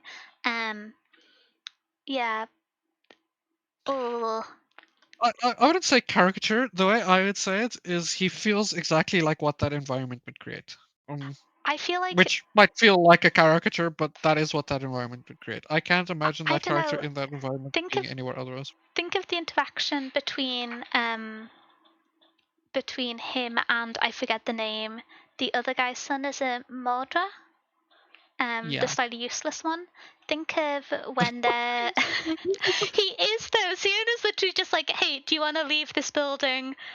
I think you're just kind of useless in here for the nepotism because you want a comfy job. I don't think you're competent enough to be a Slightly problem useless. if you want to get out. Slightly That's his useless. main. um, I mean, yeah, but yeah, he is slightly useless. if you think about his reaction to the university being destroyed compared to um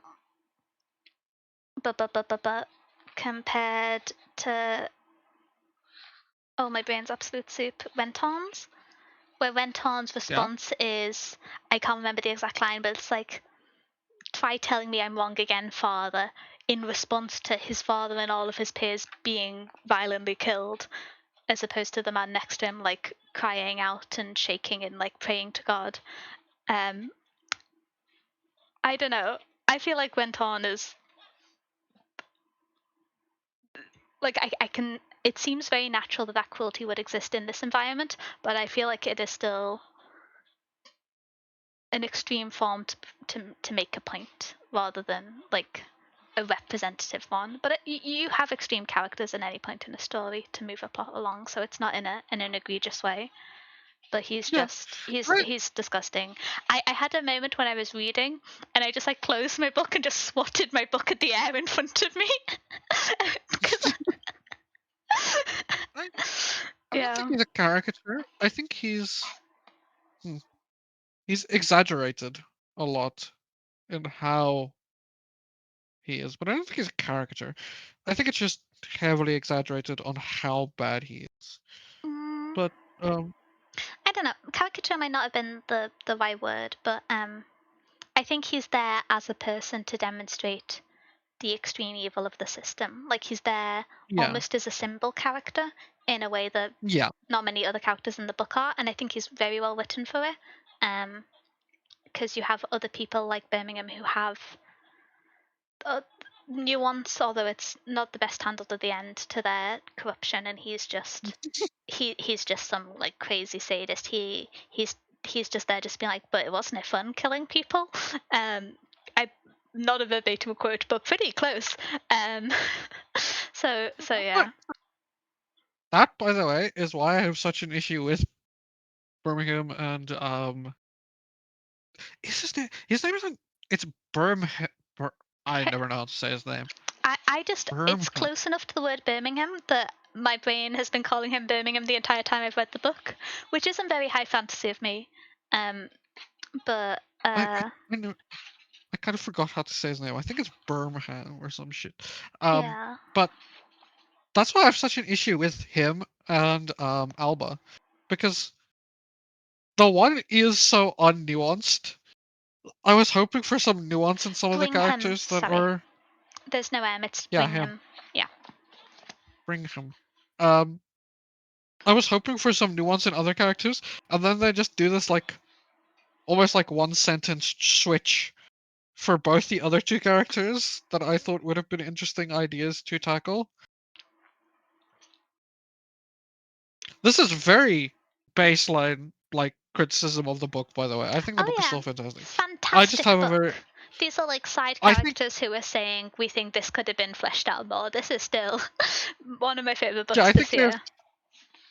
I think there's like, even if like not even fleshed out, I think there's two missed opportunities that would be so hard to spot if you haven't read the whole book and get a lot Oh, of the context and stuff of it. So like, one thing which no I was. criticism of the book or her. I Mhm. just think you could have had two insanely deep side characters to a degree as like villains. That would have been really interesting. One thing which I think could have been more interesting is, you know how you were discussing Alba and her response? It's kind of Yeah, set up throughout the book that Alba is more accommodating of Sienna, whereas the aunt, I think it's Aunt Winnie, is further away and still yeah, caring, but like less approving and more orthodox and dedicated in her views of the city.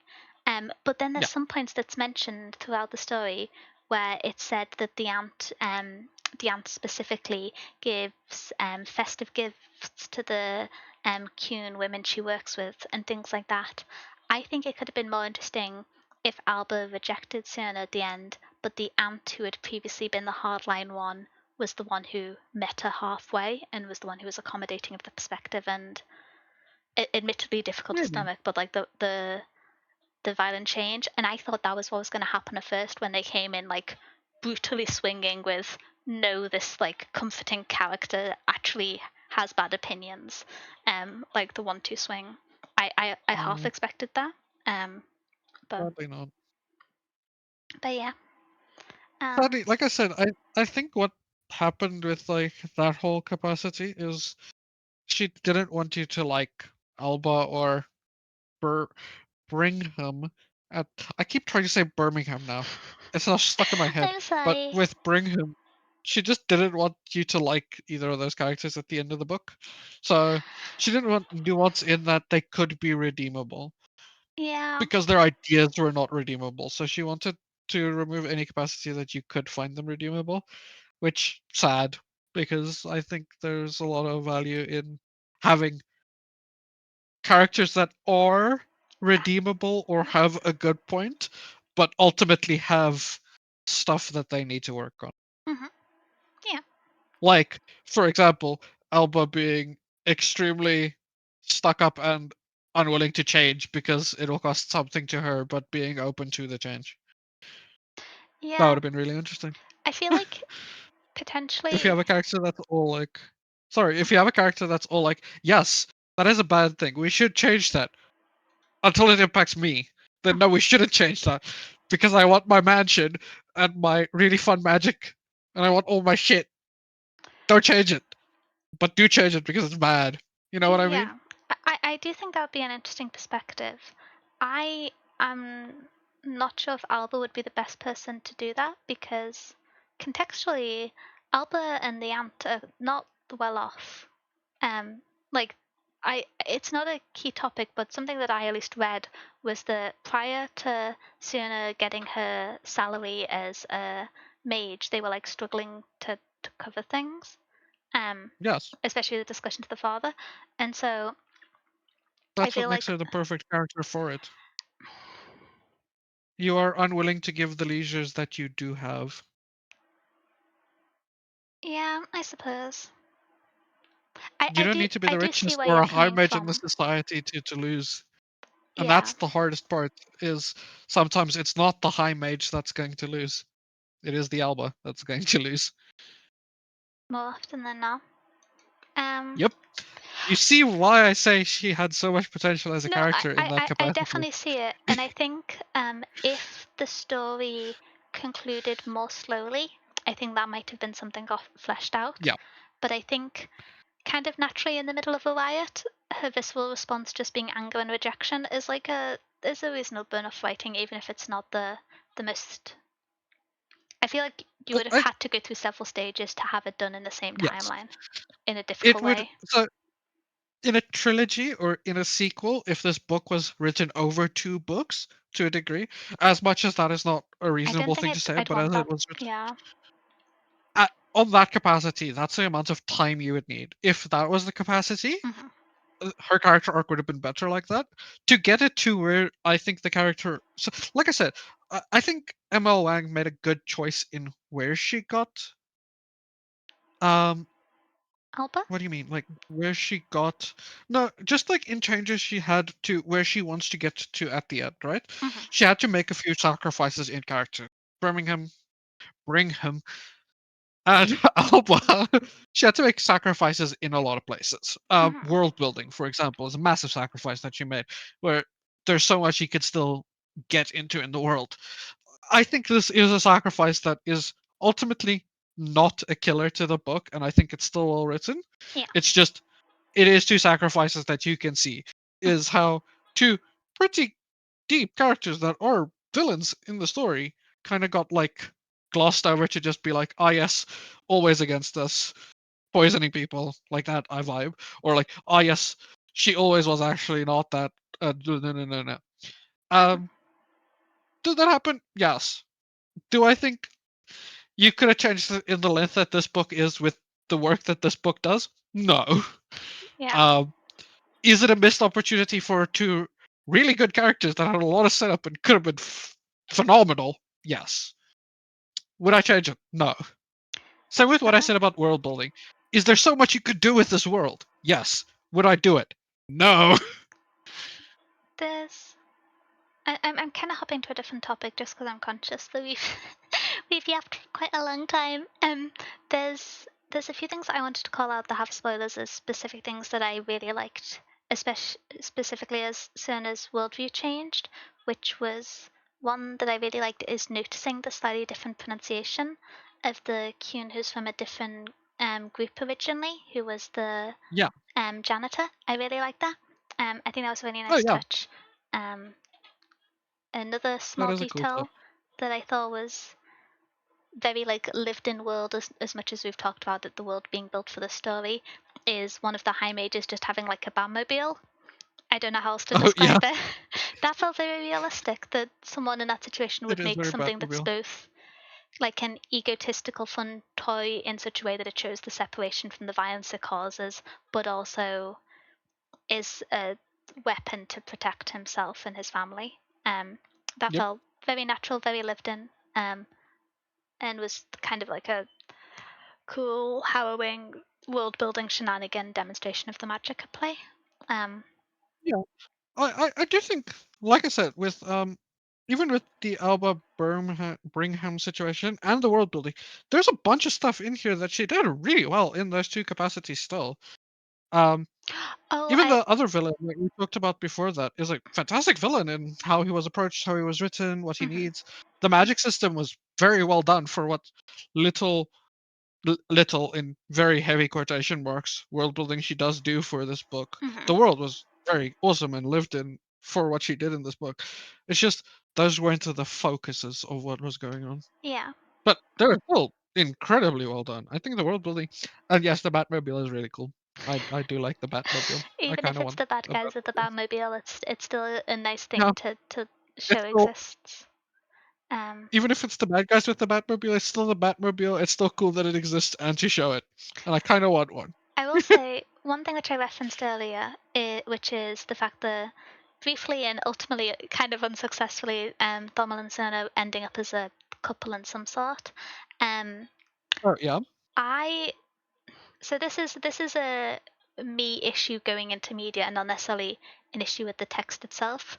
But I have like a big gripe with whenever a character is saved from someone by assault and then subsequently ends up with the person who saved them, um, just as like a trope in media. And I don't think this yeah, book was trope heavy, and I don't think it like is something that harms the book, and I don't think it wasn't set no, up. But it just kind of made me not want for that to be the conclusion, because that's something that you see so yeah, often and is often portrayed in such unhealthy ways. And I think the build up to them and them having chemistry worked really well. Um, but yeah, I specifically after that moment, I was just like, "Are you sure they can't just be friends? Are you sure?" I don't know. yeah, I tend to have a very negative association with that kind of behavioral pattern in stories, and so that's very much a me issue as a reader, and not an issue with the book. But it is something I gripe with for I think reasonable reasons. I think it's done a lot worse in many other stories. Um, but yeah. Um, But No, yeah, I that romance plot subplot thing, I do agree. I saw it coming when it happened, like when it yeah. started, like the whole thing, and it's like woman, man must date after this, It and was I'm the like, thing of just like, wow, we're having this intellectual discussion and we're getting on really well, but he's also really good at lifting heavy things, like every yeah, few and I'm like, oh chapters. no, And I was I was like, like, oh no, man. I could I could take or leave that whole part of it. I agree. It doesn't add that much to the book. It doesn't subtract that much from the book, but it's like if I could choose, I would not have it. I Just kind be good platonic friends. Just be good homies, boys. I kind of liked it as an establishment of just how sheltered Sienna is and just how unaware of things she is. That she's never like been around a man her age before. That she doesn't like vehemently detest because she's a rival to him. And so I thought the idea of like there's a like not eligible because of the like class distinction, but then you no longer value the class distinction, so suddenly eligible guy around you was an interesting idea. I would just rather it was discussed as like a the like previous limited. She's sheltered from many things in life, and yet she makes this decision, makes this sacrifice, causes these things, rather than yep, they make out before before the end. Yeah, Um, yeah. I will say, I know I alluded. This is, I think, my last point because I realize I've just been hopping between ideas. I don't know if you've any other things to add in. I referenced it earlier how throughout the book up until the conclusion where Senna sets up the spells to use the Feynman mirror to make the effect of the siphoning visible and then subsequently to siphon from the Institute. Um, Up until that point, whenever she does something that she thinks has good intentions but will have negative effects on the people she wants good intentions for, Dommel calls her out on it and she listens to him. And then there's like half a conversation about, I'm not going to do this if you guys don't want me to. And they both go, we think this is a bad idea. And then it happens anyway. And I was kind of like, I feel like considering she clearly didn't account for, and I think it's written directly into the book that she didn't think the Queen would start rioting and would then be like cracked down upon culturally by the existing power structures. I thought that was really naive of her, and I think it was addressed in text. The Domil and his sister, who, by the way, incredible character. I love like a little angry feral child. Um, I think they both saw the response um, and predicted it correctly. And so the fact that she was surprised by the outcome and it had negative impact on the Queen and the city with so many of them being like so violently killed, um, especially with the extracts of the demonstration with Birmingham. Um, Brigham, not Birmingham, the city. But yeah, I don't know. That bit felt like it could have been addressed, but I understand why, at the point emotionally Thommel had got to in the story, why in losing her at the same time, he wouldn't directly criticize her for her kind of like flawed. The parallel would be like a white savior complex in Yeah, like this culture of like they think they're doing the right thing and advocating for it, but they have a shallow understanding, and so in doing so yeah. they make half a step forwards and cause more problems. And so she did that at several points throughout the books, and at the other points it was pushed back on. And I understand why none of the characters did, but I feel like maybe someone should have just kind of like it should have been acknowledged in text at some point that maybe the Yeah. Queen should have been the one to make the decision and not her. Yeah. Yeah, Yeah. that was like the one. This was the only narrative and theme gripe that I had. Really. The fact that Themes. Um. yeah. Yeah. Yeah. The only thing I would say about the themes as a capacity is one, they're not that subtle. Uh, Mm, which not a bad thing yeah. on its own. On its own, it's not a bad thing. It's also when they're not subtle and done badly. That's when Hmm. it's a bad thing. But in this, they're done really well. But she's not subtle about it at all. Um. the other part I would say about the themes is and a lot of that stuff is I would talk about it. Okay, not in a bad way. It gets repetitive at some points where it's kind of like making sure you get it to a large degree sometimes, which I could take or get, but like it's not I that obtrusive to me. I see what you mean, but I think that was earned in the we the audience were convinced, but Sienna wasn't, Yeah, and you needed to watch her take longer than you as a reader thought was reasonable to change her mind, to follow through with the story, and to realize the amount of control and discomfort that this realization, this change would have on the people who live there. I think if she'd got it straight away, she wouldn't have felt like she lived in the world. And yeah, so I understand what you mean about as an audience member, it felt like they were kind of like hammering home the point, but that's because the lived in characters need to like be hit on the head a few times to figure it out. Um, yeah. Like I said, it's not like big criticism on mhm. it. I just think, yeah, there is a bit of there's a lot of repetitiveness in it, and it does lose subtlety in a lot of capacity on it. But like, meh, it's so well done that like, meh, I don't really care. And I That's fair. think it is good. It is a thing with the characters, and it is needed and stuff. But yeah, it's not a very subtle book.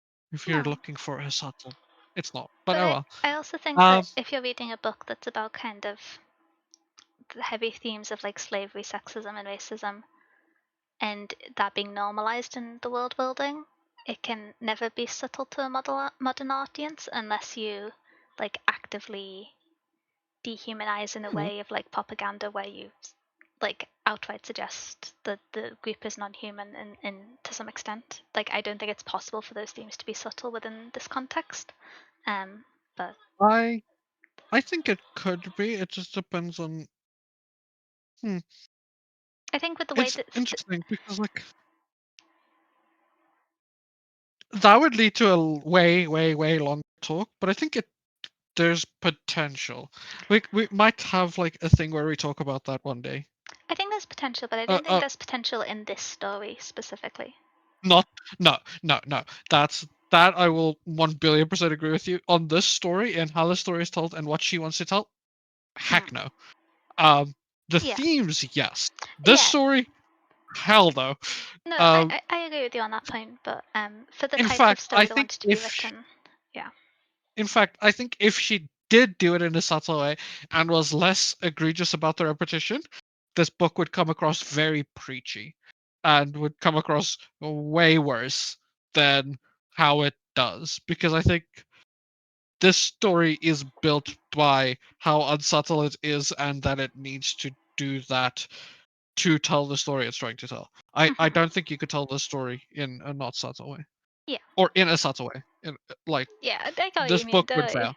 Yeah. Yeah, this book would fail. There's a different book kind of like this that does Oh. that with a different main character. So one of my points is Siona being Hmm. an extremely flawed character helps the Yes. story a lot. Yes. It helps the story phenomenally Hmm. in that capacity where the subtlety is needed for Siona. There's a book which the main character is not a flawed character. They're very perfect in the same idea, and it's Mm. not. It's a little bit more subtle, but it doesn't work because it comes across preachy, which is that's the one thing I will say about this. It never comes across preachy, which is Yeah. honestly kind of impressive that it doesn't Yeah. Yeah. because it could do it so quickly. It could do it so easily. Um, the one thing I will say, we talked about this in another book review. We talked about it in the Priory, right? Hmm. So I wanted to bring it back.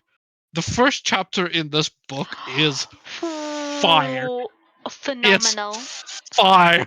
I love the choice of when they swap between perspectives. It's so well done. So I'm gonna give context for people who are watching this without having read the book, because the first chapter is from Tommel's perspective, and it is him running across the ice and the rest of his community and group falling to the ice except his sister's daughter, Sora, who he ends up having to carry over and pretend is his daughter because it's the only way he can keep her alive under Tirish traditions and law, because parenthood is highly valued, and so even for a Kuhn, they wouldn't take away the child from one of the Kuhn. I never know how to say it. KWEN Kuhn.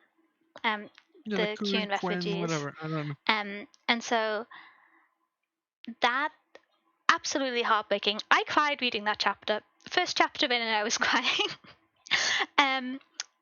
It's also very interesting because for the first few chapters afterwards, you don't realize that Bommel is Tommy because you don't find out his real name right away. He's given a for parallel phrasing, he's given essentially like an anglicized name that the Tyrans can pronounce and say. And so he's first introduced as Tommy, which is why I was discussing earlier. I want to be intentional and use his preferred name, use his real name. And so it just seems like, through the nature of books, it's not a coincidence, but you could believe that it's just another guy, just another person in the city, and that this is a piece of world building demonstration. But then when it clicks together, and then when they have the argument and there's the realization, and then there's the swap between characters.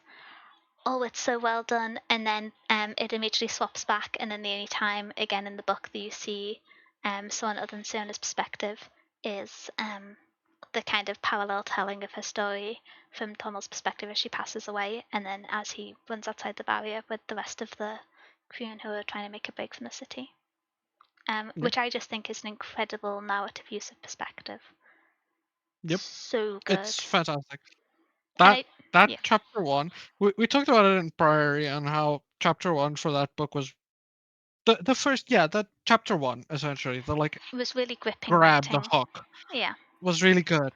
This one was almost better. This one is phenomenal. This one was so good. And especially because it adds so much context to the rest of the book, where, like Daniel said, you don't technically know this is one of your main characters yet, because well, it's and then you realize, and then as if all that layers comes the in. cousin's going to be the main character. Yeah. As if she's It's going to be fantastic. the first mage or something. Yeah, I think it's very well done. One thing which I'm gonna note, which does relate to the first chapter, is something that this made me think about, which is like a sub-theme in the book, is cultural extinction, which isn't like one of the direct themes, but I think is handled really well in this book, and is really interesting, and is also just very sad. And yeah, I think the book does a good job on it. Oh, my emotions. Yeah, that's great. Yeah. It's I really fantastic. like this book. That first chapter. And I do too. Yeah. What would be, so you said your final rating would probably be like a 4.5, maybe 5. So yeah, Mine is like a 4.5. I have a policy of I don't rate books. I tend not to use star ratings too often, but I've started keeping track of the books I read, and it's just in the template, so I fill it in because I like filling in nice little shaded boxes. It's the tism.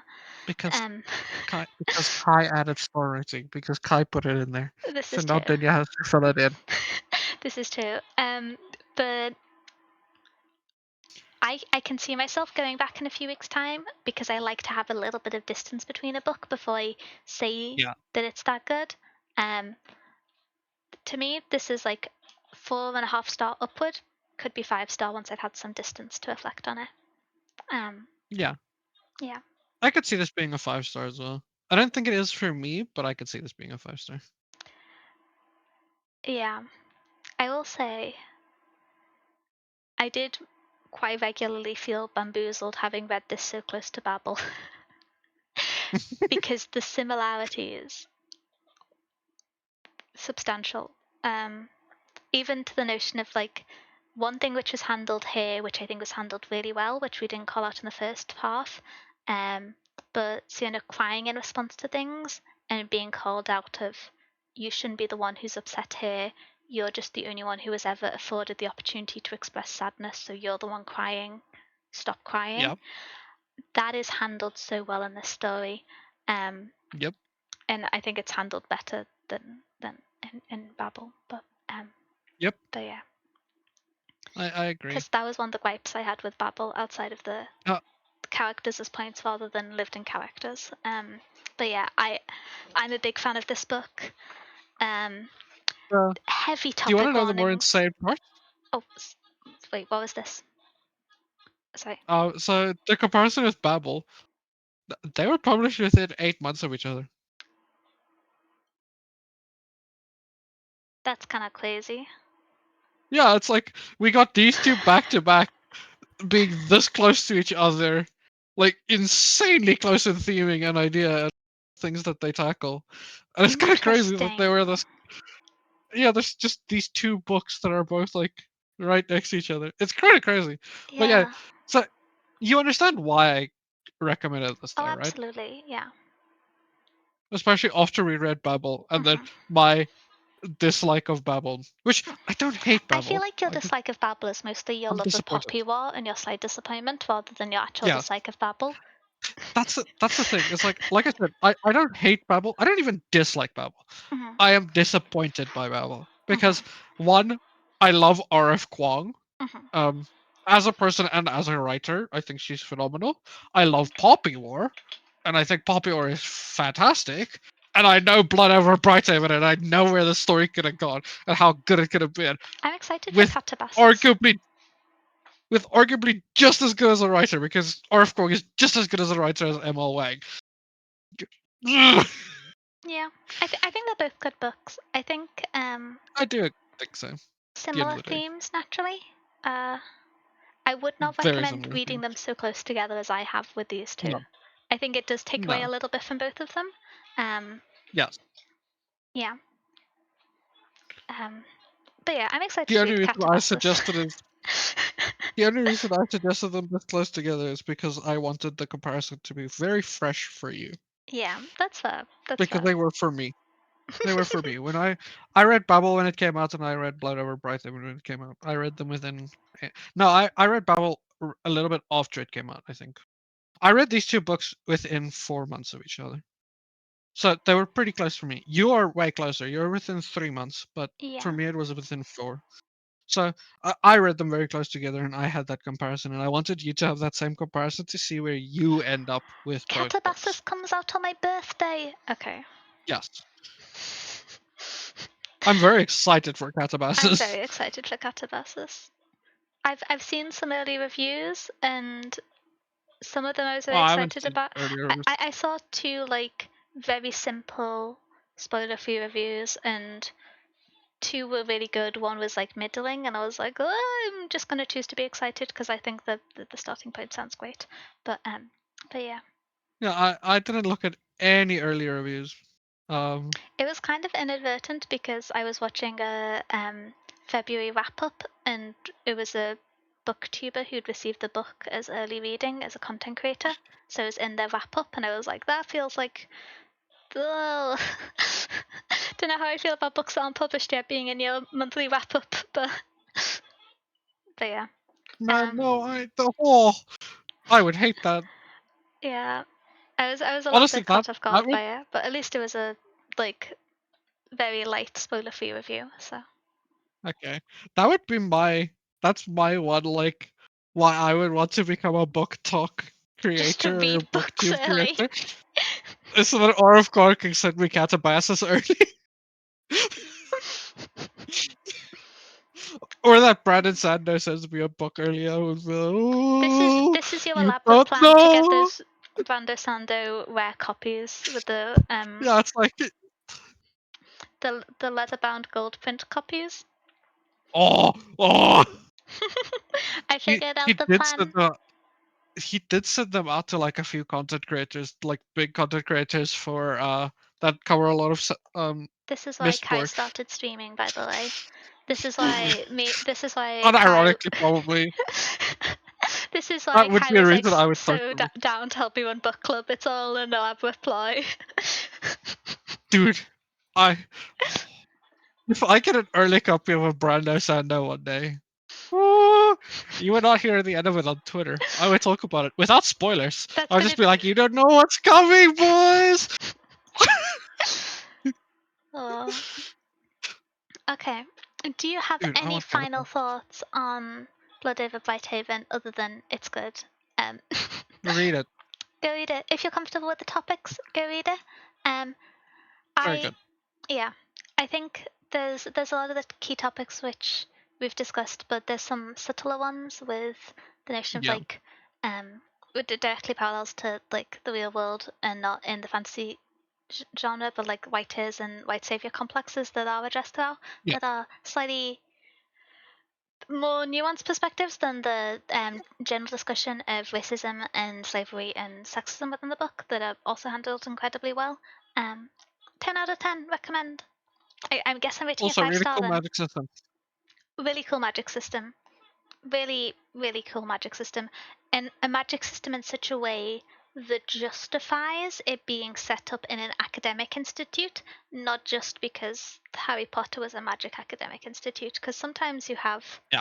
magical schools, and I'm like, I don't know how this is a school, but this felt like it should be a academic place because of how the magic system was Yeah. constructed. I The will magic system say, is really, really in depth, and you do need a school to teach a lot of how this works. And I would not be want to be one that would what do you call it? you don't want to homebrew this. You don't want to homebrew this. Yeah, that's a good way to put it. You do not want to homebrew this magic system. Yeah, I also think that classic, one of my favorite themes, use of religion in control of the group. Yeah, Classic that's motif, also a really, 10 out of 10. it's also a really classic movie. That is really well done in this. Mhm. Um, I also think that it's quite a good, how do I phrase this? I don't know if it was just me who was projecting this change, but the notion that you had the two slight religious splits of the original teaching, compared to the savage god, the like quote unquote like supposed savage gods of the Kuhn people and all the different tribes and their faiths, to me very Yeah, much read as the splits of Christianity into like either Judaism or the Church of England or Protestants, and those splits and how they unified to be righteous against other religions. It kind of read as a parallel yeah. to that, which I thought was very well done without being like hammered into your face. Um, I think those are my closing notes. I love this book. I I think do think. there's some really well written characters, some of whom I love, some of whom I hope get I a hate. happier future, even though I don't want a book to. I want this to be a standalone book. Others I want to hit over the head with the book. Wenton, I'm talking about you. If he were to exist and go within 10 meters of me, he's getting a projectile thrown at him. Oh, he makes me so angry. Not even in charge of the system, just like a visceral discomfort of that man's existence. Um, but yeah, I love this book. Same. Okay. I love. I'm glad I recommended it. Mm-hmm. Recommended it. Yeah. That was not English. That was my brain shutting down. We've run out of thoughts. I don't think. Do we have any spoiler review of Modern Man? I don't think we do. The mountain thing was absolutely ridiculous. I think that's the The spoilers mountain that thing we. was. That's the spoilers The thing. That spoilers was is the insanity. mountain thing and the fact that he has beef with Floyd. Those are the two spoilers. We already talked about Oh, this in the spoiler free section. the beef with Freud is still my favorite thing in that book. It's The so fact that funny. they're friends. Oh. It's so funny. It's so funny that he does that with his. I did look it up, by the way. They were really good friends and worked together for a long time. Oh Um, my gosh. which I don't know if which they makes it were. all the funny. Just being like, yeah, my friend psychotic projected his psychic abnormalities onto the general process of mankind. And oh my It's so goodness. good. It's Yeah. so good. Yeah. But yeah, That's my we've spoiler covered our for. notes on this book. I wouldn't recommend Yeah, it. There's some good quotes that like I wanted to. rip on Freud, which are quite funny, but many people have insulted that man. It's not hard to come by. And with um, I think it's valuable as a historical text, and I would only seek it out in that context. Interesting Yeah. topics would be more interested to see people address it who don't have such disparate moral viewpoints that I find it difficult to engage directly in the text, is my closing statement. But yeah. Yeah, there's some really fun quotes in there. There's some really interesting ideas in there. Don't read it. Unless you hate Sigmund Freud too. Then do read the section. Read only the section that is him like actually going in on Freud. There's a chapter where it's just like There is just a chapter where he's just Jung like, versus Freud. It's like Jung versus Freud. Read that chapter if you hate Sigmund Freud. yeah. That's great. Yeah, there's some fun, interesting ideas, but Mhm. don't read the book. You have to be very intentional with what you want to read if you pick it up. If you're looking for Yeah, a book on psychology, I wouldn't suggest this one. don't read it. Um, Yeah, don't read it. Don't read it. okay, I think we've wrapped up on that one.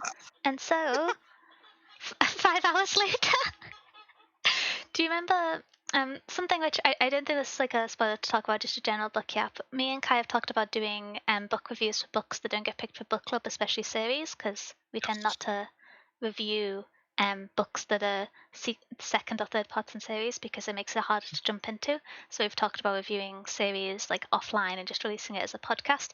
And Kai was just like, yeah, Yeah. I think it'll be about 20-30 minutes. And I laughed and I feel No. justified. Um, Yeah. I was wrong.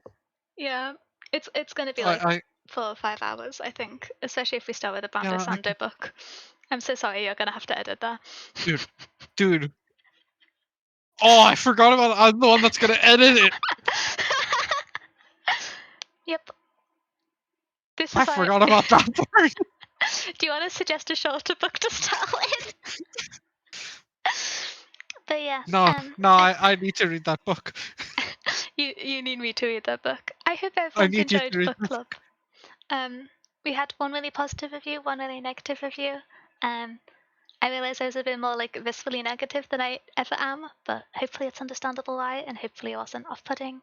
I know that's a ridiculous thing to say, but I get very scared of expressing negative thoughts, and so I hope it was done in a way that makes sense and is palatable. But but yeah, No, this was say book how it club. is. Say how it is. Fuck Carl Jung. Bad takes, many bad takes. We will be continuing the chaos with the next book club. So, as always, we're continuing on the third Saturday of the month. The next one is going to be 21st June, where we will be reading Six of Crows and The Disappearing Spoon. So, I'm looking forward to both of them. As always, if you would like to read the books, it's always exciting to hear people's perspectives. If um, we have the written review format, which I'm going to try and adjust the form so it's slightly more similar to the structure that we followed. If you think the Ooh, yeah. structure of the book club where we had a slightly more directed analysis in the first part, I know it fell apart with the modern man. But that was an exception to the rule because I was angry, That was an and I exception. don't get angry easily. But yeah, That one was an exception to the rule. if people found the structure of it good and interesting, it'd be really interesting to hear feedback on it because although I love reading books and I love being mindful and thinking about it, I think there's a lot of Yeah. value to analyzing the content you consume. It's not something which I often do in like a structured or external way, and so if people have recommendations of either book reviews that other people do that they would think that there's good notes or inspiration from, or just other formats you enjoy, would be ecstatic to receive them honestly because that's the type of content I love consuming. And so yeah, um, yeah. Also, if you have any ideas or adds to that list that we haven't had Mhm, on, mhm. I'm gonna publish them. I'm gonna make that notion that I did talk about and publish it so that you can access it. Where my review and Daniel's review are there, and then there's an empty one that y'all can use that you can copy if you just want to make an own on Notion. If you have any ideas that we don't have in there, do suggest them. We will add them, and then they'll be going forward. Yeah, There yeah. will also be. It might take me and Daniel some time. There will be the same reviews Mhm. for the books that we have done this year already Yeah, that we haven't done this for yet. they'll be coming So out if you want slowly. it, there will also be at the end of the time there will be my Prior of the Orange Tree review up there when I do Oh, finish are the you book going because to? I am rereading it. Oh, okay, exciting. I'm looking Yeah, I forward to have hearing said your I'm full gonna. thoughts on that. I honestly feel Yeah, like I need to. I don't know if I addressed this in the book club. I felt a little bit ashamed about it. I had to read like 300 pages of Priory and 300 pages of Blood Over Blighthaven, and not the same amount of writing. Priory is incredibly dense and an 800 yeah, page book. I had to read like 300 pages the day the book club was originally going to be before my internet gave out to finish it, and so I kind of feel like a lot of the more nuanced points of the last section is a fever dream. But I'm not sure if I'll reread it in full this year because it is a pretty long book even for the pace that I read books at, because of how dense it is. But yeah, as yeah. always, thank you so much for everyone being part of book club. I know it's different Steam to usual. I know it's somewhat difficult to engage with on Twitch format, but hopefully the opportunity to vote and to comment if you would like is still engaging and interesting. And I really appreciate everyone being here because I know it's not like typical VTuber shenanigans and very slightly from the gameplay streams. So big thank you, big enthusiasm about books. Yeah, Books. books. Woo! Woo. If as always, this is going to be going onto the YouTube channel into the VOD archives where there is a playlist of all the book club videos. So if we mentioned a book, so Light Eaters, or maybe you're interested in our thoughts on Babel, having discussed it to some extent here, there is all of the previous book clubs in that playlist if you would like to go back and watch any of them. Um, oh hi Az, I think we're actually just wrapping up stream, but how are you doing? Welcome in. I always feel so rude when if someone says hi as I'm like getting ready to. But yeah, do you have anything to shout out? Any call outs to make, Kai? Um, everyone, Uh, wait, can I do? Hi. read Oh, my Brando Sando. invoice. Let me. Am I gonna get what underscores and letters you have in your name right? I realize I didn't actually tag you on the title this time, which is my bad. Mm, Oh, yeah, okay. it's Um, my jacked my with. one comment, my I one got your time. comment is just read Brando Sando. Your eternal perspective is. Wait a second. I always forget which vowels are numbers in your name on Twitch.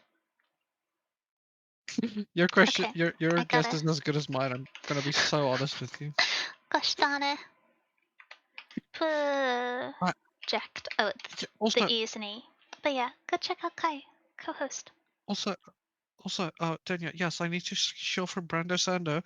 That's how I get my early copy of Brandon Sanderson books. Everyone go follow Kai to help Shill for Blender Sand.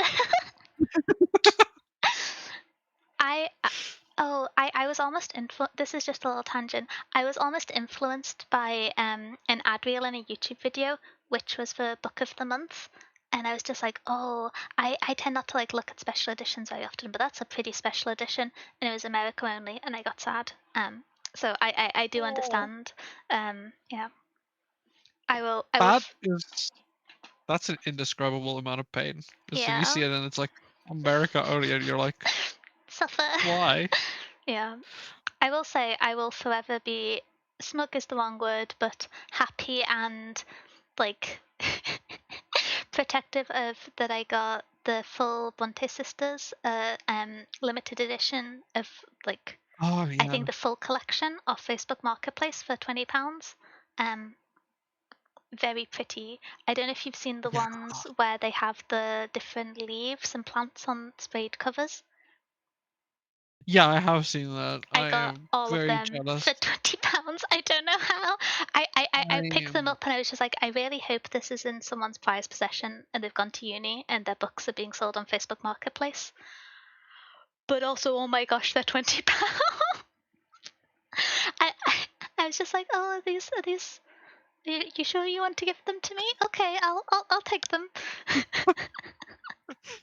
Are you sure? Yes, I'll take them. Yes, yes, Yeah, yes. like if you're gonna give them to someone, I'll definitely treasure them. I just really hope someone's not gonna Oh, come back from like their second term and be sad. oh, I really hope. It yeah. like haunts me, but I assume it was just a clearing out thing. They had a moving sign, so maybe they just wanted less books. Um, can't That's imagine. sad in its own way. That's sad in its own way. Mm, That pains me. some people like digital books, though. I same, but like those are so pretty and they're They like are. special editions, and you're Mhm. like, mhm. No, I also felt conflicted, but sometimes you see something in a charity shop and you just accept your good fortune to find it, and you get it. Yeah, that is fair. But yeah, Okay. before we up for like 2 more hours, Oh heck, I need to find someone to raid then. Da, da, da, da, da, da, da. who's live? Some is live. If I ask, I raided some last stream, I think. Or Oh one damn. stream ago. Yeah, that was my first thought, and I was like, I should alternate. um, Who else is live? Not you. Glossy is live. yeah, I was gonna say Glossy's live. Okay, Glossy's such a sweetheart. Okay, let's go, Adito Umbo. Thank you everyone for being here once again. I don't know, book club's like my little pet project, and so I'm always so happy when people want to engage with it on any extent, because I do know it's not like typical Twitch content. But yeah, thank you. Thank you for Steam. Thank you for stopping by us. Apologies, we were wrapping up as you appeared. But if you, as I mentioned before, I feel like I should like plug the YouTube VOD channel because I'm doing better at maintaining it. But if there's any other past book clubs, or in fact any past gameplay streams, they're all on the YouTube archive channel, which I believe should be linked on my account. You can only do 4 links, so I just did Blue Sky, Twitter, TikTok, and then oh no, it's 5 links on the 2 YouTube with main and second one. But yeah. Ba, ba, ba, ba, ba, ba. I've run out of thoughts. I've said so many words today. Do you have any thoughts left, Kai? No, my thoughts are empty. I'm gonna Okay. be so. My Soup brain dinya. no think. Wait, let me get my soup. Let me get my soup. No thoughts, head empty, head full of soup. I have my pasta that I need to finish and it's midnight. So, with that, thank you all so much for being here. I'm so glad I get to do this. I hope you have a wonderful rest of your day. Schedule will be up tomorrow for next week's streams. Bye bye bye bye bye. Wah. Bye bye.